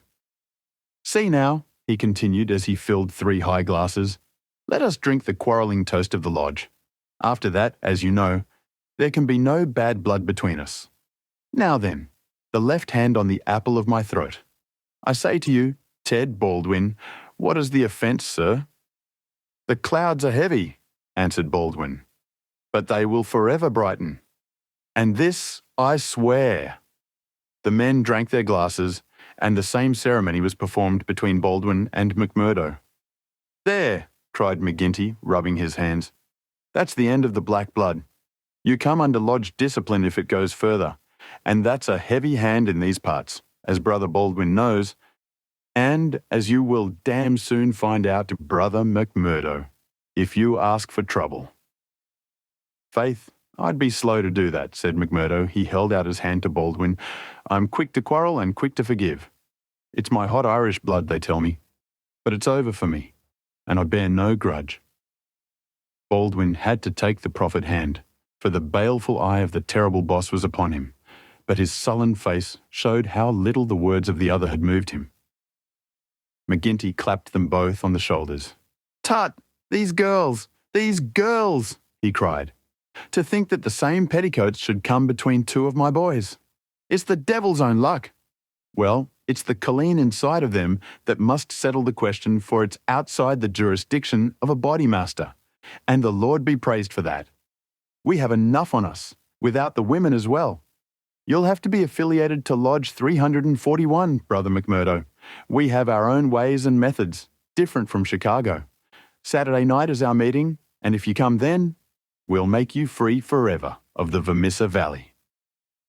Chapter 3. Lodge 341, Vermissa. On the day following the evening which had contained so many exciting events, McMurdo moved his lodgings from old Jacob Shafter's and took up his quarters at the widow McNamara's on the extreme outskirts of the town. Scanlon, his original acquaintance aboard the train, had occasion shortly afterwards to move into Vermissa, and the 2 lodged together. There was no other boarder, and the hostess was an easy-going old Irishwoman who left them to themselves, so that they had a freedom for speech and action welcome to men who had secrets in common. Shafter had relented to the extent of letting McMurdo come to his meals there when he liked, so that his intercourse with Etty was by no means broken. On the contrary, it drew closer and more intimate as the weeks went by. In his bedroom at his new abode, McMurdo felt it safe to take out the coining moulds, and under many a pledge of secrecy, a number of brothers from the lodge were allowed to come in and see them, each carrying away in his pocket some examples of the false money, so cunningly struck that there was never the slightest difficulty or danger in passing it. Why, with such a wonderful art at his command, McMurdo should condescend to work at all was a perpetual mystery to his companions. though he made it clear to anyone who asked him that if he lived without any visible means, it would very quickly bring the police upon his track. One policeman was indeed after him already, but the incident, as luck would have it, did the adventurer a great deal more good than harm. After the first introduction, there were few evenings when he did not find his way to McGinty's saloon, there to make closer acquaintance with the boys, which was the jovial title by which the dangerous gang who infested the place were known to one another. His dashing manner and fearlessness of speech made him a favourite with them all, while the rapid and scientific way in which he polished off his antagonist in an all-in barroom scrap earned the respect of that rough community. Another incident, however, raised him even higher in their estimation. Just at the crowded hour one night, the door opened and a man entered with the quiet blue uniform and peaked cap of the mine police. This was a special body raised by the railways and colliery owners to supplement the efforts of the ordinary civil police, who were perfectly helpless in the face of the organised ruffianism which terrorised the district. There was a hush as he entered, and many a curious glance was cast at him. But the relations between policemen and criminals are peculiar in some parts of the States, and McGinty himself, standing behind his counter, showed no surprise when the policeman enrolled himself among his customers. "A straight whisky for the night is bitter," said the police officer. "I don't think we have met before, councillor." "You'll be the new captain?" said McGinty. "That's so. We're looking to you, councillor, and to the other leading citizens, to help us in upholding law and order in this township. Captain Marvin is my name." "We'd do better without you, Captain Marvin," said McGinty coldly, "for we have our own police of the township and no need for any imported goods. What are you but the paid tool of the capitalists, hired by them to club or shoot your poorer fellow citizen?" Well, we won't argue about that," said the police officer good-humouredly. "I expect we all do our duty same as we see it. But we can't all see it the same." He had drunk off his glass and had turned to go, when his eyes fell upon the face of Jack McMurdo, who was scowling at his elbow. "Hello, hello," he cried, looking him up and down. "Here's an old acquaintance." McMurdo shrank away from him. "I was never a friend to you nor any other cursed copper in my life," said he. "An acquaintance isn't always a friend," said the police captain, grinning. "You're Jack McMurdo of Chicago, right enough, and don't you deny it." McMurdo shrugged his shoulders. "I'm not denying it," said he. "Do you think I'm ashamed of my own name?" "You've got good cause to be, anyhow." "What the devil do you mean by that?" he roared, with his fists clenched. No, Jack. Bluster won't do with me. I was an officer in Chicago before ever I came to this darn coal bunker, and I know a Chicago crook when I see one." McMurdo's face fell. "Don't tell me that you're Marvin of the Chicago Central," he cried. "Just the same old Teddy Marvin at your service. We haven't forgotten the shooting of Jonas Pinto up there." "I never shot him." "Did you not? That's good impartial evidence, ain't it? Well, his death came in uncommon handy for you, or they would have had you for shoving the queer. Well, we can let that be bygones, for between you and me, and perhaps I'm going further than my duty in saying it, they could get no clear case against you, and Chicago's open to you tomorrow. I'm very well where I am. Well, I've given you the pointer, and you're a sulky dog not to thank me for it." "Well, I suppose you mean well, and I do thank you," said McMurdo in no very gracious manner. "It's mum with me, so long as I see you living on the straight," said the captain. "But by the Lord, if you get off after this, it's another story. So good night to you, and good night, councillor." He left the barroom, but not before he had created a local hero. McMurdo's deeds in far Chicago had been whispered before. He had put off all questions with a smile, as one who did not wish to have greatness thrust upon him. But now the thing was officially confirmed. The bar loafers crowded round him and shook him heartily by the hand. He was free of the community from that time on. He could drink hard and show little trace of it. But that evening, had his mate Scanlon not been at hand to lead him home, the feted hero would surely have spent his night under the bar. On a Saturday night, McMurdo was introduced to the lodge. He had thought to pass in without ceremony as being an initiate of Chicago, but there were particular rites in Vermissa of which they were proud, and these had to be undergone by every postulant. The assembly met in a large room reserved for such purposes at the Union House. Some 60 members assembled at Vermissa, but that by no means represented the full strength of the organisation, for there were several other lodges in the valley, and others across the mountains on each side, who exchanged members when any serious business was afoot, so that a crime might be done by men who were strangers to the locality. Altogether, there were not less than 500 scattered over the coal district. In the bare assembly room, the men were gathered round a long table. At the side was a second one laden with bottles and glasses, on which some members of the company were already turning their eyes. McGinty sat at the head with a flat black velvet cap upon his shock of tangled black hair, and a coloured purple stole round his neck, so that he seemed to be a priest presiding over some diabolical ritual. To right and left of him were the higher lodge officials, the cruel, handsome face of Ted Baldwin among them. Each of these wore some scarf or medallion as emblem of his office. They were, for the most part, men of mature age, but the rest of the company consisted of young fellows from 18 to 25, the ready and capable agents who carried out the commands of their seniors. Among the older men were many whose features showed the tigerish, lawless souls within. But looking at the rank and file, it was difficult to believe that these eager and open-faced young fellows were in very truth a dangerous gang of murderers, whose minds had suffered such complete moral perversion that they took a horrible pride in their proficiency at the business, and looked with deepest respect at the man who had the reputation of making what they called a clean job. To their contorted natures it had become a spirited and chivalrous thing to volunteer for service against some man who had never injured them, and whom, in many cases, they had never seen in their lives.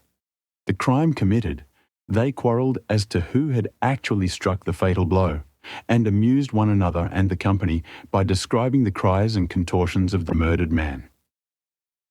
At first they had shown some secrecy in their arrangements, but at the time which this narrative describes their proceedings were extraordinarily open, for the repeated failures of the law had proved to them that, on the one hand, no one would dare to witness against them, and on the other, they had an unlimited number of staunch witnesses upon whom they could call, and a well-filled treasure chest from which they could draw the funds to engage the best legal talent in the state.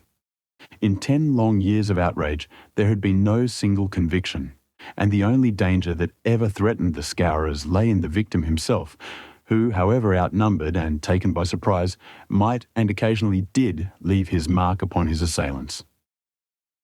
McMurdo had been warned that some ordeal lay before him, but no one would tell him in what it consisted. He was led now into an outer room by 2 solemn brothers.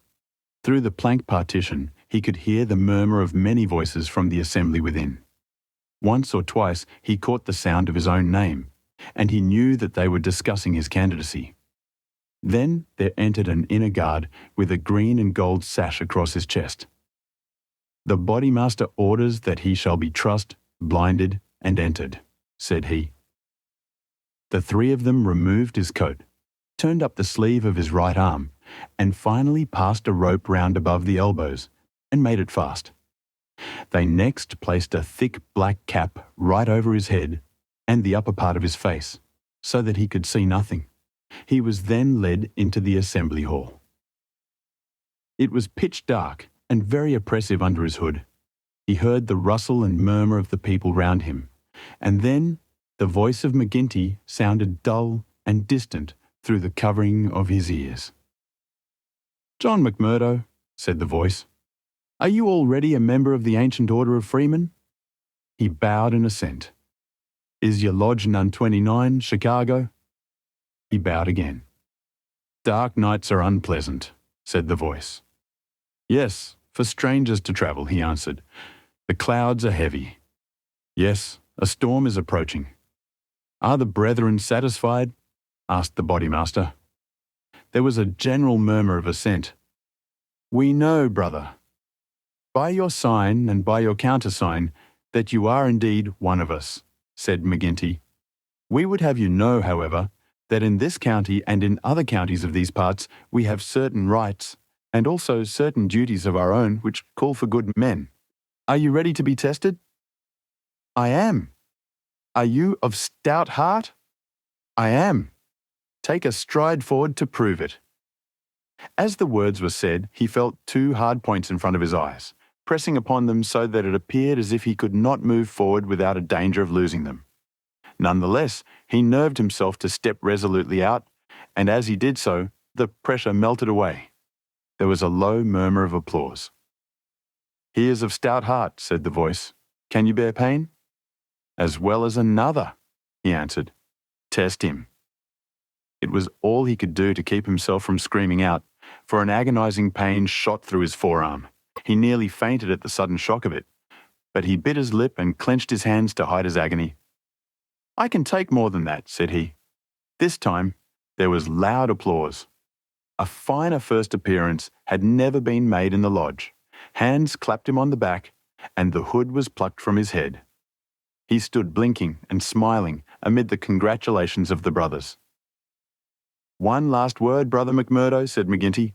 "You have already sworn the oath of secrecy and fidelity, and you are aware that the punishment for any breach of it is instant and inevitable death?" "I am," said McMurdo. "And you accept the rule of the bodymaster for the time being, under all circumstances?" "I do." "Then, in the name of Lodge 341, Vermissa, I welcome you to its privileges and debates. You will put the liquor on the table, Brother Scanlon, and we will drink to our worthy brother." McMurdo's coat had been brought to him, but before putting it on, he examined his right arm, which still smarted heavily.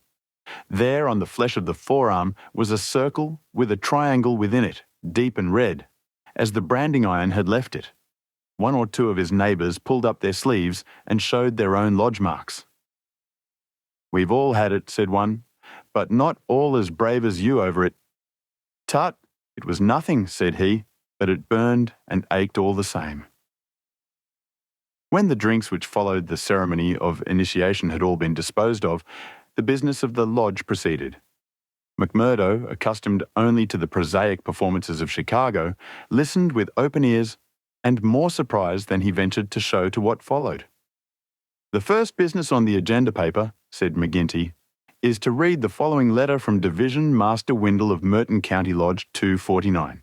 He says, 'Dear Sir, there is a job to be done on Andrew Ray of Ray Sturmish, coal owners near this place. You will remember that your lodge owes us a return, having had the service of two brethren in the matter of the patrolman last fall. You will send two good men. They will be taken charge of by Treasurer Higgins of this lodge, whose address you know. He will show them when to act and where. Yours in freedom, J.W. Windle, DMAF. Windle has never refused us when we have had occasion to ask for the loan of a man or two, and it is not for us to refuse him.'" McGinty paused and looked round the room with his dull, malevolent eyes. "Who will volunteer for the job?" Several young fellows held up their hands. The bodymaster looked at them with an approving smile. "You'll do, Tiger Cormac. If you handle it as well as you did the last, you won't be wrong.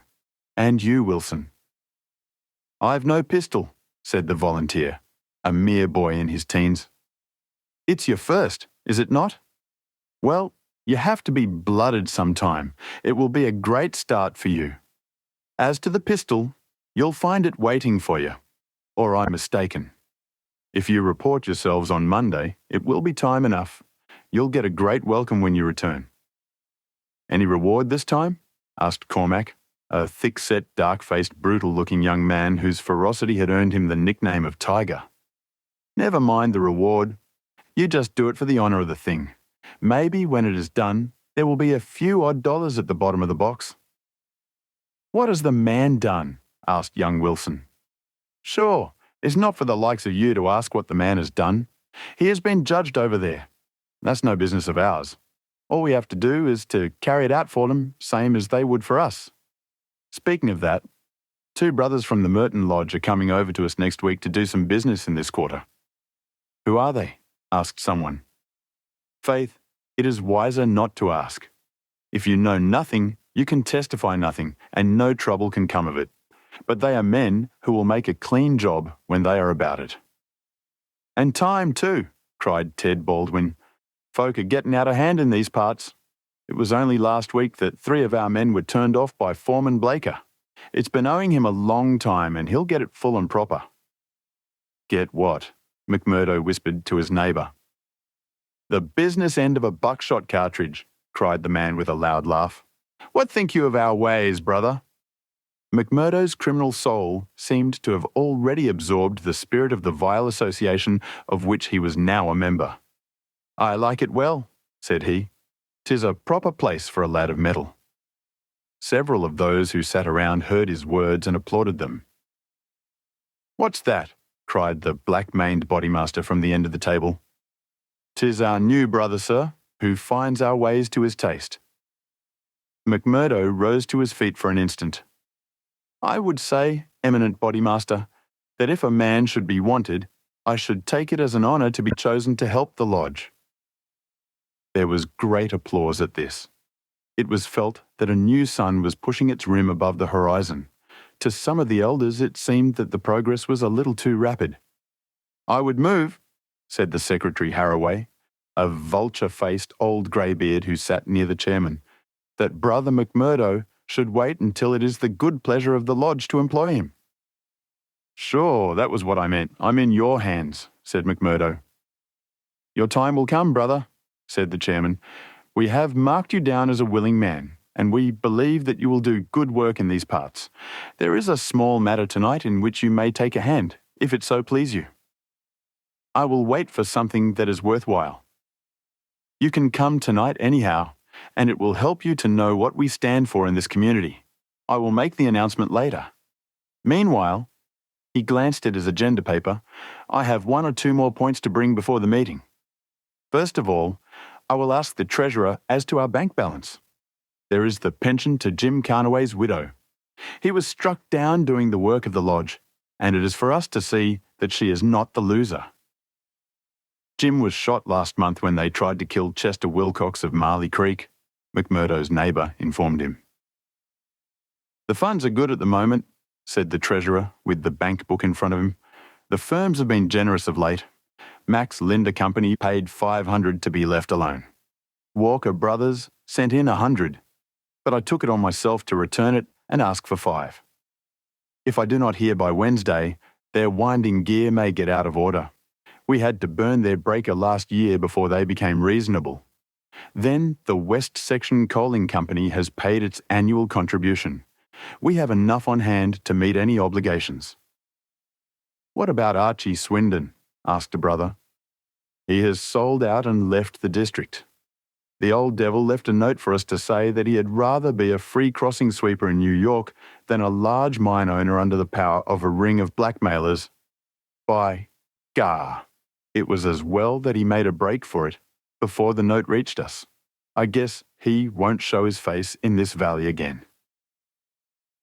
An elderly, clean-shaved man with a kindly face and a good brow rose from the end of the table which faced the chairman. Mr. Treasurer, he asked, may I ask who has bought the property of this man that we have driven out of the district? Yes, Brother Morris.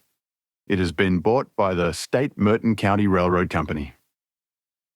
And who bought the mines of Todman and of Lee that came into the market in the same way last year? The same company, Brother Morris. And who bought the iron works of Manson and of Schumann and of Van Dare and of Atwood, which have all been given up of late? They were all bought by the West Gilmerton General Mining Company. I don't see, Brother Morris, said the chairman, that it matters to us who buys them, since they can't carry them out of the district. With all respect to you, eminent bodymaster, I think it may matter very much to us. This process has been going on now for 10 long years. We are gradually driving all the small men out of trade. What is the result? We find in their places great companies like the Railroad or the General Iron, who have their directors in New York or Philadelphia and care nothing for our threats. We can take it out of their local bosses, but it only means that others will be sent in their stead, and we are making it dangerous for ourselves. The small men could not harm us. They had not the money nor the power.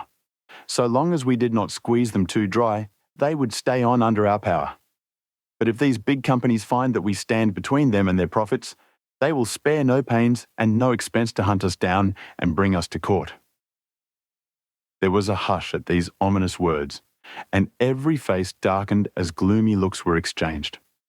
So omnipotent and unchallenged had they been, that the very thought that there was possible retribution in the background had been banished from their minds. And yet the idea struck a chill to the most reckless of them. "It is my advice," the speaker continued, "that we go easier upon the small men. On the day that they have all been driven out, the power of this society will have been broken. Unwelcome truths are not popular." There were angry cries as the speaker resumed his seat. McGinty rose with gloom upon his brow.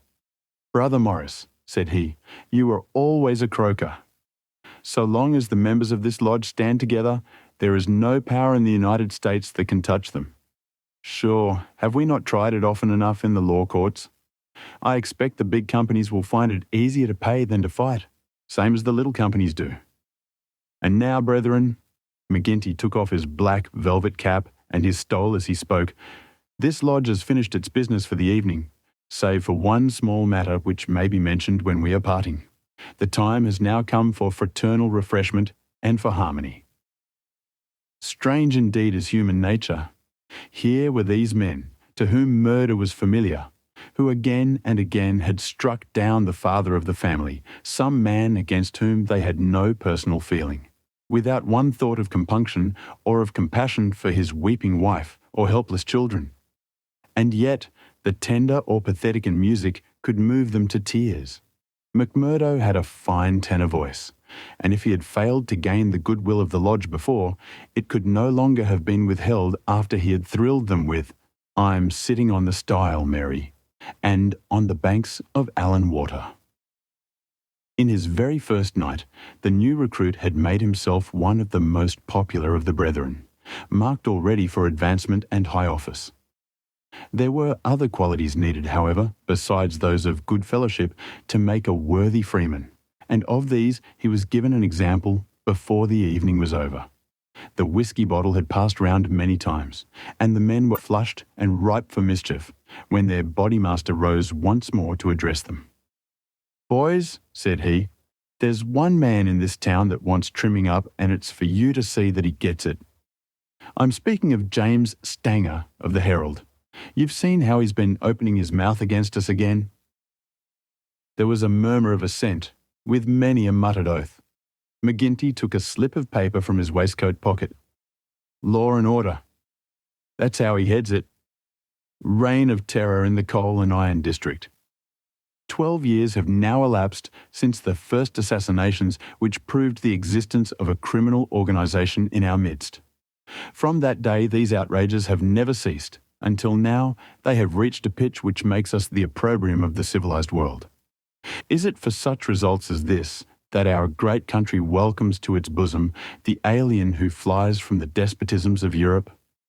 Is it that they shall themselves become tyrants over the very men who have given them shelter, and that a state of terrorism and lawlessness should be established under the very shadow of the sacred folds of the starry flag of freedom, which would raise horror in our minds if we read of it as existing under the most effete monarchy of the East? The men are known. The organisation is patent and public. How long are we to endure it? Can we forever live?" "Sure, I've read enough of the slush," cried the chairman, tossing the paper down upon the table. "That's what he says of us. The question I'm asking you is, what shall we say to him?" "Kill him," cried a dozen fierce voices. "I protest against that," said Brother Morris, the man of the good brow and shaved face. "I tell you, brethren, that our hand is too heavy in this valley, and that there will come a point where in self-defence every man will unite to crush us out. James Stanger is an old man. He is respected in the township and the district. His paper stands for all that is solid in the valley. If that man is struck down, there will be a stir through this state that will only end with our destruction. And how would they bring about our destruction, Mr. Standback? Cried McGinty. Is it by the police? Sure, half of them are in our pay, and half of them afraid of us. Or is it by the law courts and the judge? Haven't we tried that before now? And whatever came of it? There is a Judge Lynch that might try the case, said Brother Morris. A general shout of anger greeted the suggestion. I have but to raise my finger, cried McGinty, and I could put 200 men into this town that would clear it out from end to end. Then, suddenly raising his voice and bending his huge black brows into a terrible frown, see here, Brother Morris, I have my eye on you, and have had for some time. You've no heart yourself, and you try to take the heart out of others. It will be an ill day for you, Brother Morris, when your own name comes on our agenda paper, and I'm thinking that it's just there that I ought to place it. Morris had turned deadly pale, and his knees seemed to give way under him as he fell back into his chair. He raised his glass in his trembling hand and drank before he could answer. I apologize, eminent bodymaster, to you and to every brother in this lodge if I have said more than I should. I am a faithful member, you all know that, and it is my fear lest evil come to the lodge which makes me speak in anxious words. But I have greater trust in your judgment than in my own eminent bodymaster, and I promise you that I will not offend again. The bodymaster's scowl relaxed as he listened to the humble words. Very good, Brother Morris. It's myself that would be sorry if it were needful to give you a lesson. But, so long as I am in this chair, we shall be a united lodge in word and in deed. And now, boys, he continued, looking round at the company, I'll say this much, that if Stanger got his full deserts, there would be more trouble than we need ask for. These editors hang together, and every journal in the state would be crying out for police and troops. But I guess you can give him a pretty severe warning. Will you fix it, Brother Baldwin? Sure, said the young man eagerly. How many will you take? 6, and 2 to guard the door. You'll come, Gower, and you, Mansell, and you, Scanlon, and the 2 Willoughbys. I promised the new brother he should go, said the chairman. Ted Baldwin looked at McMurdo with eyes which showed that he had not forgotten nor forgiven. Well, he can come if he wants, he said in a surly voice. That's enough. The sooner we get to work, the better. The company broke up with shouts and yells and snatches of drunken song. The bar was still crowded with revellers, and many of the brethren remained there. The little band who had been told off for duty passed out into the street, proceeding in 2s and 3s along the sidewalk so as not to provoke attention.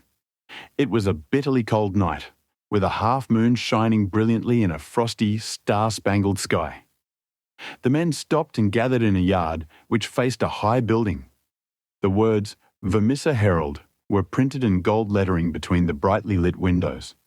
From within came the clanking of the printing press. Here you, said Baldwin to McMurdo. You can stand below at the door and see that the road is kept open for us.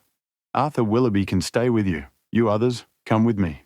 Have no fears, boys, for we have a dozen witnesses that we are in the Union Bar at this very moment.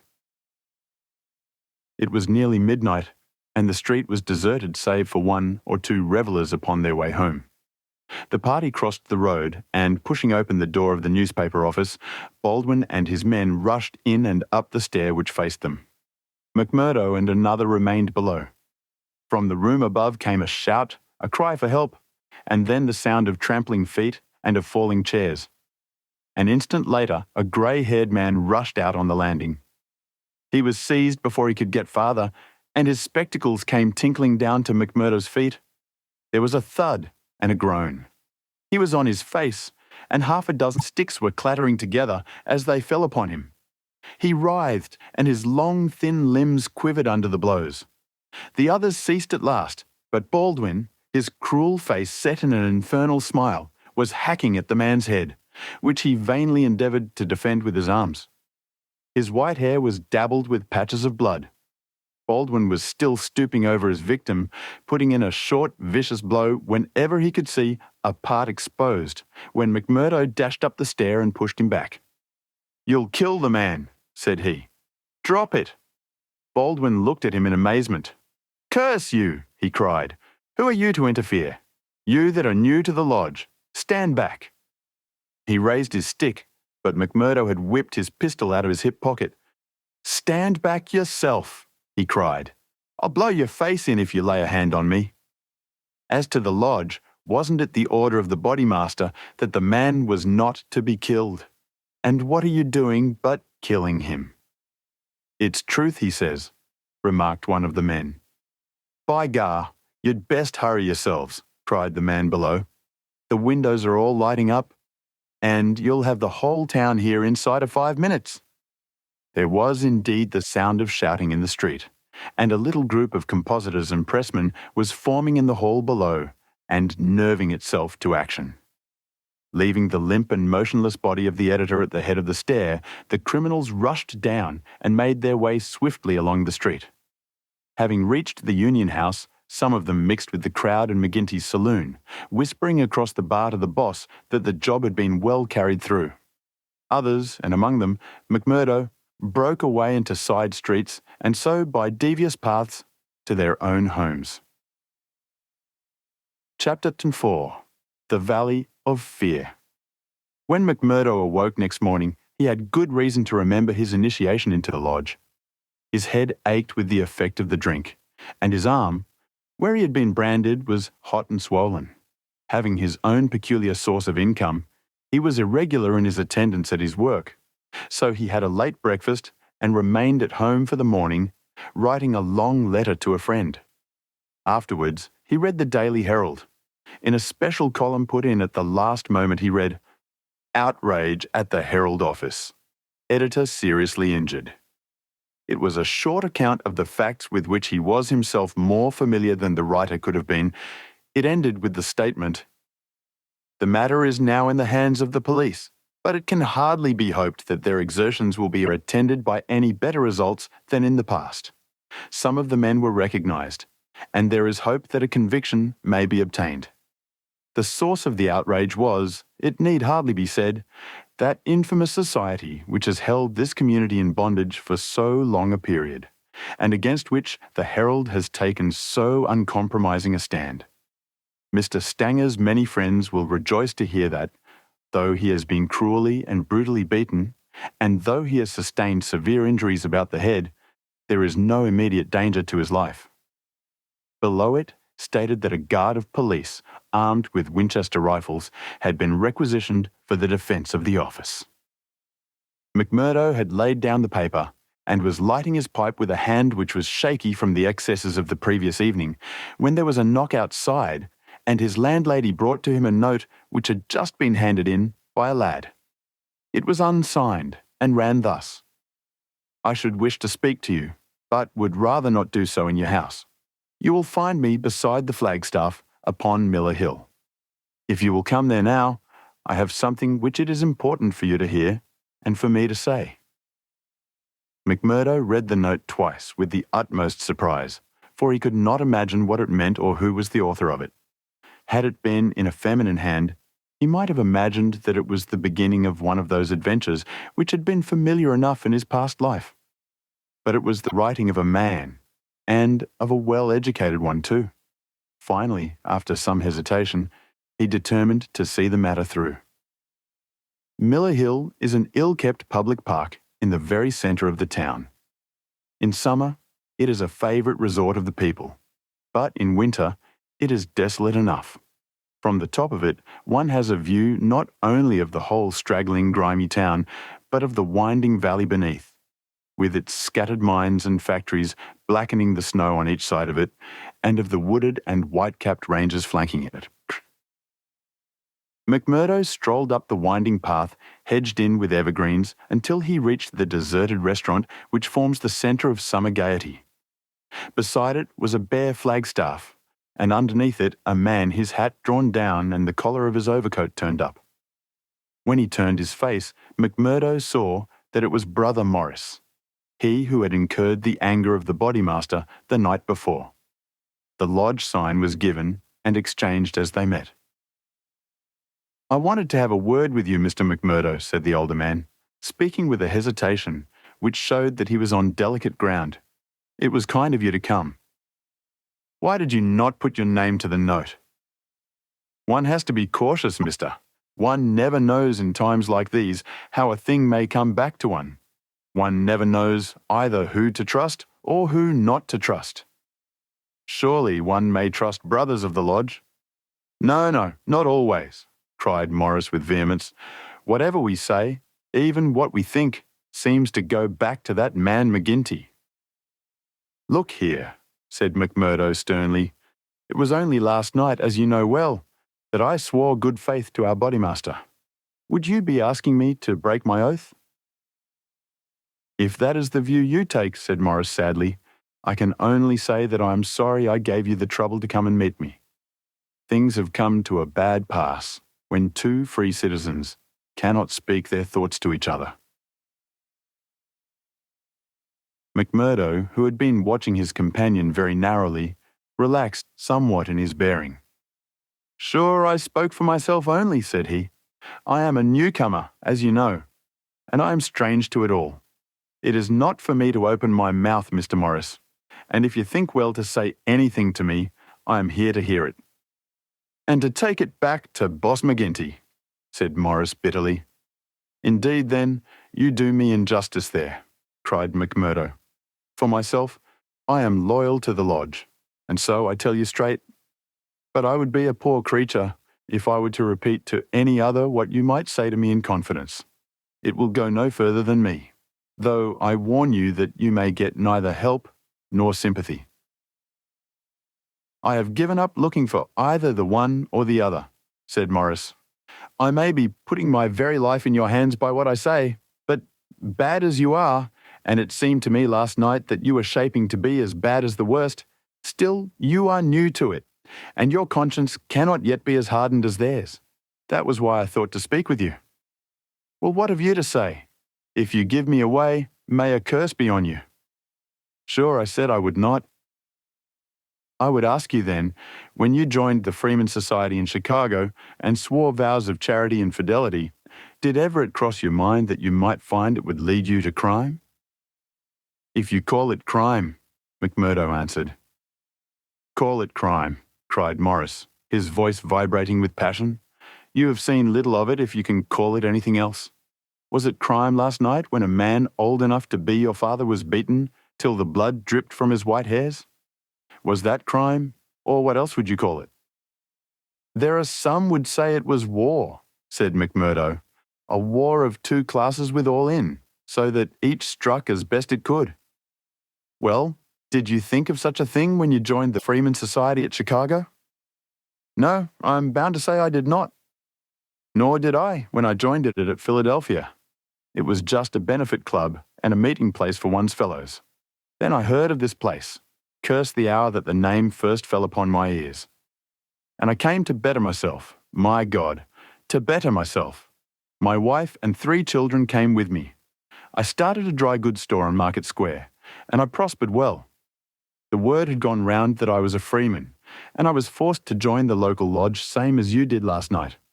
I've the badge of shame on my forearm and something worse branded on my heart.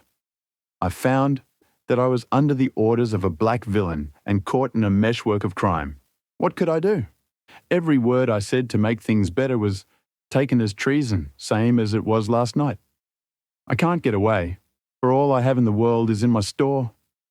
If I leave the society, I know well that it means murder to me, and God knows what to my wife and children. Oh man, it is awful, awful. He put his hands to his face, and his body shook with convulsive sobs. McMurdo shrugged his shoulders. You were too soft for the job, said he. You are the wrong sort for such work. I had a conscience and a religion, but they made me a criminal among them. I was chosen for a job. If I backed down, I knew well what would come to me. Maybe I'm a coward. Maybe it's the thought of my poor little woman and the children that makes me one. Anyhow, I went. I guess it will haunt me forever. It was a lonely house, 20 miles from here over the range yonder. I was told off for the door, same as you were last night. They could not trust me with the job. The others went in. When they came out, their hands were crimson to the wrists. As we turned away, a child was screaming out of the house behind us. It was a boy of 5 who had seen his father murdered. I nearly fainted with the horror of it, and yet I had to keep a bold and smiling face. For well I knew that if I did not, it would be out of my house that they would come next with their bloody hands, and it would be my little Fred that would be screaming for his father. But I was a criminal then, part sharer in a murder, lost forever in this world and lost also in the next. I am a good Catholic, but the priest would have no word with me when he heard I was a scourer and I'm excommunicated from my faith. That's how it stands with me. And I see you going down the same road, and I ask you what the end is to be. Are you ready to be a cold-blooded murderer also, or can we do anything to stop it?" "What would you do?" asked McMurdo abruptly. "You would not inform?" "God forbid," cried Morris. "Sure, the very thought would cost me my life." "That's well," said McMurdo. "I'm thinking that you are a weak man and that you make too much of the matter." "Too much? Wait till you have lived here longer. Look down the valley. See the cloud of 100 chimneys that overshadows it. I tell you that the cloud of murder hangs thicker and lower than that over the heads of the people. It is the valley of fear, the valley of death. The terror is in the hearts of the people from the dusk to the dawn. Wait, young man, and you will learn for yourself." "Well, I'll let you know what I think when I have seen more," said McMurdo carelessly. "What is very clear is that you are not the man for the place, and that the sooner you sell out, if you only get a dime a dollar for what the business is worth, the better it will be for you. What you have said is safe with me, but by gar, if I thought you were an informer—" No, cried Morris piteously. "Well, let it rest at that. I'll bear what you have said in mind, and maybe some day I'll come back to it. I expect you meant kindly by speaking to me like this. Now I'll be getting home." "One word before you go," said Morris. "We may have been seen together. They may want to know what we have spoken about." "Ah, that's well thought of. I offer you a clerkship in my store, and I refuse it. That's our business. Well, so long, Brother Morris, and may you find things go better with you in the future." That same afternoon, as McMurdo sat smoking, lost in thought beside the stove of his sitting room, the door swung open and its framework was filled with the huge figure of Boss McGinty. He passed the sign, and then, seating himself opposite to the young man, he looked at him steadily for some time, a look which was as steadily returned. "I'm not much of a visitor, Brother McMurdo," he said at last. "I guess I'm too busy over the folk that visit me, but I thought I'd stretch a point and drop down to see you in your own house." "I'm proud to see you here, counsellor," McMurdo answered heartily, bringing his whiskey bottle out of the cupboard. "It's an honour that I had not expected." "How's the arm?" asked the boss.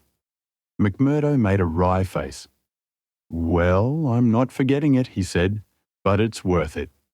"Yes, it's worth it," the other answered, "to those that are loyal and go through with it, and are a help to the lodge. What were you speaking to Brother Morris about on Miller Hill this morning?" The question came so suddenly that it was well that he had his answer prepared. He burst into a hearty laugh. "Morris didn't know I could earn a living here at home. He shan't know either, for he has got too much conscience for the likes of me, but he's a good-hearted old chap. It was his idea that I was at a loose end, and that he would do me a good turn by offering me a clerkship in a dry goods store." "Oh, that was it?" "Yes, that was it." "And you refused it?" "Sure. Couldn't I earn 10 times as much in my own bedroom with 4 hours' work?" "That's so. But I wouldn't get about too much with Morris." "Why not?"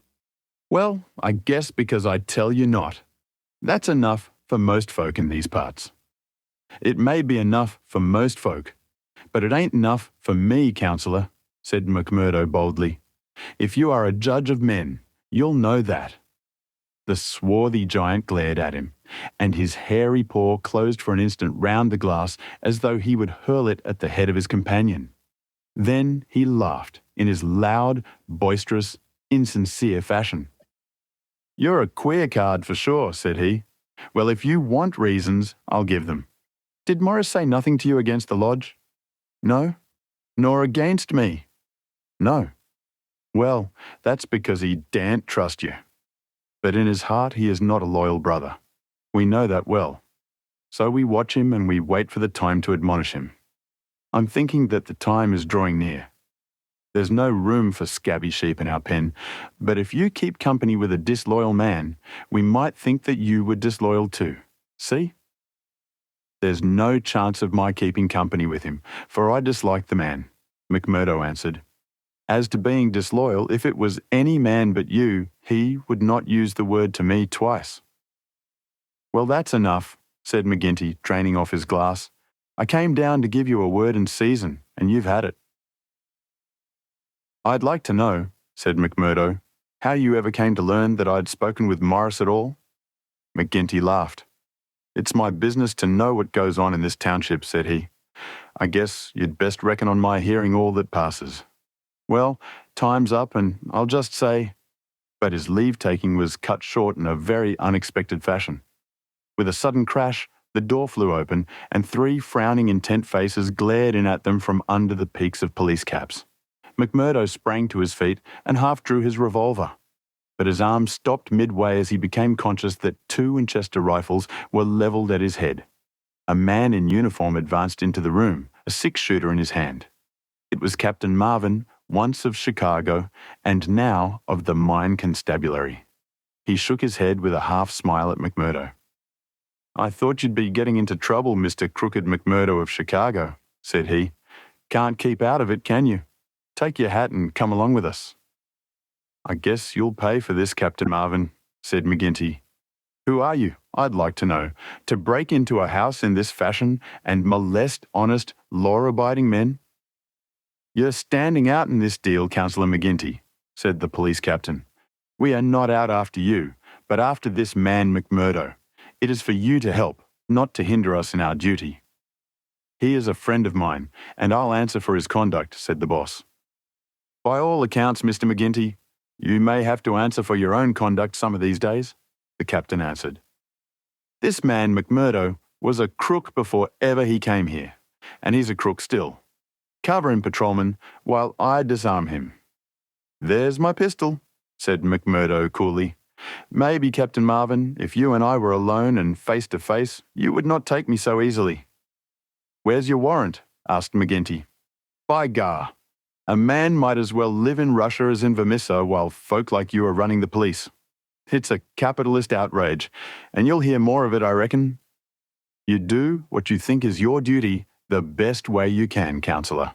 We'll look after ours. What am I accused of? Asked McMurdo. Of being concerned in the beating of old Editor Stanger at the Herald office. It wasn't your fault that it isn't a murder charge. Well, if that's all you have against him, cried McGinty with a laugh, you can save yourself a deal of trouble by dropping it right now. This man was with me in my saloon playing poker up to midnight, and I can bring a dozen to prove it. That's your affair, and I guess you can settle it in court tomorrow. Meanwhile, come on, McMurdo, and come quietly if you don't want a gun across your head.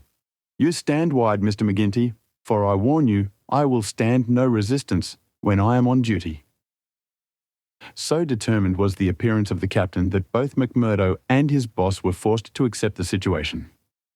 The latter managed to have a few whispered words with the prisoner before they parted. What about... He jerked his thumb upward to signify the coining plant. All right, whispered McMurdo, who had devised a safe hiding place under the floor.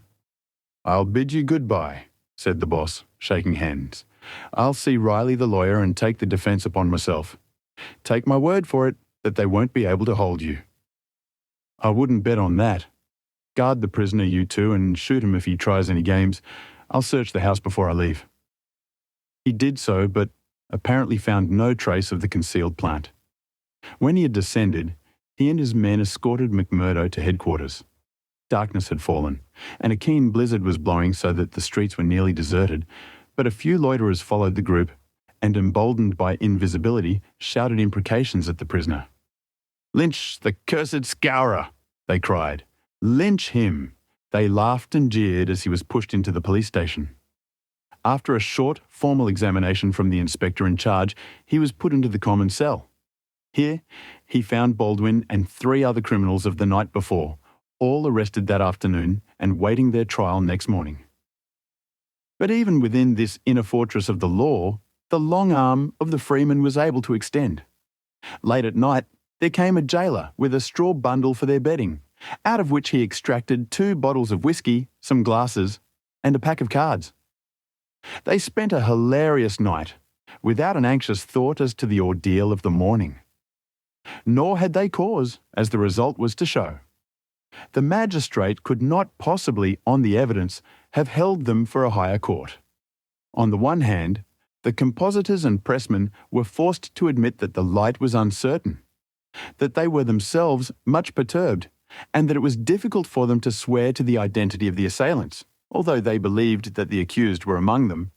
Cross-examined by the clever attorney who had been engaged by McGinty, they were even more nebulous in their evidence.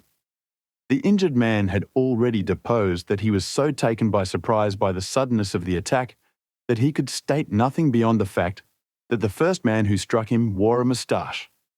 He added that he knew them to be scourers, since no one else in the community could possibly have any enmity to him, and he had long been threatened on account of his outspoken editorials. On the other hand, it was clearly shown by the united and unfaltering evidence of 6 citizens, including that high municipal official, Councillor McGinty, that the men had been at a card party at the Union House until an hour very much later than the commission of the outrage. Needless to say that they were discharged with something very near to an apology from the bench for the inconvenience to which they had been put, together with an implied censure of Captain Marvin and the police for their officious zeal. The verdict was greeted with loud applause by a court in which McMurdo saw many familiar faces. Brothers of the lodge smiled and waved. But there were others who sat with compressed lips and brooding eyes as the men filed out of the dock. One of them, a little, dark-bearded, resolute fellow, put the thoughts of himself and comrades into words as the ex-prisoners passed him. "You damned murderers," he said. "We'll fix you yet." Chapter 5. The Darkest Hour. If anything had been needed to give an impetus to Jack McMurdo's popularity among his fellows, it would have been his arrest and acquittal. That a man, on the very night of joining the lodge, should have done something which brought him before the magistrate was a new record in the annals of the society. Already he had earned the reputation of a good boon companion, a cheery reveller, and withal a man of high temper, who would not take an insult even from the all-powerful boss himself. But in addition to this, he impressed his comrades with the idea that among them all there was not one whose brain was so ready to devise a bloodthirsty scheme, or whose hand would be more capable of carrying it out. "He'll be the boy for the clean job," said the oldsters to one another, and waited their time until they could set him to his work. McGinty had instruments enough already, but he recognised that this was a supremely able one. He felt like a man holding a fierce bloodhound in leash. There were curs to do the smaller work, but some day he would slip this creature upon its prey. A few members of the lodge, Ted Baldwin among them, resented the rapid rise of the stranger and hated him for it, but they kept clear of him, for he was as ready to fight as to laugh. But if he gained favour with his fellows, there was another quarter, one which had become even more vital to him, in which he lost it. T. Shafter's father would have nothing more to do with him, nor would he allow him to enter the house. T. herself was too deeply in love to give him up altogether, and yet her own good sense warned her of what would come from a marriage with a man who was regarded as a criminal. One morning after a sleepless night she determined to see him, possibly for the last time, and make one strong endeavour to draw him from those evil influences which were sucking him down. She went to his house, as he had often begged her to do, and made her way into the room which he used as his sitting room. He was seated at a table, with his back turned and a letter in front of him. A sudden spirit of girlish mischief came over her. She was still only 19. He had not heard her when she pushed open the door. Now she tiptoed forward and laid her hand lightly upon his bended shoulders. If she had expected to startle him, she certainly succeeded, but only in turn to be startled herself. With a tiger spring he turned on her, and his right hand was feeling for her throat. At the same instant, with the other hand, he crumpled up the paper that lay before him. For an instant, he stood glaring. Then astonishment and joy took the place of the ferocity which had convulsed his features, a ferocity which had sent her shrinking back in horror as from something which had never before intruded into her gentle life. "It's you," said he, mopping his brow, "and to think that you should come to me, heart of my heart, and I should find nothing better to do than to want to strangle you. Come then, darling," and he held out his arms. "Let me make it up to you." But she had not recovered from that sudden glimpse of guilty fear which she had read in the man's face. All her woman's instinct told her that it was not the mere fright of a man who is startled. Guilt, that was it, guilt and fear. "What's come over you, Jack?" she cried. "Why were you so scared of me? Oh, Jack, if your conscience was at ease, you would not have looked at me like that." "Sure, I was thinking of other things. And when you came tripping so lightly on those fairy feet of yours—" No, it was more than that, Jack." Then a sudden suspicion seized her. "Let me see that letter you were writing." "Ah, Etty, I couldn't do that." Her suspicions became certainties. "It's to another woman," she cried. "I know it. Why else should you hold it from me? Was it to your wife that you were writing? How am I to know that you are not a married man? You, a stranger that nobody knows?" "I am not married, Etty. See now, I swear it. You're the only one woman on earth to me. By the cross of Christ, I swear it." He was so white with passionate earnestness that she could not but believe him. "Well then," she cried, "why will you not show me the letter?" "I'll tell you, Akushla," said he. "I'm under oath not to show it, and just as I wouldn't break my word to you, so I would keep it to those who hold my promise. It's the business of the lodge, and even to you it's secret. And if I was scared when a hand fell on me, can't you understand it? When it might have been the hand of a detective?" She felt that he was telling the truth. He gathered her into his arms and kissed away her fears and doubts. "Sit here by me, then. It's a queer throne for such a queen, but it's the best your poor lover can find. He'll do better for you some of these days, I'm thinking. Now, your mind is easy once again, is it not?" "How can it ever be at ease, Jack, when I know that you are a criminal among criminals? When I never know the day that I may hear you are in court for murder? McMurdo the Scourer.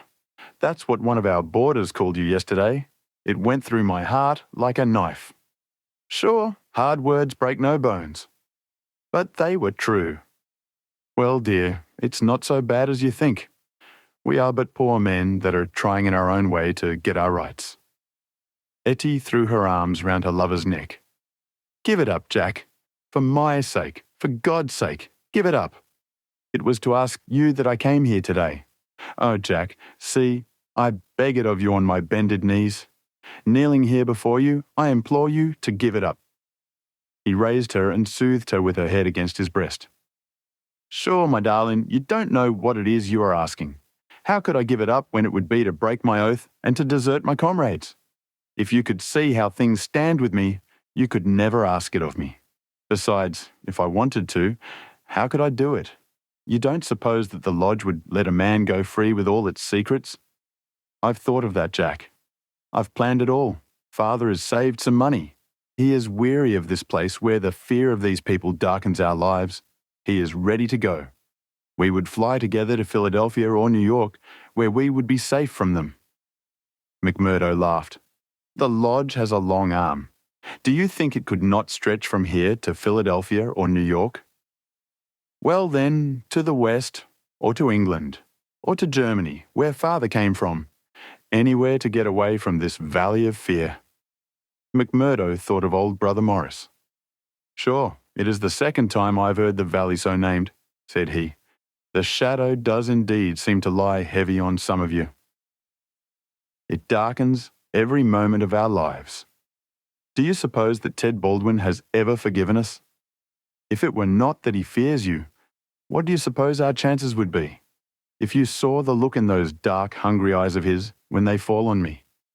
By gar, I'd teach him better manners if I caught him at it. But see here, little girl, I can't leave here. I can't. Take that from me, once and for all. But if you will leave me to find my own way, I will try to prepare a way of getting honourably out of it. There is no honour in such a matter. Well, well, it's just how you look at it.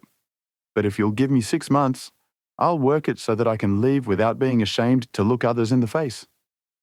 The girl laughed with joy. 6 months? She cried. Is it a promise? Well, it may be 7 or 8, but within a year at the furthest we will leave the valley behind us. It was the most that Etty could obtain, and yet it was something.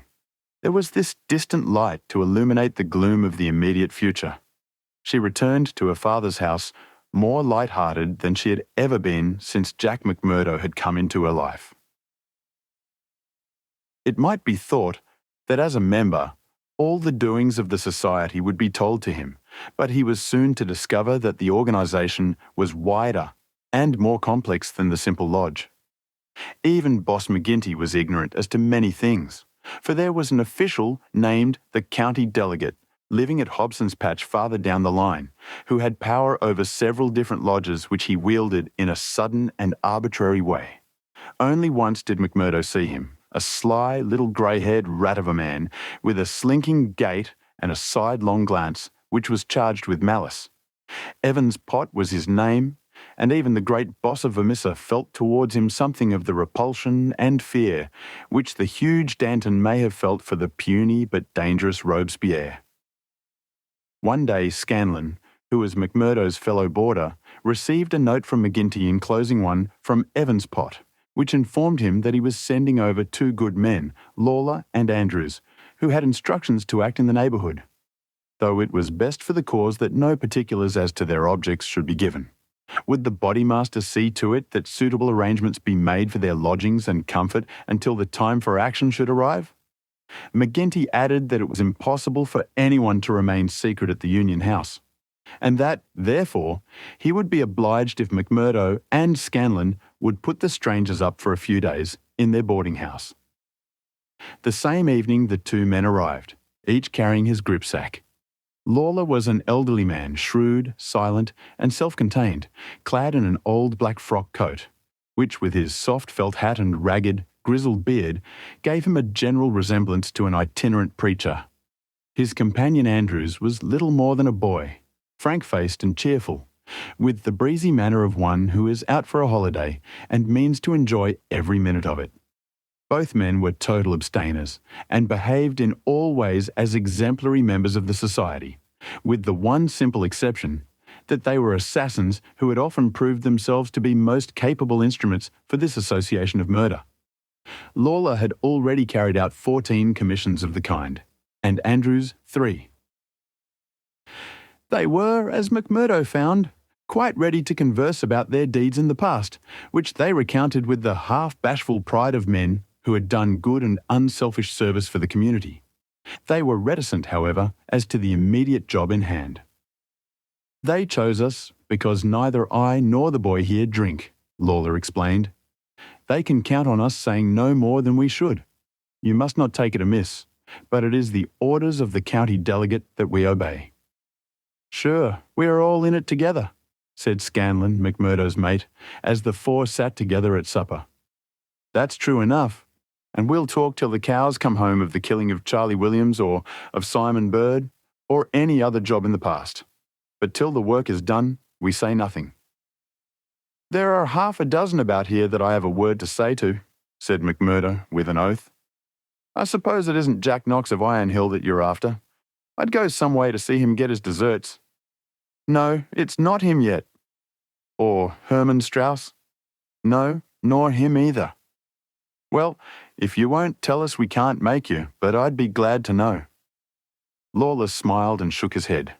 He was not to be drawn. In spite of the reticence of their guests, Scanlon and McMurdo were quite determined to be present at what they called the fun. When, therefore, at an early hour one morning, McMurdo heard them creeping down the stairs, he awakened Scanlon, and the 2 hurried on their clothes. When they were dressed, they found that the others had stolen out, leaving the door open behind them. It was not yet dawn, and by the light of the lamps they could see the 2 men some distance down the street. They followed them warily, treading noiselessly in the deep snow. The boarding house was near the edge of the town, and soon they were at the crossroads which is beyond its boundary. Here 3 men were waiting, with whom Lawler and Andrews held a short, eager conversation. Then they all moved on together. It was clearly some notable job which needed numbers. At this point, there are several trails which lead to various mines. The strangers took that which led to the Crow Hill, a huge business which was in strong hands, which had been able, thanks to their energetic and fearless New England manager, Josiah H. Dunn, to keep some order and discipline during the long reign of terror. Day was breaking now, and a line of workmen was slowly making their way, singly and in groups, along the blackened path. McMurdo and Scanlon strolled on with the others, keeping in sight of the men whom they followed. A thick mist lay over them, and from the heart of it there came the sudden scream of a steam whistle. It was the 10-minute signal before the cages descended and the day's labour began. When they reached the open space round the mine shaft, there were 100 miners waiting, stamping their feet and blowing on their fingers, for it was bitterly cold. The strangers stood in a little group under the shadow of the engine house. Scanlon and McMurdo climbed a heap of slag from which the whole scene lay before them. They saw the mine engineer, a great bearded Scotchman named Menzies, come out of the engine house and blow his whistle for the cages to be lowered. At the same instant, a tall, loose-framed young man with a clean-shaved, earnest face advanced eagerly towards the pit head. As he came forward, his eyes fell upon the group, silent and motionless, under the engine house. The men had drawn down their hats and turned up their collars to screen their faces. For a moment, the presentiment of death laid its cold hand upon the manager's heart. At the next, he had shaken it off and saw only his duty towards intrusive strangers. "Who are you?" he asked as he advanced. "What are you loitering there for?" There was no answer, but the lad Andrews stepped forward and shot him in the stomach. The 100 waiting miners stood as motionless and helpless as if they were paralysed. The manager clapped his 2 hands to the wound and doubled himself up. Then he staggered away. But another of the assassins fired, and he went down sidewise, kicking and clawing among a heap of clinkers. Menzies, the Scotchman, gave a roar of rage at the sight and rushed with an iron spanner at the murderers, but was met by 2 balls in the face which dropped him dead at their very feet. There was a surge forward of some of the miners and an inarticulate cry of pity and of anger, but a couple of the strangers emptied their 6-shooters over the heads of the crowd, and they broke and scattered, some of them rushing wildly back to their homes in Vermissa. When a few of the bravest had rallied and there was a return to the mine, the murderous gang had vanished in the mists of morning, without a single witness being able to swear to the identity of these men who in front of 100 spectators had wrought this double crime. Scanlon and McMurdo made their way back.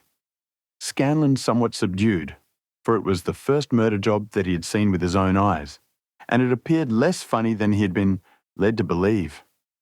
The horrible screams of the dead manager's wife pursued them as they hurried to the town. McMurdo was absorbed and silent, but he showed no sympathy for the weakening of his companion. "Sure, it is like a war," he repeated. "What is it but a war between us and them, and we hit back where we best can." There was high revel in the lodge room at the Union House that night, not only over the killing of the manager and engineer of the Crow Hill mine, which would bring this organisation into line with the other blackmailed and terror-stricken companies of the district, but also over a distant triumph which had been wrought by the hands of the lodge itself. It would appear that when the county delegate had sent over 5 good men to strike a blow in Vermissa, he had demanded that in return 3 Vermissa men should be secretly selected and sent across to kill William Hales of Stake Royal, one of the best-known and most popular mine owners in the Gilmerton district, a man who was believed not to have an enemy in the world, for he was in all ways a model employer. He had insisted, however, upon efficiency in the work, and had therefore paid off certain drunken and idle employees who were members of the all-powerful society. Coffin notices hung outside his door had not weakened his resolution, and so in a free, civilized country, he found himself condemned to death. The execution had now been duly carried out. Ted Baldwin, who sprawled now in the seat of honour beside the bodymaster, had been chief of the party. His flushed face and glazed, bloodshot eyes told of sleeplessness and drink. He and his two comrades had spent the night before among the mountains. They were unkempt and weather-stained, but no heroes, returning from a forlorn hope, could have had a warmer welcome from their comrades. The story was told and retold amid cries of delight and shouts of laughter. They had waited for their man as he drove home at nightfall, taking their station at the top of a steep hill, where his horse must be at a walk. He was so furred to keep out the cold that he could not lay his hand on his pistol. They had pulled him out and shot him again and again. He had screamed for mercy. The screams were repeated for the amusement of the lodge. "Let's hear again how he squealed," they cried. None of them knew the man, but there is eternal drama in a killing, and they had shown the scourers of Gilmerton that the Vermissa men were to be relied upon. There had been one contretemps, for a man and his wife had driven up while they were still emptying their revolvers into the silent body. It had been suggested that they should shoot them both, but they were harmless folk who were not connected with the mines, so they were sternly bidden to drive on and keep silent, lest a worse thing befall them. And so the blood-mottled figure had been left as a warning to all such hard-hearted employers, and the three noble avengers had hurried off into the mountains, where unbroken nature comes down to the very edge of the furnaces and the slag heaps. Here they were, safe and sound, their work well done, and the plaudits of their companions in their ears. It had been a great day for the scourers. The shadow had fallen even darker over the valley. But as the wise general chooses the moment of victory in which to redouble his efforts, so that his foes may have no time to steady themselves after disaster, so Boss McGinty, looking out upon the scene of his operations with his brooding and malicious eyes, had devised a new attack upon those who opposed him. That very night, as the half-drunken company broke up, he touched McMurdo on the arm and led him aside into that inner room where they had their first interview. "See here, my lad," said he, "I've got a job that's worthy of you at last. You'll have the doing of it in your own hands." "Proud I am to hear it," McMurdo answered. "You can take 2 men with you, Manders and Riley. They've been warned for service. We'll never be right in this district until Chester Wilcox has been settled, and you'll have the thanks of every lodge in the coalfields if you can down him. I'll do my best anyhow. Who is he, and where shall I find him?" McGinty took his eternal half-chewed, half-smoked cigar from the corner of his mouth and proceeded to draw a rough diagram on a page torn from his notebook. "He's the chief foreman of the Iron Dyke Company. He's a hard citizen, an old colour sergeant of the war, all scars and grizzle. We've had 2 tries at him, but had no luck, and Jim Carnaway lost his life over it. Now it's for you to take it over. That's the house. All alone at the Iron Dyke crossroad, same as you see here on the map, without another within earshot. It's no good by day.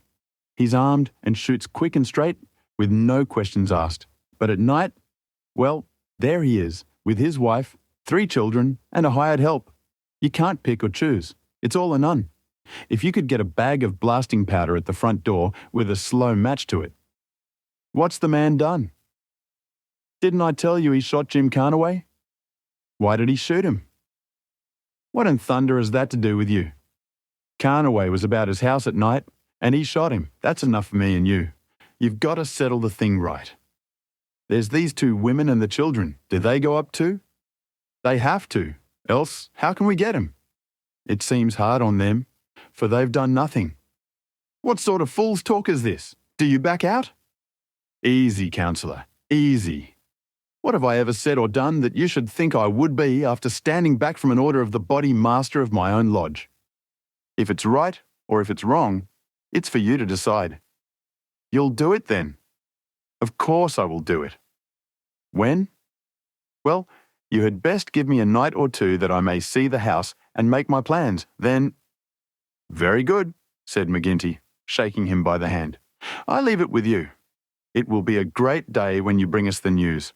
It's just the last stroke that will bring them all to their knees. McMurdo thought long and deeply over the commission which had been so suddenly placed in his hands. The isolated house in which Chester Wilcox lived was about 5 miles off in an adjacent valley. That very night, he started off all alone to prepare for the attempt. It was daylight before he returned from his reconnaissance. Next day, he interviewed his 2 subordinates, Manders and Riley, reckless youngsters who were as elated as if it were a deer hunt. 2 nights later, they met outside the town, all 3 armed, and one of them carrying a sack stuffed with the powder which was used in the quarries. It was 2 in the morning before they came to the lonely house. The night was a windy one, with broken clouds drifting swiftly across the face of a 3/4 moon. They had been warned to be on their guard against bloodhounds, so they moved forward cautiously, with their pistols cocked in their hands. But there was no sound save the howling of the wind, and no movement but the swaying branches above them. McMurdo listened at the door of the lonely house, but all was still within. Then he leaned the powder bag against it, ripped a hole in it with his knife, and attached the fuse. When it was well alight, he and his 2 companions took to their heels, and were some distance off, safe and snug in a sheltering ditch, before the shattering roar of the explosion, with the low, deep rumble of the collapsing building, told them that their work was done. No cleaner job had ever been carried out in the blood-stained annals of the society. But alas, that work so well organised and boldly carried out should all have gone for nothing. Warned by the fate of the various victims, and knowing that he was marked down for destruction, Chester Wilcox had moved himself and his family only the day before to some safer and less known quarters, where a guard of police should watch over them. It was an empty house which had been torn down by the gunpowder, and the grim old colour sergeant of the war was still teaching discipline to the miners of Iron Dyke. "Leave him to me," said McMurdo. "He's my man, and I'll get him sure if I have to wait a year for him." A vote of thanks and confidence was passed in full lodge, and so for the time the matter ended. When a few weeks later it was reported in the papers that Wilcox had been shot at from an ambuscade, it was an open secret that McMurdo was still at work upon his unfinished job. Such were the methods of the Society of Freemen, and such were the deeds of the Scourers by which they spread their rule of fear over the great and rich district which was for so long a period haunted by their terrible presence. Why should these pages be stained by further crimes? Have I not said enough to show the men and their methods? These deeds are written in history, and there are records wherein one may read the details of them. There one may learn of the shooting of policemen Hunt and Evans because they had ventured to arrest 2 members of the society. A double outrage planned at the Vermissa Lodge and carried out in cold blood upon 2 helpless and disarmed men. There also one may read of the shooting of Mrs. Larby when she was nursing her husband, who had been beaten almost to death by orders of Boss McGinty. The killing of the elder Jenkins, shortly followed by that of his brother, the mutilation of James Murdoch, the blowing up of the Staphouse family, and the murder of the Stendals all followed hard upon one another in the same terrible winter. Darkly, the shadow lay upon the valley of fear. The spring had come with running brooks and blossoming trees. There was hope for all nature bound so long in an iron grip. But nowhere was there any hope for the men and women who lived under the yoke of the terror. Never had the cloud above them been so dark and hopeless as in the early summer of the year 1875. Chapter 6. Danger. It was the height of the reign of terror. McMurdo, who had already been appointed inner deacon, with every prospect of some day succeeding McGinty as bodymaster, was now so necessary to the counsels of his comrades that nothing was done without his help and advice. The more popular he became, however, with the freemen, the blacker were the scowls which greeted him as he passed along the streets of Vermissa. In spite of their terror, the citizens were taking heart to band themselves together against their oppressors. Rumours had reached the lodge of secret gatherings in the Herald office, and to hear of it, Morris drank, and his white face took a tinge of colour. "I can tell it to you all in one sentence," said he. "There's a detective on our trail." McMurdo stared at him in astonishment. "Why, man, you're crazy," he said.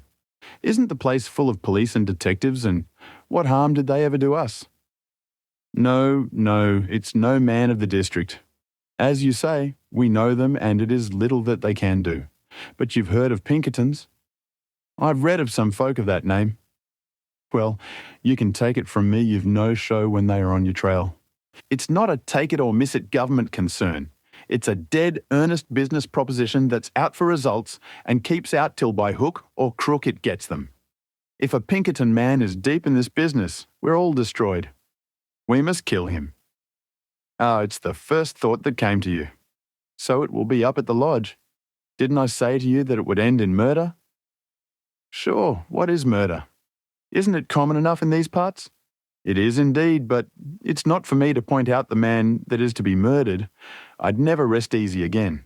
And yet it's our own necks that may be at stake. In God's name, what shall I do? He rocked to and fro in his agony of indecision. But his words had moved McMurdo deeply.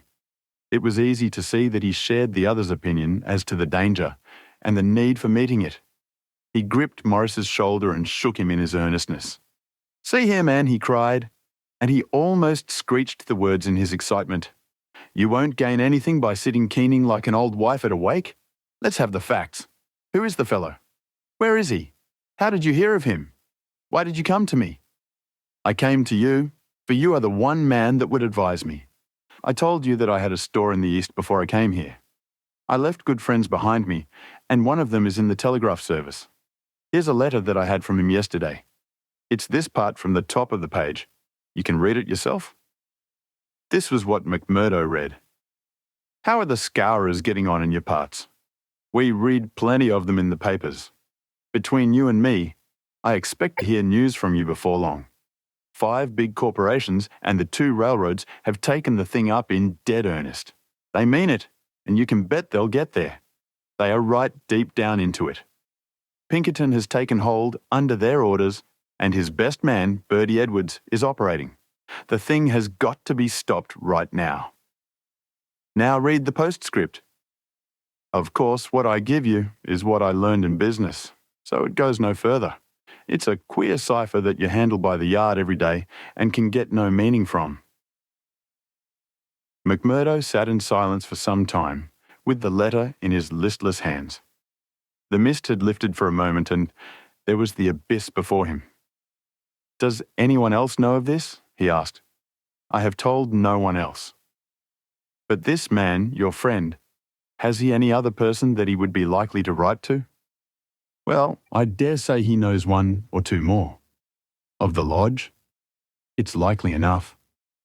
I was asking because it is likely that he may have given some description of this fellow Bertie Edwards. Then we could get on his trail."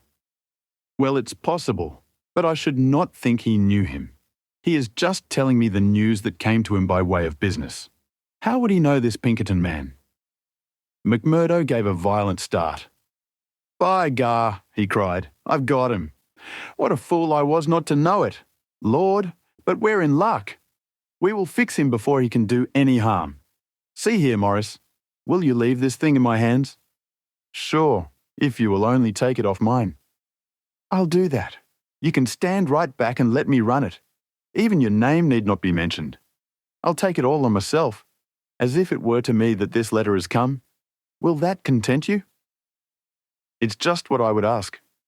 "Then leave it at that, and keep your head shut. Now I'll get down to the lodge, and we'll soon make old man Pinkerton sorry for himself. You wouldn't kill this man? The less you know, friend Morris, the easier your conscience will be, and the better you will sleep. Ask no questions, and let these things settle themselves. I have hold of it now." Morris shook his head sadly as he left. "I feel that his blood is on my hands," he groaned. "Self-protection is no murder anyhow," said McMurdo, smiling grimly. "It's him or us. I guess this man would destroy us all if we left him long in the valley.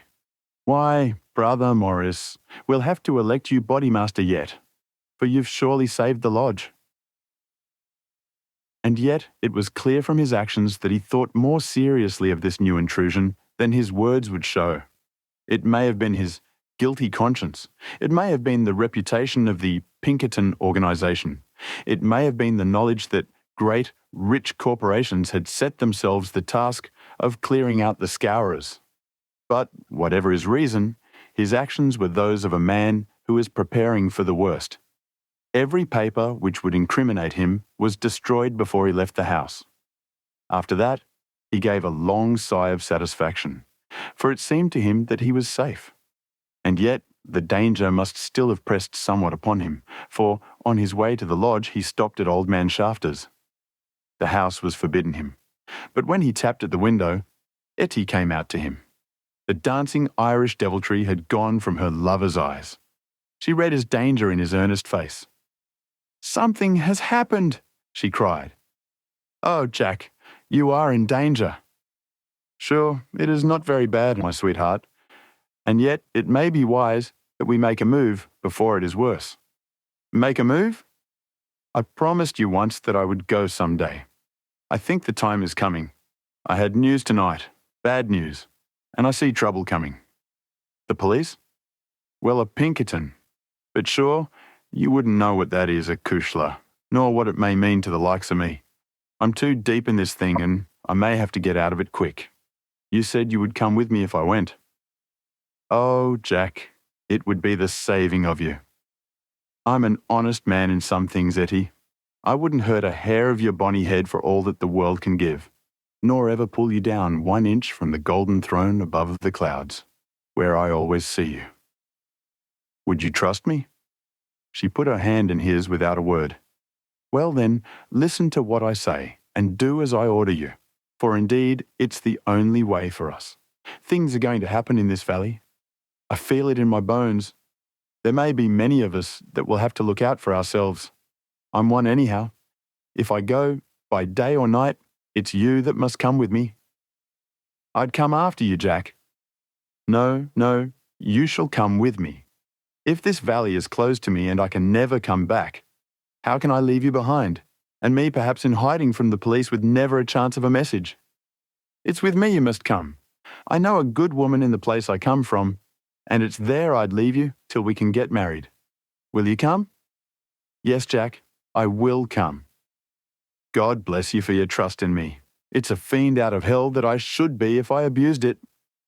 Now, mark you, Etty, it will be just a word to you, and when it reaches you, you will drop everything and come right down to the waiting room at the depot and stay there till I come for you." "Day or night, I'll come at the word, Jack." Somewhat eased in mind, now that his own preparations for escape had been begun, McMurdo went on to the lodge.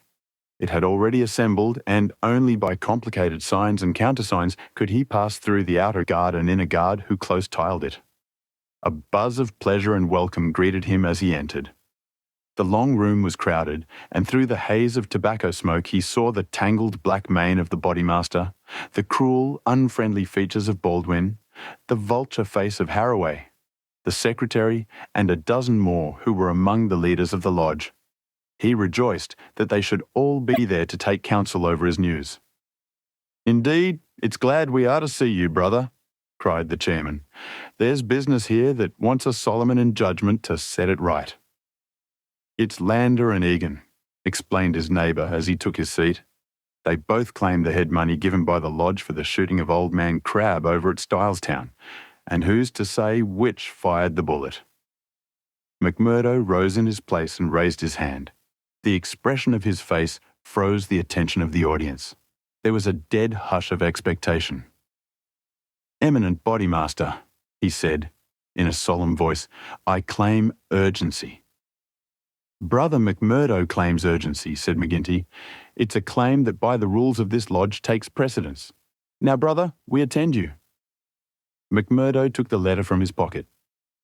"Eminent Bodymaster and brethren," he said, "I am the bearer of ill news this day, but it is better that it should be known and discussed than that a blow should fall upon us without warning, which would destroy us all. I have information that the most powerful and richest organizations in this state have bound themselves together for our destruction, and that at this very moment there is a Pinkerton detective, one Bertie Edwards, at work in the valley, collecting the evidence which may put a rope round the necks of many of us, and send every man in this room into a felon's cell. That is the situation for the discussion of which I have made a claim of urgency." There was a dead silence in the room. It was broken by the chairman. "What is your evidence for this, Brother McMurdo?" he asked. "It is in this letter which has come into my hands," said McMurdo. He read the passage aloud. "It is a matter of honour with me that I can give no further particulars about the letter, nor put it into your hands. But I assure you that there is nothing else in it which can affect the interests of the lodge. I put the case before you as it has reached me." "Let me say, Mr. Chairman," said one of the older brethren, "that I have heard of Bertie Edwards, and that he has the name of being the best man in the Pinkerton service." "Does anyone know him by sight?" asked McGinty. "Yes," said McMurdo, "I do." There was a murmur of astonishment through the hall. "I believe we hold him in the hollow of our hands," he continued with an exulting smile upon his face. "If we act quickly and wisely, we can cut this thing short. If I have your confidence and your help, it is little that we have to fear. What have we to fear anyhow? What can he know of our affairs? You might say so if all were as stanch as you, counsellor, but this man has all the millions of the capitalists at his back. Do you think there is no weaker brother among all our lodges that could not be bought? He will get at our secrets, maybe has got them already. There's only one sure cure." "That he never leaves the valley," said Baldwin. McMurdo nodded. "Good for you, Brother Baldwin," he said. "You and I have had our differences, but you have said the true word tonight. Where is he then? Where shall we know him?" "Eminent Bodymaster," said McMurdo earnestly, "I would put it to you that this is too vital a thing for us to discuss in open lodge. God forbid that I should throw a doubt on anyone here. But if so much as a word of gossip got to the ears of this man, there would be an end of any chance of our getting him. I would ask the lodge to choose a trusty committee. Mr. Chairman, yourself, if I might suggest it, and Brother Baldwin here, and 5 more. Then I can talk freely of what I know and of what I advise should be done." The proposition was at once adopted and the committee chosen. Besides the chairman and Baldwin, there were the vulture-faced secretary, Harraway, Tiger Cormac, the brutal young assassin, Carter, the treasurer, and the brothers Willoughby, fearless and desperate men who would stick at nothing. The usual revelry of the lodge was short and subdued, for there was a cloud upon the men's spirits, and many there for the first time began to see the cloud of avenging law drifting up in that serene sky under which they had dwelt so long. The horrors they had dealt out to others had been so much a part of their settled lives that the thought of retribution had become a remote one, and so seemed the more startling now that it came so closely upon them. They broke up early and left their leaders to their counsel. "Now, McMurdo," said McGinty when they were alone. The 7 men sat frozen in their seats. "I said just now that I knew Bertie Edwards," McMurdo explained. "I need not tell you that he is not here under that name. He's a brave man, but not a crazy one. He passes under the name of Steve Wilson, and he is lodging at Hobson's Patch." "How do you know this?" "Because I fell into talk with him.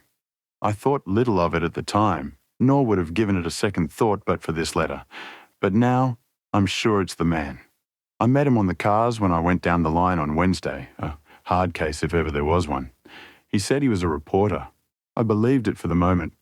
Wanted to know all he could about the Scourers and what he called the outrages for a New York paper. Asked me every kind of question so as to get something.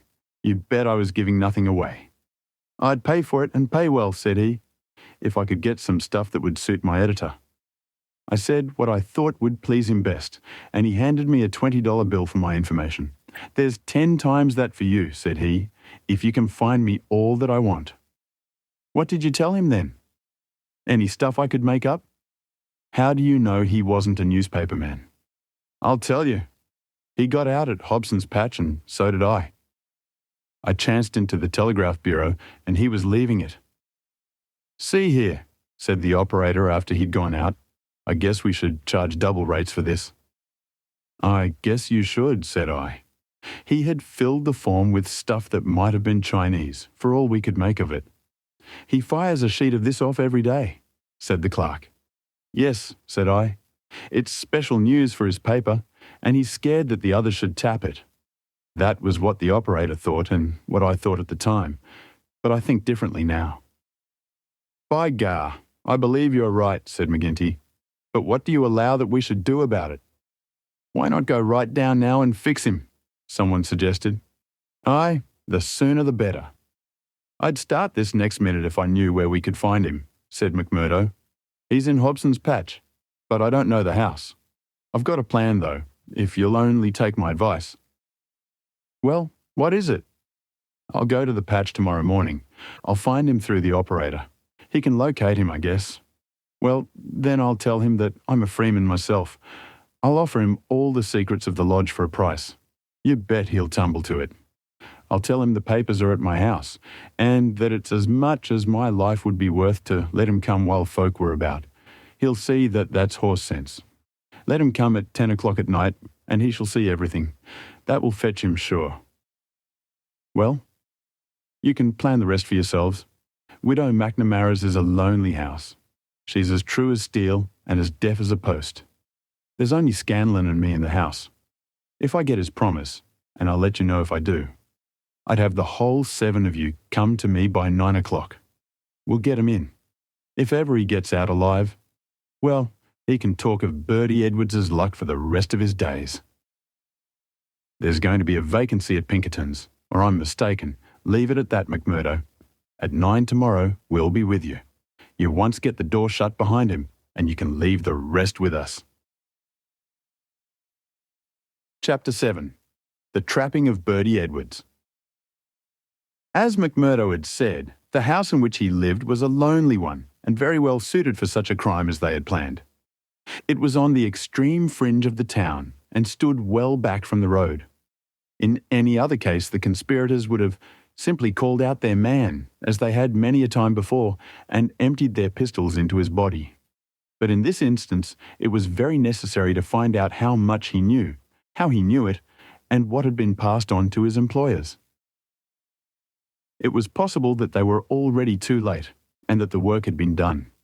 If that was indeed so, they could at least have their revenge upon the man who had done it.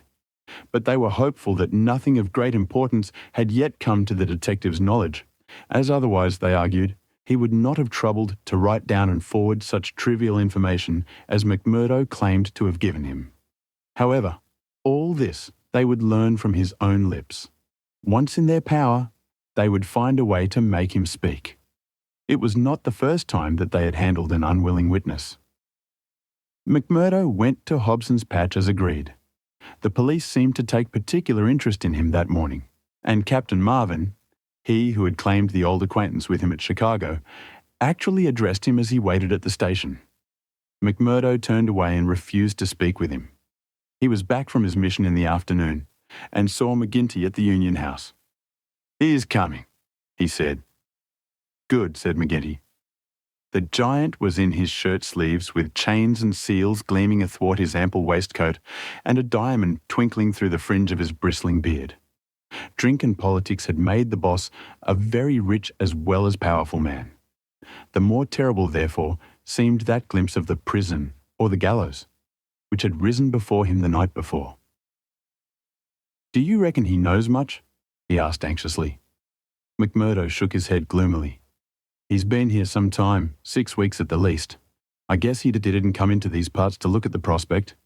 If he has been working among us all that time with the railroad money at his back, I should expect that he has got results, and that he has passed them on." "There's not a weak man in the lodge," cried McGinty. "True as steel, every man of them. And yet, by the Lord, there is that skunk Morris. What about him? If any man gives us away, it would be he. I've a mind to send a couple of the boys round before evening to give him a beating up and see what they can get from him." "Well, there would be no harm in that," McMurdo answered.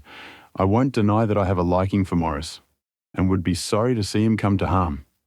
He has spoken to me once or twice over lodge matters, and though he may not see them the same as you or I, he never seemed the sort that squeals.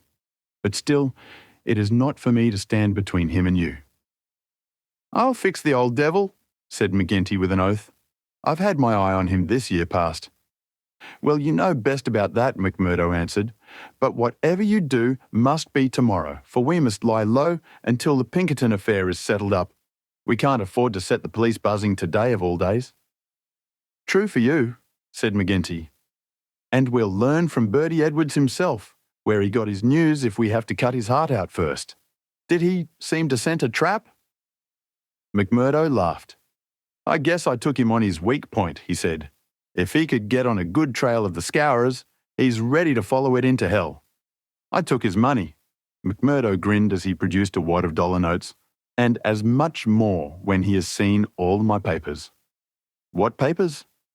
"Well, there are no papers, but I filled him up about constitutions and books of rules and forms of membership. He expects to get right down to the end of everything before he leaves."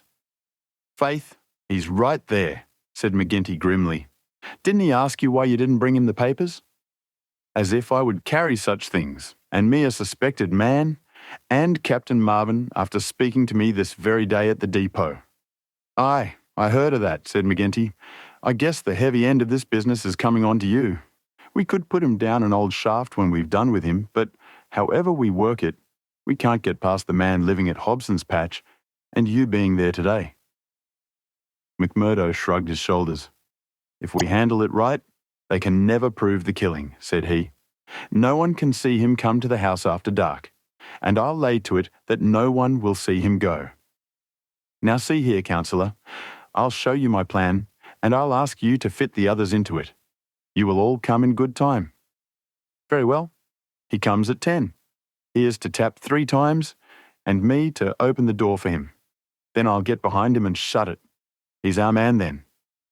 That's all easy and plain." "Yes.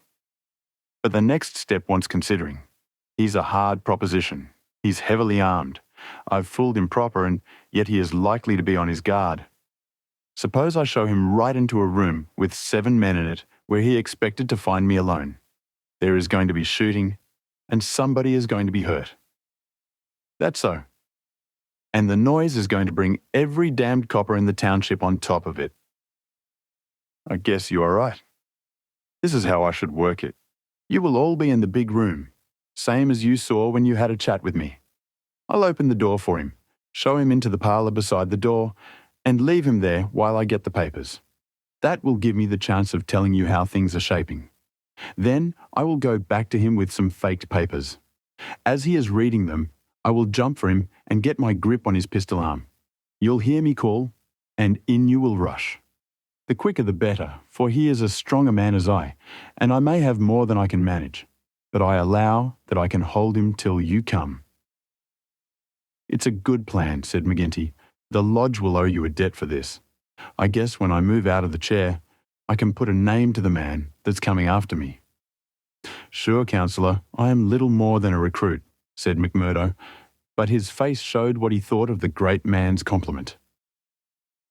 When he had returned home, he made his own preparations for the grim evening in front of him. First he cleaned, oiled, and loaded his Smith Wesson revolver.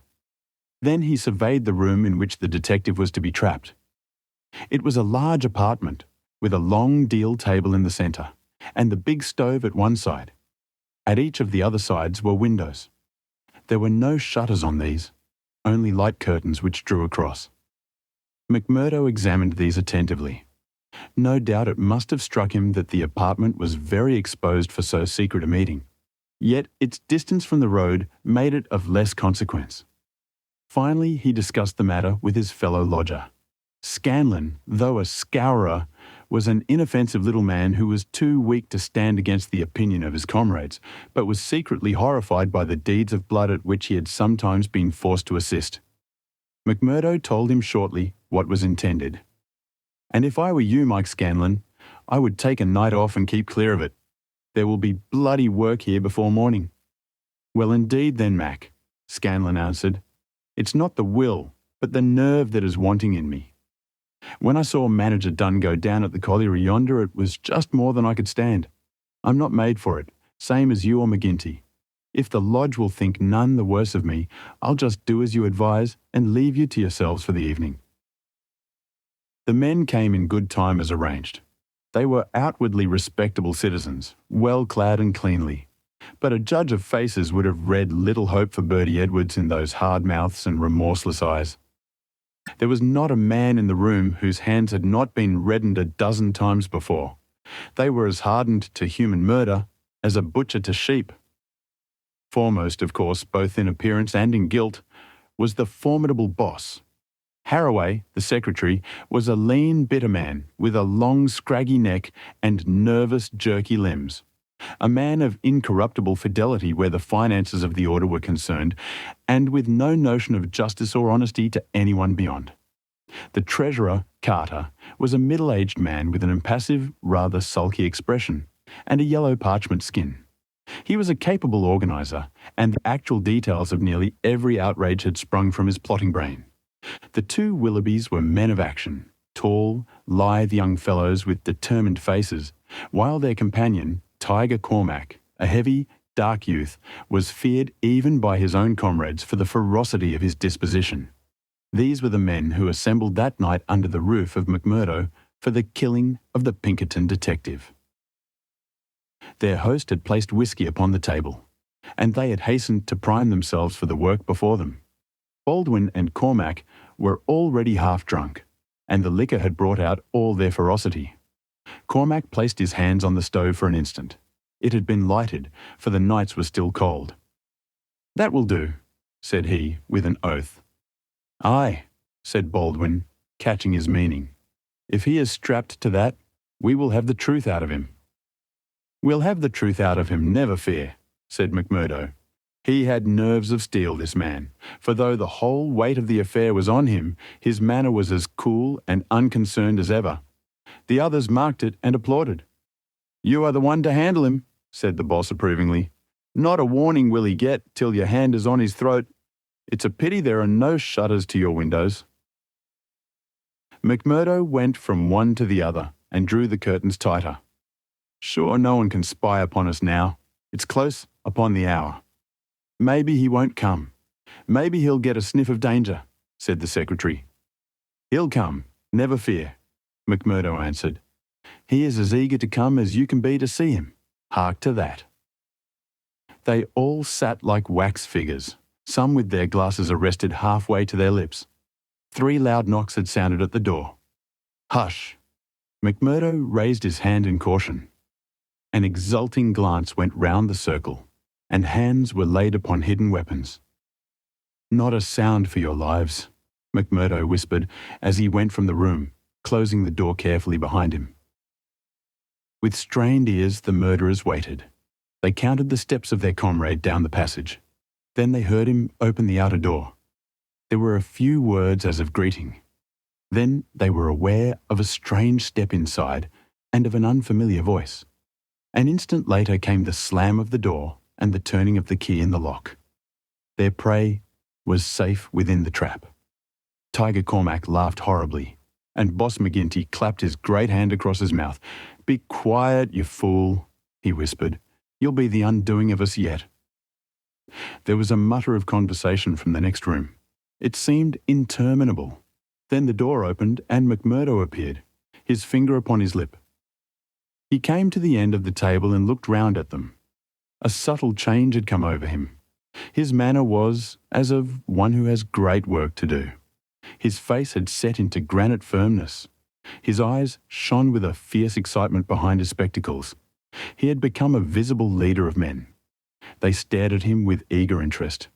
But he said nothing. Still with the same singular gaze, he looked from man to man. "Well," cried Boss McGinty at last, "is he here?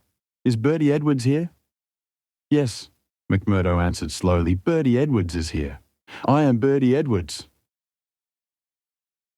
There were 10 seconds after that brief speech during which the room might have been empty, so profound was the silence. The hissing of a kettle upon the stove rose sharp and strident to the ear.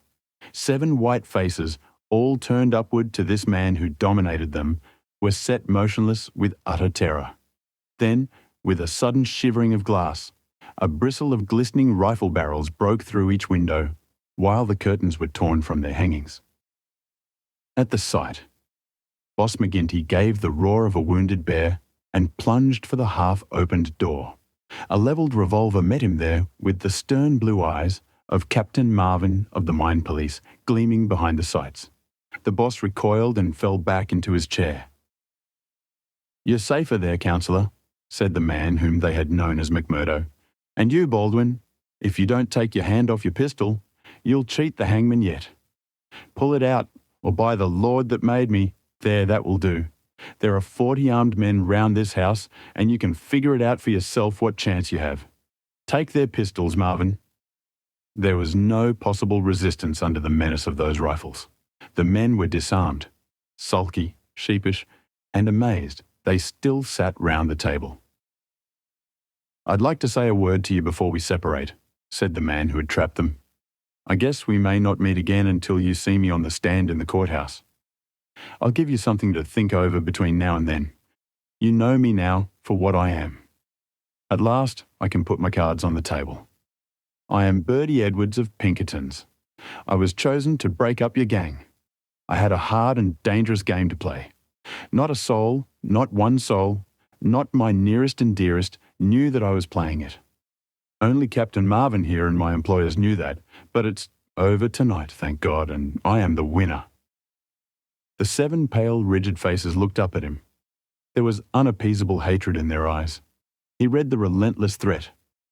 "Maybe you think that the game is not over yet. Well, I take my chance of that. Anyhow, some of you will take no further hand, and there are 60 more besides yourselves that will see a jail this night. I'll tell you this, that when I was put upon this job, I never believed there was such a society as yours. I thought it was paper talk, and that I would prove it so. They told me it was to do with the freemen, so I went to Chicago and was made one. Then I was surer than ever that it was just paper talk, for I found no harm in the society, but a deal of good. Still, I had to carry out my job, and I came to the coal valleys. When I reached this place, I learned that I was wrong, and that it wasn't a dime novel after all. So I stayed to look after it. I never killed a man in Chicago. I never minted $1 in my life. Those I gave you were as good as any others, but I never spent money better. But I knew the way into your good wishes, and so I pretended to you that the law was after me. It all worked just as I thought. So I joined your infernal lodge, and I took my share in your councils. Maybe they will say that I was as bad as you. They can say what they like, so long as I get you. But what is the truth? The night I joined you beat up old man Stanger. I could not warn him, for there was no time. But I held your hand, Baldwin, when you would have killed him. If ever I have suggested things, so as to keep my place among you, they were things which I knew I could prevent. I could not save Dunn and Menzies, for I did not know enough, but I will see that their murderers are hanged. I gave Chester Wilcox warning, so that when I blew his house in, he and his folk were in hiding. There was many a crime that I could not stop, but if you look back and think how often your man came home the other road, or was down in town when you went for him, or stayed indoors when you thought he would come out, you'll see my work." "You blasted traitor," hissed McGinty through his closed teeth. "Aye, John McGinty, you may call me that if it eases your smart. You and your like have been the enemy of God and man in these parts. It took a man to get between you and the poor devils of men and women that you held under your grip. There was just one way of doing it, and I did it. You call me a traitor, but I guess there's many 1,000 will call me a deliverer that went down into hell to save them. I've had 3 months of it. I wouldn't have 3 such months again if they let me loose in the treasury at Washington for it. I had to stay till I had it all, every man and every secret right here in this hand. I'd have waited a little longer if it hadn't come to my knowledge that my secret was coming out. A letter had come into the town that would have set you wise to it all. Then I had to act, and act quickly. I've nothing more to say to you, except that when my time comes, I'll die the easier when I think of the work I've done in this valley. Now, Marvin, I'll keep you no more. Take them in and get it over." There is little more to tell. Scanlon had been given a sealed note to be left at the address of Miss Etty Shafter, a mission which he had accepted with a wink and a knowing smile. In the early hours of the morning, a beautiful woman and a much-muffled man boarded a special train which had been sent by the railroad company and made a swift, unbroken journey out of the land of danger. It was the last time that ever either Etty or her lover set foot in the Valley of Fear. 10 days later, they were married in Chicago, with old Jacob Shafter as witness of the wedding. The trial of the Scourers was held far from the place where their adherents might have terrified the guardians of the law. In vain they struggled. In vain the money of the lodge, money squeezed by blackmail out of the whole countryside, was spent like water in the attempt to save them. That cold, clear, unimpassioned statement from one who knew every detail of their lives, their organisation, and their crimes was unshaken by all the wiles of their defenders. At last, after so many years, they were broken and scattered. The cloud was lifted forever from the valley. McGinty met his fate upon the scaffold, cringing and whining when the last hour came. 8 of his chief followers shared his fate. 50-odd had various degrees of imprisonment. The work of Bertie Edwards was complete. And yet, as he had guessed, the game was not over yet. There was another hand to be played, and yet another and another. Ted Baldwin, for one, had escaped the scaffold. So had the Willoughbys. So had several others of the fiercest spirits of the gang. For 10 years they were out of the world, and then came a day when they were free once more. A day which Edwards, who knew his men, was very sure would be an end of his life of peace. They had sworn an oath on all that they thought holy, to have his blood as a vengeance for their comrades. And well they strove to keep their vow. From Chicago he was chased, after 2 attempts so near success that it was sure that the third would get him. From Chicago he went under a changed name to California, and it was there that the light went for a time out of his life when Etty Edwards died. Once again he was nearly killed, and once again under the name of Douglas he worked in a lonely canyon, where with an English partner named Barker, he amassed a fortune. At last there came a warning to him that the bloodhounds were on his track once more, and he cleared, only just in time, for England. And thence came the John Douglas, who for a second time married a worthy mate, and lived for 5 years as a Sussex county gentleman, a life which ended with the strange happenings of which we have heard. Chapter 7. Epilogue. The police trial had passed, in which the case of John Douglas was referred to a higher court. So had the quarter sessions, at which he was acquitted as having acted in self-defence. "Get him out of England at any cost," wrote Holmes to the wife. "There are forces here which may be more dangerous than those he has escaped. There is no safety for your husband in England." 2 months had gone by, and the case had to some extent passed from our minds. Then, one morning, there came an enigmatic note slipped into our letterbox. "Dear me, Mr. Holmes, dear me," said this singular epistle. There was neither superscription nor signature. I laughed at the quaint message, but Holmes showed unwonted seriousness. "Deviltry, Watson," he remarked, and sat long with a clouded brow. "Late last night, Mrs. Hudson, our landlady, brought up a message that a gentleman wished to see Holmes, and that the matter was of the utmost importance." Close at the heels of his messenger came Cecil Barker, our friend of the moated manor house. His face was drawn and haggard. "I've had bad news, terrible news, Mr. Holmes," said he. "I feared as much," said Holmes. "You have not had a cable, have you?" "I have had a note from someone who has. It's poor Douglas. They tell me his name is Edwards, but he will always be Jack Douglas of Benito Canyon to me. I told you that they started together for South Africa in the Palmyra 3 weeks ago." "Exactly. The ship reached Cape Town last night. I received this cable from Mrs. Douglas this morning. Jack has been lost overboard in gale off St. Helena.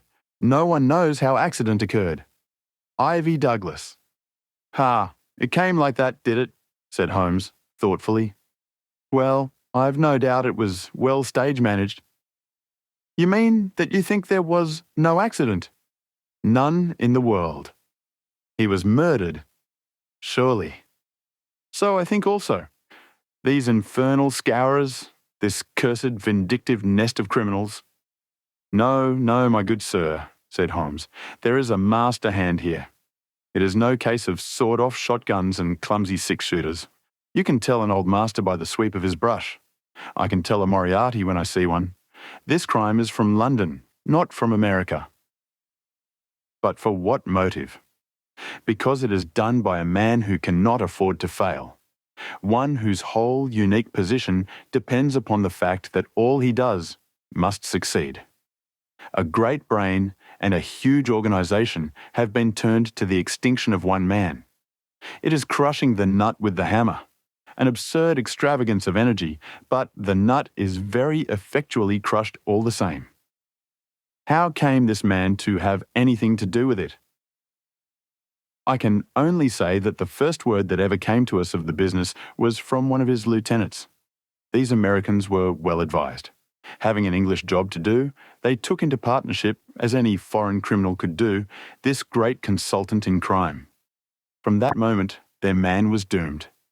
At first, he would content himself by using his machinery in order to find their victim. Then he would indicate how the matter might be treated. Finally, when he read in the reports of the failure of this agent, he would step in himself with a master touch. You heard me warn this man at Burleston Manor House that the coming danger was greater than the past. Was I right? Barker beat his head with his clenched fist in his impotent anger. Do you tell me that we have to sit down under this? Do you say that no one can ever get level with this king devil? No, I don't say that, said Holmes, and his eyes seemed to be looking far into the future. I don't say that he can't be beat, but you must give me time. You must give me time. We all sat in silence for some minutes, while those fateful eyes still strained to pierce the veil.